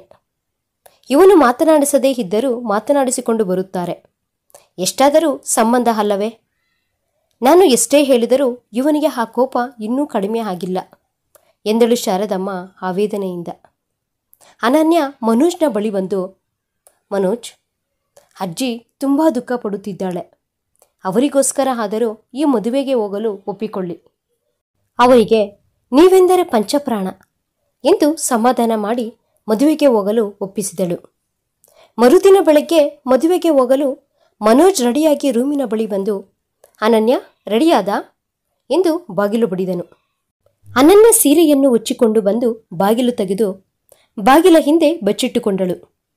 ಮನೋಜ್ ರೂಮಿನೊಳಗಡೆಗೆ ಬಂದು, ಅನನ್ಯ ಹೊರಡೋಣವಾ ಎಂದಾಗ ನಿಧಾನವಾಗಿ ಬಾಗಿಲ ಹಿಂದೆಯಿಂದ ಬಂದು, ನನಗೆ ಈ ಸೀರೆ ಉಟ್ಕೊಳ್ಳೋಕ್ಕೆ ಆಗ್ತಿಲ್ಲ ಎಂದು ಪಿಸುಗುಟ್ಟಿದಳು. ಮನೋಜ್ ನಗುತ್ತಾ ಡೋರು ಹಾಕಿ, ಕೊಡಿಲಿ ಎಂದನು. ಭುಜಗಳ ಸುತ್ತೂ ಹೊಚ್ಚಿಕೊಂಡ ರೇಷ್ಮೆ ಸೀರೆಯನ್ನು ತೆಗೆದು, ಬ್ಲೌಸಿಗೆ ಸಂದುತ್ತಿಲ್ಲ, ಇದು ಸ್ವಲ್ಪ ಹಾಕ್ತೀರಾ ಎಂದು ಭಯದಿಂದ ಕಣ್ಣು ರೆಪ್ಪೆಗಳನ್ನು ಆಡಿಸುತ್ತಾ ಕೇಳಿ ಹಿಂದಕ್ಕೆ ತಿರುಗಿದಳು. ಈ ರೀತಿಯ ಬ್ಲೌಸ್ಗಳನ್ನೆಲ್ಲ ಯಾಕೆ ಹಾಕಿಕೊಳ್ಳುತ್ತೀಯಾ ಅಂತ ಅಂದುಕೊಳ್ಳುತ್ತಾ ಉಕ್ಸಾಕಿದನು. ಅನನ್ಯ ನಾಚಿಕೆ ಪಡುತ್ತಾ ಮಿರರ್ನೊಳಗೆಯಿಂದ ಮನೋಜ್ನನ್ನೇ ನೋಡುತ್ತಿದ್ದಳು. ಉಕ್ಸಾಕಿ ಸೀರೆಯನ್ನು ಕೈಗೆ ತೆಗೆದುಕೊಂಡು ಮೊಬೈಲ್ನಲ್ಲಿ ನೋಡಿಕೊಂಡು ಉಡಿಸಲು ಸ್ಟಾರ್ಟ್ ಮಾಡಿಸಿದನು. ಮುದ್ದಾಗಿ ಕಾಣಿಸುತ್ತಿದ್ದ ಅವಳ ಒಕ್ಕಳಿಂದ ನೋಟವನ್ನು ತಿರುಗಿಸಿಕೊಂಡು ಸೀರೆಯನ್ನು ಉಡಿಸಿ, ಇನ್ಮೇಲೆ ನಾನು ಉಡಿಸುವುದಿಲ್ಲ, ಬೇಗ ಕಲ್ತ್ಕೋ ಎಂದು ಹೇಳಿ ಹೊರಟು ಹೋದನು. ಹೋಗುತ್ತಿರುವ ಮನೋಜ್ ಕಡೆ ನೋಡಿ ಮುಗುಳ್ನಕ್ಕು, ನಾನ್ಯಾಕೆ ಈ ರೀತಿ ಬಿಹೇವ್ ಮಾಡ್ತಿದ್ದೀನಿ? ನನಗೇ ಗೊತ್ತಿಲ್ಲದೆ ನನಗೆ ಅವನ ಮೇಲೆ ಪ್ರೀತಿ ಮೂಡುತ್ತಿದೆ. ನಾನು ಅವನನ್ನು ಬಿಟ್ಟು ಅಮೇರಿಕಾಗೆ ಹೋಗಬೇಕೆಂದುಕೊಳ್ಳುತ್ತಿದ್ದೇನೆ. ಹೀಗಿರುವಾಗ ನನ್ನ ಕನಸನ್ನು ಬಿಟ್ಟು ನಾನ್ಯಾಕೆ ಅವನಿಗೆ ಆಕರ್ಷಿತಳಾಗುತ್ತಿದ್ದೇನೆ? ನಾನು ಈ ರೀತಿ ಮಾಡುವುದು ತಪ್ಪು. ನಾನು ಅವನ ಮೋಹಕ್ಕೆ ಒಳಗಾದರೆ ನನ್ನ ಕನಸನ್ನು ಯಾವತ್ತಿಗೂ ನನಸು ಮಾಡಿಕೊಳ್ಳಲು ಸಾಧ್ಯವಿಲ್ಲ. ನಾನು ಅವನ ಪ್ರೀತಿಗೆ ಆಕರ್ಷಿತಳಾಗಬಾರದು. ಆದಷ್ಟು ಬೇಗ ಪ್ರಿಯಾ ಜೊತೆ ಮನೋಜ್ನ ಮದುವೆ ಮಾಡಿ ಮುಗಿಸಬೇಕು ಅಂತ ಅಂದುಕೊಳ್ಳುತ್ತಾ ಬೇಗ ರೆಡಿಯಾಗಿ ಕೆಳಗಡೆಗೆ ಬಂದಳು ಅನನ್ಯ. ರೇಷ್ಮೆ ಬಟ್ಟೆಗಳಲ್ಲಿ ಮುದ್ದಾಗಿ ಕಾಣುತ್ತಿರುವ ಅವರಿಬ್ಬರನ್ನು ನೋಡಿ ತುಂಬ ಸಂತೋಷ ಪಡುತ್ತಾ ಅವರಿಬ್ಬರಿಗೆ ದೃಷ್ಟಿ ತೆಗೆದು ಮದುವೆಗೆ ಕಳುಹಿಸಿಕೊಟ್ಟಳು ಶಾರದಮ್ಮ. ಮದುವೆಗೆ ಹೋದ ಮನೋಜ್ ಹಾಗೂ ಅನನ್ಯಳನ್ನು ಪ್ರೀತಿಯಿಂದ ಬರಮಾಡಿಕೊಂಡರು. ಮನೋಜ್ ಅಂಟು ಹಂಟತಂಗಿ ಅವರ ಜೊತೆಗಿದ್ದು ಮದುವೆಯನ್ನು ಮುಗಿಸಿಕೊಂಡು ಮನೆಗೆ ಬಂದು ಬಿಟ್ಟರು. ದಿನಗಳು ಹಾಗೆಯೇ ಕಳೆಯುತ್ತಿದ್ದಾವೆ. ಅನನ್ಯಳಿಗೆ ಅಮೇರಿಕಾದಲ್ಲಿ ಜಾಬ್ ಆಫರ್ ಬಂದಿತು. ಅವಳು ತುಂಬ ದಿನಗಳಿಂದ ಕಂಡ ಕನಸು ಈಗ ನನಸಾಗುವ ಸಮಯ ಬಂದಿದೆ ಎಂದು ಅವಳ ಸಂತೋಷಕ್ಕೆ ಮಿತಿ ಇರಲಿಲ್ಲ. ಮನೋಜ್ಗೆ ಈ ವಿಷಯವನ್ನು ಹೇಗೆ ತಿಳಿಸಬೇಕು? ಅವನು ಒಪ್ಪಿಕೊಳ್ಳುತ್ತಾನಾ?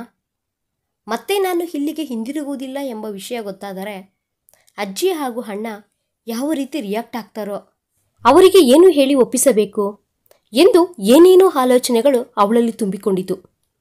ನಾನು ಅಮೇರಿಕಾಗೆ ಹೋಗುವುದಕ್ಕಿಂತ ಮುಂಚೆ ಇಲ್ಲಿ ನಾನು ಮಾಡಬೇಕಾದ ಕೆಲಸಗಳನ್ನೆಲ್ಲ ಬೇಗ ಮಾಡಿ ಮುಗಿಸಬೇಕು ಅಂತ ಅಂದುಕೊಳ್ಳುತ್ತಾ ಪ್ರಿಯಾಗೆ ಕಾಲ್ ಮಾಡಿದಳು. ಮತ್ತಾಗಿ ನಿದ್ದೆ ಮಾಡುತ್ತಿರುವ ಪ್ರಿಯಾ, ಯಾರಪ್ಪ ಇಷ್ಟೊತ್ತಿನಲ್ಲಿ ಅಂತ ಅಂದುಕೊಳ್ಳುತ್ತಾ ಕಾಲ್ ಪಿಕ್ ಮಾಡಿ ಹಲೋ ಎಂದಳು. ಹಲೋ ಪ್ರಿಯಾ, ನಾನು ಅನನ್ಯ. ಹಾಂ ಮೇಡಮ್ ಹೇಳಿ, ನೀವು ಇಷ್ಟೊತ್ತಿನಲ್ಲಿ ಕಾಲ್ ಮಾಡ್ತಿದ್ದೀರಾ? ಏನಾದರೂ ಇಂಪಾರ್ಟೆಂಟ್ ವರ್ಕ್ ಇದೆಯಾ ಎಂದು ಕೇಳಿದಳು ಪ್ರಿಯಾ. ಆ ರೀತಿ ಏನೂ ಇಲ್ಲ ಪ್ರಿಯಾ, ನಾನು ನಿನ್ನ ಜೊತೆ ಸ್ವಲ್ಪ ಹೊತ್ತು ಪರ್ಸನಲ್ ಆಗಿ ಮಾತನಾಡಬೇಕಿತ್ತು. ನಾಳೆ ನಮ್ಮ ಆಫೀಸ್ನ ಬಳಿ ಇರುವ ಕೆಫೆಯಲ್ಲಿ ಮೀಟ್ ಆಗೋಣ ಎಂದಳು. ಹಾಂ ಸರಿ ಮೇಡಮ್, ಎಷ್ಟೊತ್ತಿಗೆ? ಮಾರ್ನಿಂಗ್ ಶಾರ್ಪ್ 9 o'clock ಎಂದು ಹೇಳಿ ಕಾಲ್ ಕಟ್ ಮಾಡಿದಳು ಅನನ್ಯ. ಪ್ರಿಯಾ ಮೊಬೈಲನ್ನು ಕೈಯಲ್ಲಿ ಹಿಡಿದುಕೊಂಡು, ಮೇಡಮ್ ನನ್ನ ಜೊತೆ ಪರ್ಸನಲ್ ಆಗಿ ಮಾತನಾಡಬೇಕು ಅಂತ ಹೇಳುತ್ತಿದ್ದಾರೆ, ಏನು ಇರಬಹುದು? ನಾನು ಸರ್ಗೆ ಲೈನ್ ಹಾಕುತ್ತಿರುವ ವಿಷಯ ಅವರಿಗೇನಾದರೂ ಗೊತ್ತಾಗಿ ವಾರ್ನಿಂಗ್ ಕೊಡಲು ಕರೆಯುತ್ತಿದ್ದಾರಾ ಅಥವಾ ಇನ್ನೇನಾದರೂ ಇದೆಯಾ ಎಂದು ಆಲೋಚನೆ ಮಾಡುತ್ತಾ ಮಲಗಿಕೊಂಡಳು. ಬೆಳಿಗ್ಗೆ ಸರಿಯಾಗಿ 9 ಗಂಟೆಗೆ ಅನನ್ಯ ಕೆಫೆಗೆ ಬಂದಳು. ಅಷ್ಟೊತ್ತಿಗೆ ಪ್ರಿಯಾ ಬಂದು ಕಾಯುತ್ತಿದ್ದಳು. ಹಾಯ್ ಪ್ರಿಯಾ, ಗುಡ್ ಮಾರ್ನಿಂಗ್, ಎಷ್ಟೊತ್ತಾಯಿತು ಬಂದು ಎಂದು ಮಾತನಾಡಿಸುತ್ತಾ ಬಂದು ಚೇರಿನಲ್ಲಿ ಕುಳಿತುಕೊಂಡಳು ಅನನ್ಯ. ಈಗಲೇ ಸ್ವಲ್ಪ ಹೊತ್ತಾಯಿತು ಮೇಡಮ್, ಏನಾದರೂ ತಗೊಳ್ತೀಯಾ? Coffee or tea? ಏನೂ ಬೇಡ. ಏನು ಮಾತಾಡಬೇಕು ಅಂತ ಕರೆದ್ರಿ? ಏನು ವಿಷಯ ಮೇಡಮ್ ಎಂದು ಸ್ವಲ್ಪ ಭಯಪಡುತ್ತಲೇ ಕೇಳಿದಳು ಪ್ರಿಯಾ. ಅನನ್ಯ 2 ಕಾಫಿಗಳನ್ನು ಆರ್ಡರ್ ಮಾಡಿ ನೇರವಾಗಿ ವಿಷಯಕ್ಕೆ ಬಂದಳು. ಪ್ರಿಯಾ, ನಿನಗೆ ಮನೋಜ್ ಅಂದರೆ ಇಷ್ಟನಾ ಎಂದು ಕೇಳಿದಳು.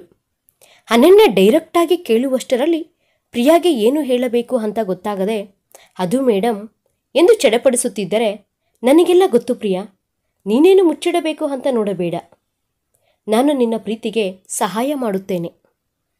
ಆದರೆ ನೀನು 1 ತಿಂಗಳಲ್ಲಿ ಮನೋಜ್ನನ್ನು ನಿನ್ನ ಕಡೆಗೆ ಒಲಿಸಿಕೊಂಡು ಮದುವೆ ಮಾಡಿಕೊಳ್ಳಬಿಡಬೇಕು ಎಂದಳು.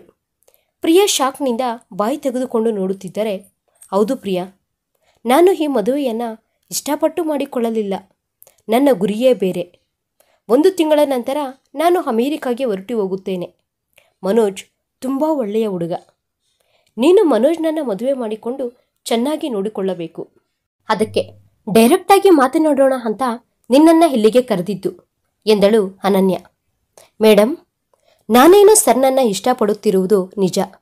ಆದರೆ ಅವರು ಯಾವತ್ತೂ ನನ್ನನ್ನು ಆ ದೃಷ್ಟಿಯಲ್ಲಿ ನೋಡಿಲ್ಲ.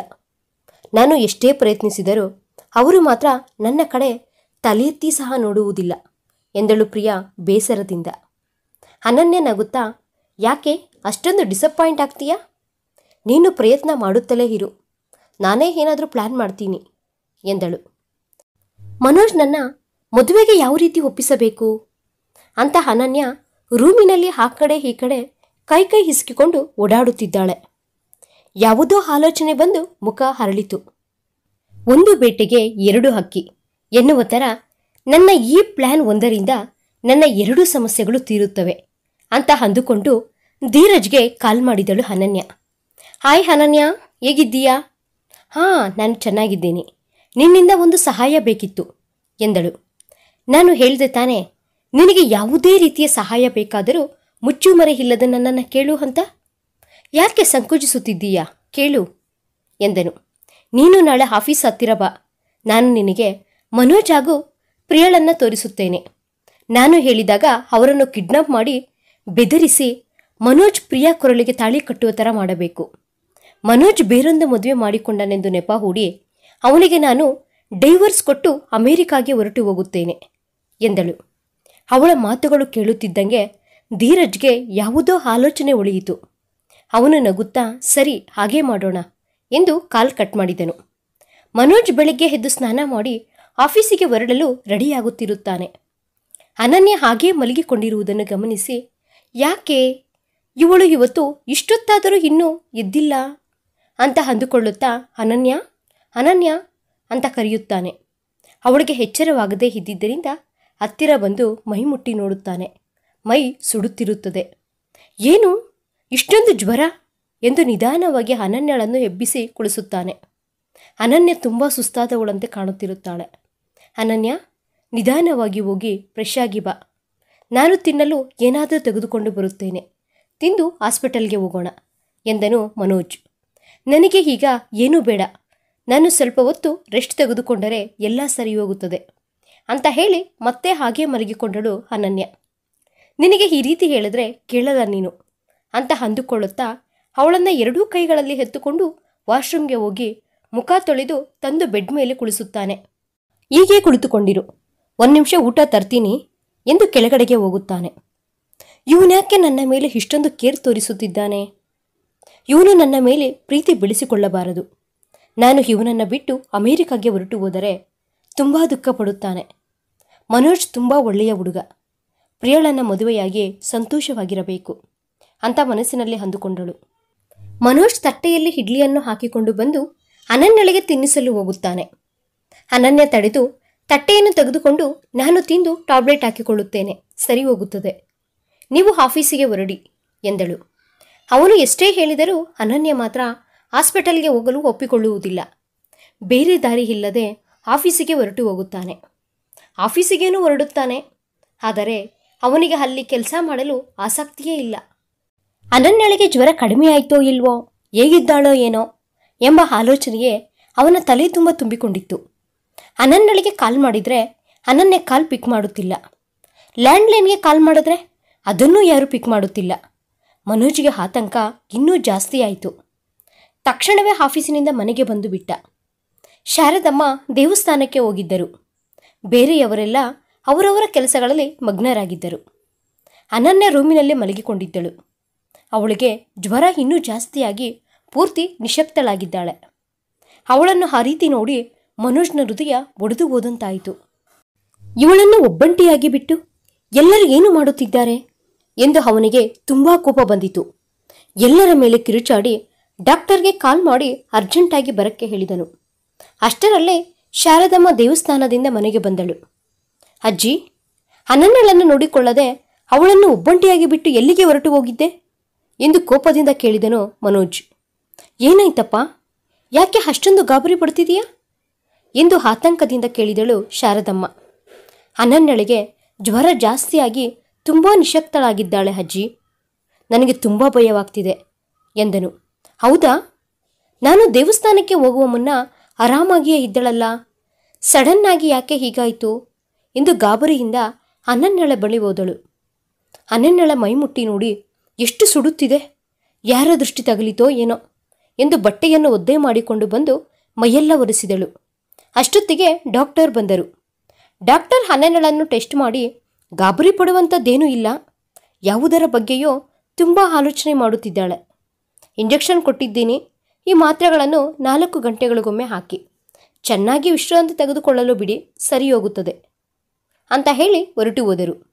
ಅಜ್ಜಿ, ನೀವು ಹೋಗಿ ಮಲಗಿಕೊಳ್ಳಿ, ನಾನು ನೋಡಿಕೊಳ್ಳುತ್ತೇನೆ ಎಂದು ಬಲವಂತದಿಂದ ಅವರನ್ನು ಮಲಗಲು ಕಳುಹಿಸಿದನು ಮನೋಜ್. ರಾತ್ರಿಯೆಲ್ಲ ನಿದ್ದೆ ಮಾಡದೆ ಅವಳ ಪಕ್ಕದಲ್ಲಿ ಕುಳಿತುಕೊಂಡು ಅವಳಿಗೆ ಸೇವೆಗಳನ್ನು ಮಾಡಿದನು. ನಾನು ಮಾತ್ರೆಗಳನ್ನು ಹಾಕಿಕೊಳ್ಳುತ್ತೇನೆ ಬಿಡಿ, ಪರವಾಗಿಲ್ಲ ಎಂದು ಅನನ್ಯ ಎಷ್ಟೇ ಹೇಳಿದರೂ ಅವನು ಕೇಳಲಿಲ್ಲ. ಅವನು ಸೇವೆಗಳನ್ನು ಮಾಡುತ್ತಿದ್ದರೆ ನಾನು ಎಷ್ಟು ಪುಣ್ಯವಂತೆ, ಇಷ್ಟು ಚೆನ್ನಾಗಿ ನೋಡಿಕೊಳ್ಳುವ ಗಂಡ ಸಿಕ್ಕಿದ್ದಾನೆ, ನಾನು ಇವನನ್ನು ಬಿಟ್ಟು ಅಮೇರಿಕಾಗೆ ಹೋಗಬೇಕು ಅಂತ ಅಂದುಕೊಳ್ಳುತ್ತಿದ್ದೇನೆ. ಅಮೇರಿಕಾಗೆ ಹೋಗುವುದು ನನ್ನ ಕನಸೇ ಆಗಿರಬಹುದು. ಆದರೆ ಇಂತಹ ಒಳ್ಳೆಯ ಮನುಷ್ಯನನ್ನು ಕಳೆದುಕೊಂಡರೆ ಮತ್ತೆ ನನ್ನ ಲೈಫಿನಲ್ಲಿ ಇಷ್ಟೊಂದು ಪ್ರೀತಿ ತೋರುವವರು ಯಾರೂ ಸಿಗುವುದಿಲ್ಲ. ಇಲ್ಲಿ ನನಗೆ ಏನು ಕಡಿಮೆಯಾಗಿದೆ? ಇಲ್ಲ, ನಾನು ಯಾವತ್ತಿಗೂ ನನ್ನ ಗಂಡನನ್ನು ಬೇರೊಬ್ಬರಿಗೆ ಬಿಟ್ಟುಕೊಡುವುದಿಲ್ಲ ಎಂದು ನಿರ್ಧಾರವನ್ನು ತೆಗೆದುಕೊಂಡು ನೆಮ್ಮದಿಯಾಗಿ ನಿದ್ರೆ ಮಾಡಿದಳು. ಅನನ್ಯ ಆಫೀಸಿಗೆ ಹೊರಡುತ್ತಿದ್ದರೆ ದಾರಿಯಲ್ಲಿ ಒಬ್ಬ ಅಜ್ಜಿ ತಾತ ಕುಳಿತುಕೊಂಡು ಅಳುತ್ತಿದ್ದರು. ಅವರನ್ನು ಗಮನಿಸಿದ ಅನನ್ಯ ಅವರ ಬಳಿ ಬಂದು, ಏನಾಯಿತು ತಾತ, ಏನಾಯಿತು ಅಜ್ಜಿ, ಯಾಕೆ ಈ ರೀತಿ ಅಳ್ತಿದ್ದೀರಾ ಎಂದು ಆತ್ಮೀಯತೆಯಿಂದ ಕೇಳಿದಳು. ನಮ್ಮ ಮೊಮ್ಮಗಳ ಮದುವೆಗೆಂದು ನಮ್ಮ ರಿಟೈರ್ಮೆಂಟ್ ಹಣದಲ್ಲಿ ಒಂದು ಸಣ್ಣ ಸೈಟನ್ನು ತೆಗೆದುಕೊಂಡಿದ್ದೆವು. ಆ ಸೈಟನ್ನು ಈಗ ಯಾರೋ ದೌರ್ಜನ್ಯದಿಂದ ಆಕ್ರಮಿಸಿಕೊಂಡಿದ್ದಾರೆ. ಈಗ ಏನು ಮಾಡಬೇಕು ಅಂತ ನಮಗೆ ಗೊತ್ತಾಗುತ್ತಿಲ್ಲ ಎಂದು ಅಳುತ್ತಾ ಹೇಳಿದರು ಆ ತಾತ. ಅನನ್ಯಳ ಕರಳು ಕಿತ್ತು ಬಂದಂತಾಯಿತು. ತಾತ, ನಾನು ನಿಮಗೆ ಸಹಾಯ ಮಾಡುತ್ತೇನೆ, ನೀವೇನು ದುಃಖ ಪಡಬೇಡಿ ಎಂದು ಅವರಿಗೆ ಸಮಾಧಾನ ಹೇಳಿ ಅವರನ್ನು ಕರೆದುಕೊಂಡು ಪೊಲೀಸ್ ಸ್ಟೇಷನ್ಗೆ ಹೋದಳು. ಅಲ್ಲಿ ಪೊಲೀಸರೆಲ್ಲ ಎನ್ಕ್ವೈರಿ ಮಾಡಿದಾಗ ಗೊತ್ತಾಯಿತು ಈ ಕೆಲಸ ಮಾಡಿದ್ದು ಧೀರಜ್ನೇ ಅಂತ. ಶಾಕ್ನಿಂದ ಅನನ್ಯಳಿಗೆ ಬಾಯಿಂದ ಮಾತೇ ಹೊರಡುತ್ತಿಲ್ಲ. ಇಲ್ಲ, ಧೀರಜ್ ಆ ರೀತಿ ಮಾಡಲು ಸಾಧ್ಯವೇ ಇಲ್ಲ. ಅವನು ನಮ್ಮ ಅತ್ತೆಯ ಮಗನೇ, ರಿಯಲ್ ಎಸ್ಟೇಟ್ ಬಿಸ್ನೆಸ್ ಮಾಡುತ್ತಾನೆ. ಈ ರೀತಿಯೆಲ್ಲ ಕಬ್ಜಾಗಳು ಮಾಡುವುದಿಲ್ಲ. ಎಲ್ಲೋ ಮಿಸ್ಅಂಡರ್ಸ್ಟ್ಯಾಂಡಿಂಗ್ ಆಗಿದೆ, ಅವನನ್ನೇ ಹೋಗಿ ಕೇಳೋಣ ನಡೆಯಿರಿ ಎಂದು ಅವರನ್ನು ಕರೆದುಕೊಂಡು ಹೊರಡುತ್ತಾಳೆ. ಲೋ, ಎಲ್ಲ ನೆನಪಿದೆ ತಾನೆ? ಗ್ರೀನ್ ಕಲರ್ ಡ್ರೆಸ್ಸಲ್ಲಿ ಬರುತ್ತಿರುವ ಹುಡುಗಿನೇ ಪ್ರಿಯಾ. ಅವಳನ್ನು ಹಾಗೂ ಕಾರಿನಿಂದ ಇಳಿಯುತ್ತಿದ್ದಾನಲ್ವಾ ಅವನನ್ನು ನಾನು ಕಾರ್ ಸ್ಟಾರ್ಟ್ ಮಾಡಿ ವಿಸಿಲ್ ಹೊಡೆದಾಗ ನೀವು ತಕ್ಷಣ ಅವರನ್ನು ಕಿಡ್ನಾಪ್ ಮಾಡಿಕೊಂಡು ಬಂದು ಕಾರಿಗೆ ಹತ್ತಿಸಬೇಕು ಎಂದು ತನ್ನ ರೌಡಿಗಳನ್ನು ಅಲರ್ಟ್ ಮಾಡಿದನು ಧೀರಜ್. ನಾವು ರೆಡಿಯಾಗಿ ಇದ್ದೀವಿ ಅಣ್ಣ ಎಂದು ಧೀರಜ್ ಕಾರ್ ಸ್ಟಾರ್ಟ್ ಮಾಡಿ ವಿಸಿಲ್ ಹೊಡೆಯುವಷ್ಟರಲ್ಲಿ ಮನೋಜ್ ಹಾಗೂ ಪ್ರಿಯಾಳನ್ನು ಕಿಡ್ನಾಪ್ ಮಾಡಿಕೊಂಡು ಬಂದು ಕಾರಿನೊಳಕ್ಕೆ ಹತ್ತಿಸಿದರು. ಮನೋಜ್ಗೆ ಏನು ನಡೆಯುತ್ತಿದೆ ಅಂತ ಗೊತ್ತಾಗುವಷ್ಟರಲ್ಲಿ ಕಾರ್ ಬಂದು ಶೆಡ್ ಮುಂದೆ ನಿಂತಿತು. ಮನೋಜ್ ಹಾಗೂ ಪ್ರಿಯಾಳನ್ನು ಶೆಡ್ನೊಳಕ್ಕೆ ಕರೆದುಕೊಂಡು ಹೋಗಿ ಕಟ್ಟಾಕಿದರು. ಅನನ್ಯ ಧೀರಜ್ಗೆ ಕಾಲ್ ಮಾಡುತ್ತಿದ್ದರೆ ಧೀರಜ್ ಕಾಲ್ ಪಿಕ್ ಮಾಡುತ್ತಿಲ್ಲ. ಇವನ್ಯಾಕೆ ಕಾಲ್ ಪಿಕ್ ಮಾಡುತ್ತಿಲ್ಲ ಅಂತ ಅಂದುಕೊಂಡು ಧೀರಜ್ ಡೈಲಿ ತನ್ನ ವ್ಯವಹಾರಗಳನ್ನು ನೋಡಿಕೊಳ್ಳುವ ಫಾರ್ಮ್ ಹೌಸ್ನ ಬಳಿ ಇರುವ ಶೆಡ್ನ ಬಳಿ ಬಂದಳು. ಪ್ರಿಯಾ ಹಾಗೂ ಮನೋಜ್ನನ್ನು ಅಲ್ಲಿ ಕಟ್ಟಾಕಿರುವುದನ್ನು ನೋಡಿ ಶಾಕ್ ಆಗಿ, ನಾನು ಧೀರಜ್ಗೆ ಹೇಳಲೇ ಇಲ್ವಲ್ಲ, ಯಾಕೆ ಇವರನ್ನು ಇಲ್ಲಿ ಕಟ್ಟಾಕಿದ್ದಾನೆ ಅಂತ ಅಂದುಕೊಂಡು, ಧೀರಜ್, ನನಗೆ ಒಂದು ಮಾತು ಕೇಳದೆ ಯಾಕೆ ಇವರನ್ನು ಕಿಡ್ನಾಪ್ ಮಾಡಿದ್ದೀಯಾ ಎಂದು ಕೇಳಿದಳು. ಮನೋಜ್ ಶಾಕ್ ಆಗಿ, ಇಲ್ಲಿ ಏನು ನಡೆಯುತ್ತಿದೆ ಅಂತ ಧೀರಜ್ ಹಾಗೂ ಅನನ್ಯ ಕಡೆಗೆ ನೋಡುತ್ತಿದ್ದಾನೆ. ನೀನು ಹೇಳಿದಂಗೆ ಮಾಡಿದ್ನಲ್ವಾ ಅನನ್ಯ? ಮೊದಲು ಇವರಿಬ್ಬರಿಗೂ ಮದುವೆ ಮಾಡಿಸಿಬಿಟ್ಟು ನಂತರ ನಾವಿಬ್ಬರು ಮದುವೆಯಾಗೋಣ ಎಂದು ರಾಕ್ಷಸನ ಥರ ನಕ್ಕನು ಧೀರಜ್. ಧೀರಜ್, ಏನು ಮಾತನಾಡ್ತಿದ್ಯಾ ನೀನು? ನಾನು ನಿನ್ನನ್ನು ಮದುವೆಯಾಗುವುದೇನು? ನಿನಗೆ ತಲೆ ಏನಾದರೂ ಕೆಟ್ಟಿದೆಯಾ? ಹೌದು, ತಲೆ ಕೆಟ್ಟಿದೆ. ನಿನ್ನ ಮೋಹದಲ್ಲಿ ಬಿದ್ದು ನನಗೆ ಹುಚ್ಚಿಡಿದಂತಾಗುತ್ತಿದೆ. ನೀನು ನನಗೆ ಬೇಕು ಎಂದು ಧೀರಜ್ ಏನೇನೋ ಹೇಳುತ್ತಿದ್ದರೆ ಅನನ್ಯಾಗೆ ಕೋಪ ನೆತ್ತಿಗೇರಿ ಅವನ ಕೆನ್ನೆಗೆ ಒಂದು ಬಾರಿಸಿದಳು. ನೀನು ಇಷ್ಟೊಂದು ನೀಚನು ಅಂತ ಅಂದುಕೊಂಡಿರಲಿಲ್ಲ. ಇಷ್ಟ ಇಲ್ಲ ಅಂದ ಮೇಲೂ ಯಾಕೆ ನನ್ನ ಹಿಂದೆ ಬೀಳುತ್ತಿದ್ದೀಯಾ? ಅಂದರೆ ಇವರ ಸೈಟನ್ನು ನೀನೇ ಕಬ್ಜಾ ಮಾಡಿದ್ದೀಯಾ? ಓ, ಅದು ನಿನಗೆ ಗೊತ್ತಾಗಿ ಬಿಟ್ಟಿದೆಯಾ? ಹಾಗಾದರೆ ಈ ಮುಚ್ಚುಮರೆಯೆಲ್ಲ ಇನ್ನ ಯಾಕೆ? ಹೌದು, ನಾನು ಬೆದರಿಸಿ ಆಸ್ತಿಗಳನ್ನು ಬರೆಸಿಕೊಳ್ಳುತ್ತೇನೆ. ಅವರು ಕೇಳದಿದ್ದರೆ ಸಾಯಿಸುವುದಕ್ಕೂ ಹಿಂದೆ ಮುಂದೆ ನೋಡುವವನಲ್ಲ ಎಂದನು. ಅಯ್ಯೋ ನೀಚ, ಎಷ್ಟು ಕೀಳು ಮಟ್ಟಕ್ಕೆ ಇಳಿದಿದೆಯೋ. ಈ ವಿಷಯ ಅತ್ತೆ ಮಾವನಿಗೆ ಗೊತ್ತಾದರೆ ಅವರು ಪ್ರಾಣದಿಂದ ಉಳಿಯುವುದಿಲ್ಲ ಕಣ. ಮೊದಲು ಇವನ್ನೆಲ್ಲ ಬಿಟ್ಟು ಪೊಲೀಸರಿಗೆ ಸರೆಂಡರ್ ಆಗಿ ಒಳ್ಳೆಯವನಾಗಿ ಬದಲಾಗು ಎಂದಳು. ಲೋ, ಇವಳನ್ನು ಹೀಗೆ ಬಿಟ್ಟರೆ ಏನೋ ಒಂದು ಹೇಳುತ್ತಿರುತ್ತಾಳೆ, ಮೊದಲು ಇವಳನ್ನು ಕಟ್ಟಾಕ್ರೋ ಎಂದನು ಧೀರಜ್. ಮನೋಜ್ನನ್ನು ಯಾರೋ ಎತ್ತುಕೊಂಡು ಹೋಗುತ್ತಿರುವುದನ್ನು ನೋಡಿದ ಅಭಿ ಲೋ ಲೋ ಎಂದು ಅವರ ಬಳಿ ಓಡಿ ಬರುವಷ್ಟರಲ್ಲಿ ಕಾರು ಹೊರಟು ಹೋಗಿತ್ತು. ತಕ್ಷಣವೇ ಓಡಿ ಹೋಗಿ ಕಾರನ್ನು ಹಾಕಿಕೊಂಡು ಬಂದು ಹಿಂದೆಯೇ ಫಾಲೋ ಮಾಡುತ್ತಿದ್ದಾನೆ. ಈ ವಿಷಯವನ್ನು ಅರ್ಜೆಂಟಾಗಿ ಅನನ್ಯಳ ಅಣ್ಣ ಹರೀಶ್ಗೆ ಫೋನ್ ಮಾಡಿ ತಿಳಿಸಿದನು. ಲೋ ಮನೋಜ್, ಪ್ರಿಯಾ ಕೊರಳಿಗೆ ತಾಳಿ ಕೊಟ್ಟೋ? ಇಲ್ಲದಿದ್ದರೆ ನಿಮ್ಮೆಲ್ಲರನ್ನೂ ಇಲ್ಲೇ ಸಾಯಿಸಿ ಬಿಡುತ್ತೇನೆ ಎಂದು ಬೆದರಿಸುತ್ತಿದ್ದಾನೆ ಧೀರಜ್. ಮನೋಜ್ ನಿಧಾನವಾಗಿ ಕಟ್ಟುಗಳನ್ನು ಬಿಚ್ಚಿಕೊಳ್ಳಲು ಪ್ರಯತ್ನಿಸುತ್ತಿದ್ದಾನೆ. ಧೀರಜ್ ಅನನ್ಯಳ ಬಳಿ ಬಂದು, ಚಿನ್ನ, ಇನ್ನು ಸ್ವಲ್ಪ ಹೊತ್ತು. ಇವನು ಅವಳ ಕೊರಳಿಗೆ ತಾಳಿ ಕಟ್ಟಿದ ಮೇಲೆ ನಾನು ನಿನ್ನ ಕೊರಳಿಗೆ ತಾಳಿ ಕಟ್ಟುತ್ತೇನೆ. ಆಗ ನಾವಿಬ್ಬರು ಜಾಲಿಯಾಗಿ ಹನಿಮೂನಿಗೆ ಅಮೆರಿಕಾಗೆ ಹೋಗೋಣ ಎಂದನು. ಅನನ್ಯ ಕೋಪದಿಂದ, ಥೂ, ನೀನು ಒಬ್ಬ ಮನುಷ್ಯನ? ನಾವಿಬ್ಬರು ಜೊತೆಯಲ್ಲೇ ಅಣ್ಣ ತಂಗಿಯ ಥರ ಬೆಳೆದ್ವಿ ತಾನೆ. ನಿನಗ್ಯಾಕೆ ಈ ರೀತಿಯ ಕೆಟ್ಟ ಆಲೋಚನೆ ಬಂದಿದೆ ಎಂದು ಕೂಗಾಡಿದಳು. ಅಷ್ಟೊತ್ತಿಗೆ ಮನೋಜ್ ತನ್ನ ಕೈ ಕಾಲುಗಳಿಗೆ ಕಟ್ಟಿರುವ ಹಗ್ಗವನ್ನು ಬಿಚ್ಚಿಕೊಂಡು ಬಂದು ಧೀರಜ್ ಬೆನ್ನಿಗೆ ಜೋರಾಗಿ ಕಾಲಿಂದ ಒದ್ದನು. ಧೀರಜ್ ಮುಗ್ಗರಿಸಿ ಮುಂದಕ್ಕೆ ಬಿದ್ದನು. ಅಲ್ಲಿದ್ದ ರೌಡಿಗಳೆಲ್ಲ ಮನೋಜ್ನನ್ನು ಸುತ್ತುಮುತ್ತಿದರು. ಮನೋಜ್ ಜುಗ್ರ ರೂಪದ ನರಸಿಂಹಸ್ವಾಮಿ ಥರ ಅವರ ಮೇಲೆ ದಾಳಿ ಮಾಡಿ 10 ಜನರನ್ನ ಟಪಾ ಟಪಾ ಎಂದು ಒಡೆದು ಬಿಸಾಕಿದನು.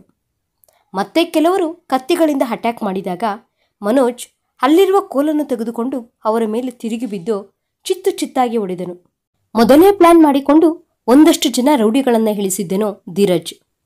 ನಿನ್ನನ್ನು ಸಾಯಿಸಿಬಿಡ್ತೀನಿ ಕಣೋ ಎಂದು ಧೀರಜ್ ಆವೇಶದಿಂದ ಚಾಕು ಕೈಗೆ ತೆಗೆದುಕೊಂಡನು. 7-8 ಜನ ರೌಡಿಗಳು ಮನೋಜ್ನನ್ನು ಗಟ್ಟಿಯಾಗಿ ಹಿಡಿದುಕೊಂಡರು. ಮನೋಜ್ ತನ್ನ ಶಕ್ತಿಯನ್ನೆಲ್ಲ ಹಾಕಿ ಬಿಡಿಸಿಕೊಳ್ಳಲು ಪ್ರಯತ್ನಿಸಿದರೂ ಅವನಿಂದ ಆಗಲಿಲ್ಲ. ಅನಾವಶ್ಯಕವಾಗಿ ನನ್ನ ಕೈಯಲ್ಲಿ ನೀನು ಸಾಯುತ್ತಿದ್ದೀಯ ಕಣ ಎನ್ನುತ್ತಾ ಧೀರಜ್ ಕ್ರೂರವಾಗಿ ನಗುತ್ತಾ ಮನೋಜ್ನನ್ನು ಕತ್ತಿಯಿಂದ ತಿವಿಯಲು ಬರುತ್ತಿದ್ದರೆ ಅನನ್ಯ ಮೈಯೆಲ್ಲ ಬೆವರು ಹಿಡಿದು ಬೇಡ ಬೇಡ ಅಂತ ಜೋರಾಗಿ ಕಿರ್ಚುತ್ತಿದ್ದಾಳೆ. ಧೀರಜ್ ಕೈಯಲ್ಲಿರುವ ಕತ್ತಿ ಮನೋಜ್ ಬಳಿ ಬರುವಷ್ಟರಲ್ಲಿ ಗೇಟನ್ನು ಒಡೆದುಕೊಂಡು ಕಾರಿನಲ್ಲಿ ಒಳಗಡೆಗೆ ಬರುತ್ತಿರುವ ಆದಿಯ ಕಾರಿನ ಸೌಂಡಿಗೆ ಧೀರಜ್ ನೋಟ ತಿರುಗಿಸುವಷ್ಟರಲ್ಲೇ ಆದಿ ಅವನ ಹೊಟ್ಟೆಗೆ ಬಲವಾಗಿ ಒದ್ದಿದ್ದರಿಂದ ಧೀರಜ್ 10 ಮೀಟರ್ ದೂರದಲ್ಲಿರುವ ಕರೆಂಟ್ ಸ್ತಂಭಕ್ಕೆ ತಗಲಿ ಕುಸಿದು ಬಿದ್ದನು. ಆದಿ ಮನೋಜ್ ಕಡೆ ನೋಡಿ ಸಣ್ಣದಾಗಿ ಸ್ಮೈಲ್ ಕೊಟ್ಟನು. ಮನೋಜ್ನನ್ನು ಹಿಡಿದುಕೊಂಡಿರುವವರ ಮೇಲೆ ಆವೇಶದಿಂದ ದಾಳಿ ಮಾಡಿ ಕ್ಷಣಗಳಲ್ಲಿ ನೆಲಸಮ ಮಾಡಿದನು. ಇಬ್ಬರು ಸಿಕ್ಕಿದವರನ್ನು ಸಿಕ್ಕಿದ ಥರ ಒಡೆಯುತ್ತಿದ್ದರೆ ಓಡೋಡಿ ಬಂದ ರೌಡಿಗಳೆಲ್ಲ ನಿಂತು ಹಿಂದಕ್ಕೆ ಹೆಜ್ಜೆಗಳು ಹಾಕುತ್ತಿದ್ದರೆ, ಲೋ, ಅವರನ್ನು ಸಾಯಿಸಿಬಿಡ್ರೋ ಅಂದ್ರೆ ಫಂಕ್ಷನ್ಗೆ ಬಂದಂಗೆ ಅಲ್ಲೇ ನಿಂತಿದ್ದೀರೇನೋ ಎಂದು ಧೀರಜ್ ಅರಚಿದನು.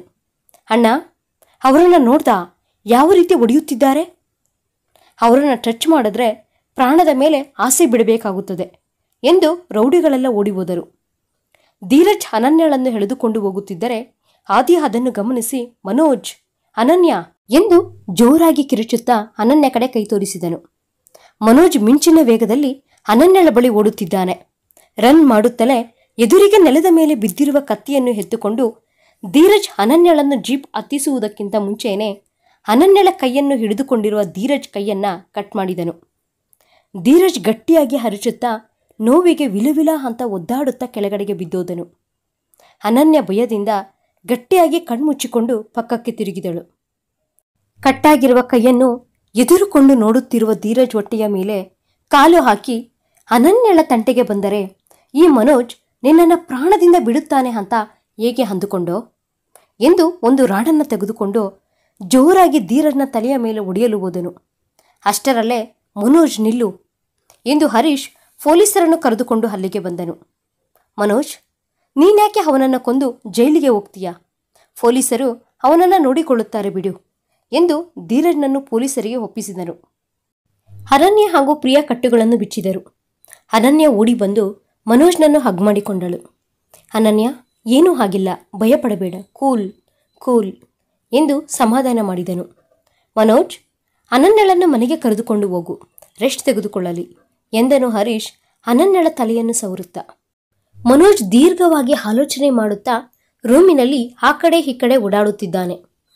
ನನಗೂ ಪ್ರಿಯಾಗೂ ಮದುವೆ ಮಾಡಬೇಕು ಅಂತ ಅಂದುಕೊಳ್ಳುವುದು, ಅದು ನೀನು ಹೇಳಿದಂಗೆ ಅಂತ ಧೀರಜ್ ಅನನ್ಯ ಜೊತೆ ಹೇಳಿದನಲ್ಲ, ಯಾಕೆ ಆ ರೀತಿ ಹೇಳಿದ್ನು? ಅನನ್ಯಳೆ ಇದೆಲ್ಲ ಮಾಡಿಸಿಲ್ಲ ಎಂದು ಯೋಚನೆ ಮಾಡುತ್ತಾ ಎದುರಿಗೆ ಬರುತ್ತಿರುವ ಅನನ್ಯಳಿಗೆ ಡ್ಯಾಶ್ ಕೊಟ್ಟನು. ಕಣ್ಣು ಕಾಣಿಸುವುದಿಲ್ವಾ ಎಂದಳು ಅನನ್ಯ ತಲೆಯನ್ನು ಉಜ್ಜಿಕೊಳ್ಳುತ್ತಾ. ಮನೋಜ್ ಅವಳ ಕೈ ಹಿಡಿದು ಕರೆದುಕೊಂಡು ಹೋಗಿ ಮಂಚದ ಮೇಲೆ ಕುಳಿಸಿ, ಈ ಕಿಡ್ನಾಪ್ ಹಿಂದೆ ನಿನ್ನ ಹಸ್ತವೇನಾದರೂ ಇದೆಯಾ ಎಂದನು ಅವಳ ಕಡೆ ಅನುಮಾನದಿಂದ ನೋಡುತ್ತಾ. ಅನನ್ಯಳಿಗೆ ಏನು ಹೇಳಬೇಕು ಅಂತ ಅರ್ಥವಾಗದೆ ಕೈ ಹಿಸುಕಿಕೊಳ್ಳುತ್ತಾ, ಇಲ್ಲ ಇಲ್ಲ, ನಾನ್ಯಾಕೆ ನಿಮ್ಮನ್ನು ಕಿಡ್ನಾಪ್ ಮಾಡಿಸಲಿ ಎಂದಳು ಚಡಪಡಿಸುತ್ತಾ. ಅಷ್ಟೊತ್ತಿಗೆ ಆಫೀಸ್ನಿಂದ ಕಾಲ್ ಬಂದಿದ್ದರಿಂದ ಅರ್ಜೆಂಟಾಗಿ ಆಫೀಸಿಗೆ ಹೊರಟು ಹೋದನು ಮನೋಜ್. ಆದಷ್ಟು ಬೇಗ ಮನೋಜ್ಗೆ ವಿಷಯವನ್ನು ತಿಳಿಸಿ ಕ್ಷಮಾಪಣೆಯನ್ನು ಕೋರಬೇಕು ಅಂತ ಅಂದುಕೊಳ್ಳುತ್ತಾ ತನ್ನ ಕೆಲಸಗಳಲ್ಲಿ ಮಗ್ನಳಾದಳು. ಸಾಯಂಕಾಲ ಮನೋಜ್ಗೆ ಕಾಲ್ ಮಾಡಿ ಮಲ್ಲಿಗೆ ಹೂಗಳನ್ನು ತರುವುದಕ್ಕೆ ಹೇಳಿದಳು. ಅವನು ಬರುವಷ್ಟೊತ್ತಿಗೆ ಸೀರೆಯನ್ನು ಉಟ್ಟು ಸುಂದರವಾಗಿ ರೆಡಿಯಾಗಿದ್ದಳು. ರಾತ್ರಿ 8 ಗಂಟೆಗೆ ಮನೆಗೆ ಬಂದ ಮನೋಜ್ ಹೂಗಳನ್ನು ತೆಗೆದು ಅನನ್ಯ ಕೈಗೆ ಕೊಡುವುದಕ್ಕೆ ಹೋದನು. ಆದರೆ ಅವಳು ತೆಗೆದುಕೊಳ್ಳದೆ ನೀನೇ ಮುಡಿಸು ಎಂದು ಹಿಂದಕ್ಕೆ ತಿರುಗಿದಳು. ಮನೋಜ್ ಆಶ್ಚರ್ಯದಿಂದ ಅವಳನ್ನೇ ನೋಡುತ್ತಾ ಹೂಗಳನ್ನು ತಲೆಗೆ ಮುಡಿಸಿ, ಏನು ರೆಡಿಯಾಗಿದ್ದೀಯಾ, ಎಲ್ಲಿಗಾದರೂ ಹೋಗ್ತಿದೆಯಾ ಎಂದು ಕೇಳಿದನು. ಇವನಿಗೋಸ್ಕರನೇ ನಾನು ಇಷ್ಟು ಚೆನ್ನಾಗಿ ರೆಡಿಯಾಗಿದ್ದೀನಿ ಅಂತ ಈ ದಡ್ಡನಿಗೆ ಯಾವಾಗ ಅರ್ಥವಾಗುತ್ತದೋ ಅಂತ ಮನಸ್ಸಿನಲ್ಲಿ ಅಂದುಕೊಳ್ಳುತ್ತಾ ಎಲ್ಲೂ ಇಲ್ಲ ಎಂದು ನಾಚಿಕೆ ಪಡುತ್ತಾ ಒಳಗಡೆಗೆ ಹೊರಟು ಹೋದಳು. ಏನಾಗಿದೆ ಇವಳಿಗೆ, ಯಾಕೆ ಈ ರೀತಿ ಬಿಹೇವ್ ಮಾಡುತ್ತಿದ್ದಾಳೆ ಅಂತ ಅಂದುಕೊಂಡು ಫ್ರೆಶ್ ಆಗುವುದಕ್ಕೆ ಮೇಲಕ್ಕೆ ಹೊರಟು ಹೋದನು ಮನೋಜ್. ಫ್ರೆಶ್ ಆಗಿ ಬಂದು ಏನು ಇವತ್ತು ಸ್ಪೆಷಲ್ ಎನ್ನುತ್ತಾ ಡೈನಿಂಗ್ ಟೇಬಲ್ ಮುಂದೆ ಕುಳಿತನು. ಅನನ್ಯ ಮನೋಜ್ಗೆ ಇಷ್ಟವಾದ ಅಡುಗೆಗಳನ್ನೆಲ್ಲ ಮಾಡಿದ್ದಳು. ವಾವ್, ನನಗೆ ಇಷ್ಟವಾದ ಐಟಮ್ಸ್ ಎನ್ನುತ್ತಾ ಅವನು ಇಷ್ಟದಿಂದ ಹೊಟ್ಟೆ ತುಂಬ ತಿನ್ನುತ್ತಿದ್ದರೆ ಅನನ್ಯಳಿಗೆ ಅದನ್ನು ನೋಡಿ ಮನಸ್ಸಿಗೆ ತುಂಬ ಹಾಯಿ ಎನಿಸಿತು. ಶಾರದಮ್ಮ ತೀರ್ಥಯಾತ್ರೆಗಳಿಗಂತ ಸ್ವಲ್ಪ ದಿನ ಹೋಗಿದ್ದಳು. ಈಗ ಮನೆ ಜವಾಬ್ದಾರಿಯೆಲ್ಲ ಅನನ್ಯಳ ಮೇಲೆಯೇ ಇತ್ತು. ಮನೋಜ್ ರೂಮಿನಲ್ಲಿ ಕುಳಿತುಕೊಂಡು ಲ್ಯಾಪ್ಟಾಪ್ನಲ್ಲಿ ಏನೋ ಮಾಡುತ್ತಿದ್ದಾನೆ. ಅನನ್ಯ ನಿಧಾನವಾಗಿ ಹಾಲಿನ ಲೋಟದೊಂದಿಗೆ ರೂಮಿನೊಳಕ್ಕೆ ಬಂದಳು. ಹಾಲನ್ನು ಮನೋಜ್ ಕೈಗೆ ಕೊಟ್ಟು ಪಕ್ಕದಲ್ಲಿ ಕುಳಿತುಕೊಂಡಳು. ಇವತ್ತು ಅನನ್ಯಳ ಪ್ರವರ್ತನೆ ವಿಚಿತ್ರವಾಗಿ ಕಾಣಿಸುತ್ತಿದೆ. ಏನು ಇವತ್ತು ವಿಚಿತ್ರವಾಗಿ ಕಾಣಿಸುತ್ತಿದ್ದೀಯಾ? ಯಾವತ್ತೂ ನನ್ನ ಮೇಲೆ ಪಂದ್ಯಕ್ಕೆ ಬಿಟ್ಟ ಕೋಳಿ ಥರ ಎಗರಾಡುತ್ತಿದ್ದೆ, ಇವತ್ತೇನು ಇಷ್ಟೊಂದು ಮರ್ಯಾದೆ ಎಂದು ಕೇಳಿದನು ಮನೋಜ್ ಹಾಲನ್ನು ಕುಡಿಯುತ್ತಾ. ನನ್ನ ಕರ್ತವ್ಯ ನಾನು ಮಾಡಿದೆ ಅಷ್ಟೆ ಎಂದಳು ಅನನ್ಯ ಮೆಲ್ಲಗೆ. ಅನನ್ಯ ಮನೋಜ್ ಕೈಗಳನ್ನು ಹಿಡಿದುಕೊಂಡು, ಪ್ಲೀಸ್ ನನ್ನನ್ನು ಕ್ಷಮಿಸಿಬಿಡಿ, ನಾನು ನಿಮ್ಮನ್ನು ಬಿಟ್ಟು ಅಮೇರಿಕಾಗೆ ಹೋಗಬೇಕು ಅಂತ ಅಂದುಕೊಂಡೆ. ಆದರೆ ಈಗ ನಿಮ್ಮನ್ನು ಬಿಟ್ಟು ನಾನು ಎಲ್ಲಿಗೂ ಹೋಗುವುದಿಲ್ಲ. ನೀವು ನನಗೆ ಬೇಕು. ನಾನು ಯಾರಿಗೂ ನನ್ನ ಗಂಡನನ್ನು ಬಿಟ್ಟುಕೊಡುವುದಿಲ್ಲ ಎಂದು ಬಿಕ್ಕಿ ಬಿಕ್ಕಿ ಅಳುತ್ತಿದ್ದಾಳೆ. ಮನೋಜ್ ಗಾಬರಿ ಪಡುತ್ತಾ, ಏನಾಯಿತು ಅನನ್ಯ, ಯಾಕೆ ಈ ರೀತಿ ಅಳುತ್ತಿದ್ದೀಯಾ ಎಂದು ಅವಳ ಮುಖವನ್ನು ತನ್ನ ಎರಡೂ ಕೈಗಳಲ್ಲಿ ಹಿಡಿದುಕೊಂಡು ಕೇಳಿದನು. ಅನನ್ಯ ಏನೂ ಹೇಳದೆ ಹಾಗೇ ಅಳುತ್ತಿದ್ದರೆ, ಏನಾಯಿತು ನನ್ನ ಮುದ್ದಿನ ಹೆಂಡತಿಗೆ ಎಂದು ಮನೋಜ್ ಚೇಷ್ಟೆ ಮಾಡುವಷ್ಟರಲ್ಲಿ ಅನನ್ಯ ಅವನನ್ನು ಗಟ್ಟಿಯಾಗಿ ಹಗ್ ಮಾಡಿಕೊಂಡು, ನಾನು ಯಾರಿಗೂ ಬಿಟ್ಟುಕೊಡುವುದಿಲ್ಲ ಎಂದು ಅವನ ಮುಖದ ಮೇಲೆಲ್ಲ ಮುತ್ತುಗಳ ಸುರಿಮಳೆಯನ್ನು ಸುರಿಸಿದಳು. ಮನೋಜ್ ಶಾಕ್ ಆಗಿ ಹಾಗೇ ನಿಂತುಕೊಂಡಿದ್ದಾನೆ. ಸ್ವಲ್ಪ ಹೊತ್ತಿಗೆ ಹೆಚ್ಚೆತ್ತು, ಏನಾಯಿತು, ಯಾಕೆ ಅಷ್ಟೊಂದು ಭಯಪಡುತ್ತಿದ್ದೀಯಾ, ಏನಾಯಿತು ಎಂದು ನಿಧಾನವಾಗಿ ಅವಳ ತಲೆಯನ್ನು ಸವರುತ್ತಾ ಕೇಳಿದನು. ಅವಳು ಪ್ರಿಯಾ ಜೊತೆ ಮಾತನಾಡಿದ್ದು ಹಾಗೂ ಧೀರಜ್ನ ಜೊತೆ ಮಾತನಾಡಿದ ಎಲ್ಲ ವಿಷಯಗಳನ್ನು ಮನೋಜ್ಗೆ ತಿಳಿಸಿದಳು. ಮನೋಜ್ ನಗುತ್ತಾ, ನೀನು ದಡ್ಡಿ ಕಣೆ, ನೀನು ಅಮೇರಿಕಾಗೆ ಹೋಗಬೇಕು ಅಂತ ಹೇಳಿದ್ರೆ ನಾನು ನಿನ್ನನ್ನು ಕಳಿಸುವುದಿಲ್ಲ ಅಂತ ಹೇಳ್ತಿದ್ನಾ ಹೇಳು. ಅದಕ್ಕೋಸ್ಕರ ನಿನ್ನಲ್ಲಿ ನೀನು ಇಷ್ಟೊಂದು ದುಃಖ ಪಡುವ ಅವಶ್ಯಕತೆ ಏನಿತ್ತು? ಸರಿ ಬಿಡು, 1 ವಾರದಲ್ಲಿ ನೀನು ಅಮೇರಿಕಾಗೆ ಹೋಗುವ ಏರ್ಪಾಟು ಮಾಡ್ತೀನಿ, ನೀನು ಹ್ಯಾಪಿಯಾಗಿ ಹೋಗಬಹುದು, ನನ್ನ ಅಭ್ಯಂತರವೇನೂ ಇಲ್ಲ ಎಂದನು. ನಾನು ನಿಮ್ಮನ್ನು ಬಿಟ್ಟು ಎಲ್ಲಿಗೂ ಹೋಗುವುದಿಲ್ಲ. ಈಗ ನನಗೆ ಯಾವ ಆಸೆಯೂ ಇಲ್ಲ. ನಿನ್ನ ಜೊತೆ ನೆಮ್ಮದಿಯಾಗಿ ಇಲ್ಲೇ ಇದ್ದು ಬಿಡುತ್ತೇನೆ ಎಂದಳು ಅನನ್ಯ. ಮನೋಜ್ ನಗುತ್ತಾ, ನಾನು ನಿನಗೋಸ್ಕರ ಎಷ್ಟು ವರ್ಷಗಳಾದರೂ ಕಾಯುತ್ತೇನೆ. ನೀನು ಅಮೇರಿಕಾಗೆ ಹೋಗಿ ಸ್ವಲ್ಪ ದಿನ ಇದ್ದು ಬಾ ಎಂದನು. ಆದರೆ ಅನನ್ಯ ಮಾತ್ರ ಅವನನ್ನು ಬಿಟ್ಟು ಹೋಗುವುದಕ್ಕೆ ಒಪ್ಪಿಕೊಳ್ಳುವುದಿಲ್ಲ. 1 ತಿಂಗಳ ನಂತರ ಅನನ್ಯ ಆಫೀಸಿನಲ್ಲಿ ಕುಳಿತುಕೊಂಡು ಲ್ಯಾಪ್ಟಾಪ್ನಲ್ಲಿ ಏನೋ ಮಾಡುತ್ತಿದ್ದಾಳೆ. ಪ್ರಿಯಾ ಅಭಿ ಇನ್ವಿಟೇಷನ್ ಒಂದನ್ನು ಅನನ್ಯ ಕೈಯಲ್ಲಿ ಇಟ್ಟು, ನಮ್ಮಿಬ್ಬರ ಮದುವೆ ತಪ್ಪದೆ ಬರಬೇಕು ಎಂದು ಹೇಳಿದರು. ಅನನ್ಯ ಶಾಕ್ ಆಗಿ, ಪ್ರಿಯಾ, ನೀನು ಅಭಿಯನ್ನು ಮದುವೆ ಮಾಡಿಕೊಳ್ಳುತ್ತಿದ್ದೀಯಾ ಎಂದು ಕೇಳಿದಳು. ಹೌದು ಮೇಡಮ್, ಮನೋಜ್ ಸರ್ ನನಗೆ ಅರ್ಥ ಆಗುವ ಥರ ಎಲ್ಲ ಹೇಳಿ ಅಭಿಯೊಂದಿಗೆ ಮದುವೆಗೆ ಒಪ್ಪಿಸಿದ್ದಾರೆ ಎಂದಳು. ಅಂದರೆ ನೀವು ಅವರ ಬಲವಂತಕ್ಕೆ ಮದುವೆ ಮಾಡಿಕೊಳ್ಳುತ್ತಿದ್ದೀರಾ? ಇಲ್ಲ ಇಲ್ಲ, ನಮ್ಮಿಬ್ಬರಿಗೂ ಇಷ್ಟವಾಗಿಯೇ ಈ ಮದುವೆಯನ್ನು ಮಾಡಿಕೊಳ್ಳುತ್ತಿದ್ದೇವೆ ಎಂದರು. ಅನನ್ಯ ಸಂತೋಷದಿಂದ ಅವರಿಬ್ಬರಿಗೆ ಕಂಗ್ರ್ಯಾಚುಲೇಷನ್ಸ್ ಹೇಳಿದಳು. ಅನನ್ಯ ಹಾಗೂ ಮನೋಜ್ ಇಬ್ಬರೂ ರೆಡಿಯಾಗಿ ಪ್ರಿಯಾ ಹಾಗೂ ಅಭಿ ಮದುವೆಗೆ ಹೋದರು. ಅಲ್ಲಿ ಧೀರಜ್ನನ್ನು ನೋಡಿ ಶಾಕ್ ಆಗಿ, ಧೀರಜ್ ಇಲ್ಲಿ ಹೇಗೆ, ಜೈಲಲ್ಲಿ ಇರಬೇಕಾಗಿತ್ತಲ್ವಾ ಎಂದಳು ಅನನ್ಯ ಭಯಪಡುತ್ತಾ. ಅನನ್ಯ ಕೂಲ್ ಇಲ್ಲಿ ಬಂದು ಸ್ವಲ್ಪ ಹೊತ್ತು ಕುಳಿತುಕೋ ಎಂದು ಚೇರಿನ ಮೇಲೆ ಕುಳಿಸಿದನು ಮನೋಜ್. ಧೀರಜ್ ಅನನ್ಯಳ ಬಳಿ ಬಂದು, ಅನನ್ಯ, ಬುದ್ಧಿ ಇಲ್ಲದೆ ರಾಕ್ಷಸನ ಥರ ನಾನು ನಿನ್ನ ಜೊತೆ ಪ್ರವರ್ತಿಸಿದ್ದಕ್ಕೆ ನನ್ನನ್ನು ಕ್ಷಮಿಸು ಎಂದು ಕ್ಷಮಾಪಣೆಯನ್ನು ಕೇಳಿದನು. ಅನನ್ಯಳಿಗೆ ಇಲ್ಲಿ ಏನು ನಡೆಯುತ್ತಿದೆ ಅಂತ ಅರ್ಥನೇ ಆಗದೆ ಹಾಗೇ ನೋಡುತ್ತಿದ್ದಾಳೆ. ಹರೀಶ್ ಅನನ್ಯಳ ಬಳಿ ಬಂದು ಪ್ರೀತಿಯಿಂದ ತಲೆಯನ್ನು ಸವರುತ್ತಾ, ನಾನು ನಿನಗೆ ಎಲ್ಲ ಅರ್ಥ ಆಗೋ ಥರ ಹೇಳ್ತೀನಿ ಎಂದು ನಡೆದ ವಿಷಯವನ್ನೆಲ್ಲ ಹೇಳಲು ಸ್ಟಾರ್ಟ್ ಮಾಡಿದನು. 15 ದಿನಗಳ ಹಿಂದೆ ಮನೋಜ್ ತನ್ನ ಲಾಯರ್ನೊಂದಿಗೆ ಪೊಲೀಸ್ ಸ್ಟೇಷನ್ಗೆ ಹೋಗಿ ಕೇಸನ್ನು ವಾಪಸ್ ತೆಗೆದುಕೊಂಡು ಧೀರಜ್ನನ್ನು ಹೊರತಂದು ತನ್ನ ಆಫೀಸಿನಲ್ಲಿ ಜಾಬನ್ನು ಕೊಟ್ಟಿದ್ದಾನೆ. ಈಗ ಧೀರಜ್ ಪೂರ್ತಿಯಾಗಿ ಬದಲಾಗಿ ಕಾಮನ್ ಮ್ಯಾನ್ ಥರ ಬದುಕುತ್ತಿದ್ದಾನೆ. ಮನೋಜ್ನಂಥ ಒಳ್ಳೆಯ ಗಂಡನನ್ನು ಪಡೆಯಲು ನೀನು ತುಂಬ ಅದೃಷ್ಟ ಮಾಡಿಕೊಂಡಿದ್ದೆ. ಧೀರಜ್ ಮನೋಜ್ಗೆ ಅಷ್ಟು ತೊಂದರೆ ಕೊಟ್ಟರೂ ನಿನ್ನ ಮೇಲೆ ಇರುವ ಪ್ರೀತಿಯಿಂದ ನೀನು ದುಃಖ ಪಡಬಾರದು ಅಂತ ಧೀರಜ್ಗೆ ಒಳ್ಳೆಯ ಬದುಕನ್ನು ರೂಪಿಸಿಕೊಟ್ಟಿದ್ದಾನೆ ಎಂದನು. ಅನನ್ಯ ಕೃತಜ್ಞತಾ ಮನೋಭಾವದಿಂದ ಮನೋಜ್ ಕಡೆ ನೋಡಿದಳು. ಮನೋಜ್ ಕಣ್ಣೊಡೆದು ತುಂಟನೆಗೆ ಬಿರಿದನು. ಧೀರಜ್ ಪ್ರಿಯಾ ಹಾಗೂ ಅಭಿ ಮದುವೆಯ ಕೆಲಸಗಳನ್ನೆಲ್ಲ ಸಂತೋಷದಿಂದ ಮಾಡುತ್ತಿದ್ದಾನೆ. ಮನೋಜ್ ಸ್ನಾನ ಮಾಡಿ ಟವಲ್ ಸುತ್ತಿಕೊಂಡು ಕೂದಲನ್ನು ಡ್ರೈಯರ್ ಮೂಲಕ ಒಣಗಿಸಿಕೊಳ್ಳುತ್ತಿದ್ದಾನೆ. ಮನೋಜ್ಗೋಸ್ಕರ ಕಾಫಿ ತೆಗೆದುಕೊಂಡು ಬಂದ ಅನನ್ಯ ಅವನ ದೃಢವಾದ ಮೈಕಟ್ಟನ್ನು ಹಾಗೆಯೇ ನೋಡುತ್ತಾ ನಿಂತು ಬಿಟ್ಟಳು. ಮನೋಜ್ ನಗುತ್ತಾ, ಕಾಫಿ ತಣ್ಣಗಾಯಿತು ಎಂದನು. ಎಚ್ಚೆತ್ತ ಅನನ್ಯ ಅವನಿಗೆ ಕಾಫಿ ಕೊಟ್ಟು ನಾಚಿಕೆಯಿಂದ ಓಡಿ ಹೋಗುತ್ತಿರುವ ಅವಳ ಕೈಯನ್ನು ಹಿಡಿದುಕೊಂಡು, ಅನನ್ಯ, ನಿನ್ನ ಜೊತೆ ಸ್ವಲ್ಪ ಮಾತನಾಡಬೇಕು ಎಂದನು. ಅನನ್ಯ ಬೆಡ್ ಮೇಲೆ ಕುಳಿತುಕೊಂಡು ಹೇಳಿ ಎಂದಳು. ನಿಮ್ಮ ಅಣ್ಣನಿಗೆ ಆದಷ್ಟು ಬೇಗ ಒಂದು ಹುಡುಗಿಯನ್ನು ನೋಡಿ ಮದುವೆ ಮಾಡಿಬಿಡಬೇಕು. ನೀನು ಅಮೇರಿಕಾಗೆ ಹೊರಟು ಹೋದರೆ ಅವನನ್ನು ನೋಡಿಕೊಳ್ಳುವವರು ಯಾರೂ ಇರುವುದಿಲ್ಲ ಎಂದನು. ನಾನು ಅಮೇರಿಕಾಗೆ ಹೋಗುವುದಿಲ್ಲ ಅಂತ ಹೇಳಿದೆ ತಾನೆ, ಮತ್ತೆ ಯಾಕೆ ಈ ರೀತಿ ಹೇಳುತ್ತಿದ್ದೀರಾ ಎಂದಳು ಅನನ್ಯ ಕೋಪದಿಂದ. ಅಷ್ಟರಲ್ಲೇ ತೀರ್ಥಯಾತ್ರೆಗಳನ್ನು ಮುಗಿಸಿಕೊಂಡು ಬಂದ ಶಾರದಮ್ಮ, ನೀನೊಬ್ಬಳೇ ಅಲ್ಲಮ್ಮ, ನಾವು ಬರ್ತೀವಿ ಎಂದಳು. ಅಜ್ಜಿ, ನೀವು ಯಾವಾಗ ಬಂದ್ರಿ ಎಂದು ಸಂತೋಷದಿಂದ ಶಾರದಮ್ಮಳನ್ನು ಹಗ್ ಮಾಡಿಕೊಂಡಳು ಅನನ್ಯ. ಮನೋಜ್ಗೆ ಮೊದಲಿಂದಲೂ ಅಮೇರಿಕಾದಲ್ಲಿ ಸೆಟಲ್ ಆಗಬೇಕು ಅಂತ ತುಂಬ ಆಸೆ ಇತ್ತು. ಆದರೆ ನಾನು ಅಲ್ಲಿಗೆ ಬರುವುದಿಲ್ಲ ಅಂತ ಹೇಳಿ ಇಲ್ಲೇ ಉಳಿದುಕೊಂಡಿದ್ದ. ಈಗ ನಿನ್ನ ಆಸೆಯೂ ಅದೇ ಆಗಿರುವುದರಿಂದ ನಾನು ಬರುವುದಕ್ಕೆ ಒಪ್ಪಿಕೊಂಡಿದ್ದೇನೆ. ನಾವು 3 ಜನ ಹೋಗೋಣ ಎಂದಳು ಶಾರದಮ್ಮ ಸಂತೋಷದಿಂದ. ಅನನ್ಯಳಿಗೆ ಸಂತೋಷ ತಡೆದುಕೊಳ್ಳಲಾಗದೆ ಮನೋಜ್ನನ್ನು ಗಟ್ಟಿಯಾಗಿ ಹಗ್ ಮಾಡಿಕೊಂಡಳು. ಶಾರದಮ್ಮ ಮಗಳು ನಗುತ್ತಾ ರೂಮಿನ ಬಾಗಿಲು ಹಾಕಿಕೊಂಡು ಹೊರಗಡೆಗೆ ಹೊರಟು ಹೋದರು.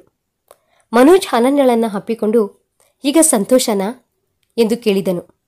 ತುಂಬ ಸಂತೋಷವಾಗಿದ್ದೀನಿ ಎಂದು ಅವನ ಕೆನ್ನೆಗೆ ಮುತ್ತಿಟ್ಟಳು. ಮನೋಜ್ ಬಾಯಿ ತೆಗೆದುಕೊಂಡು ಹಾಗೇ ಇದ್ದು ಬಿಟ್ಟನು.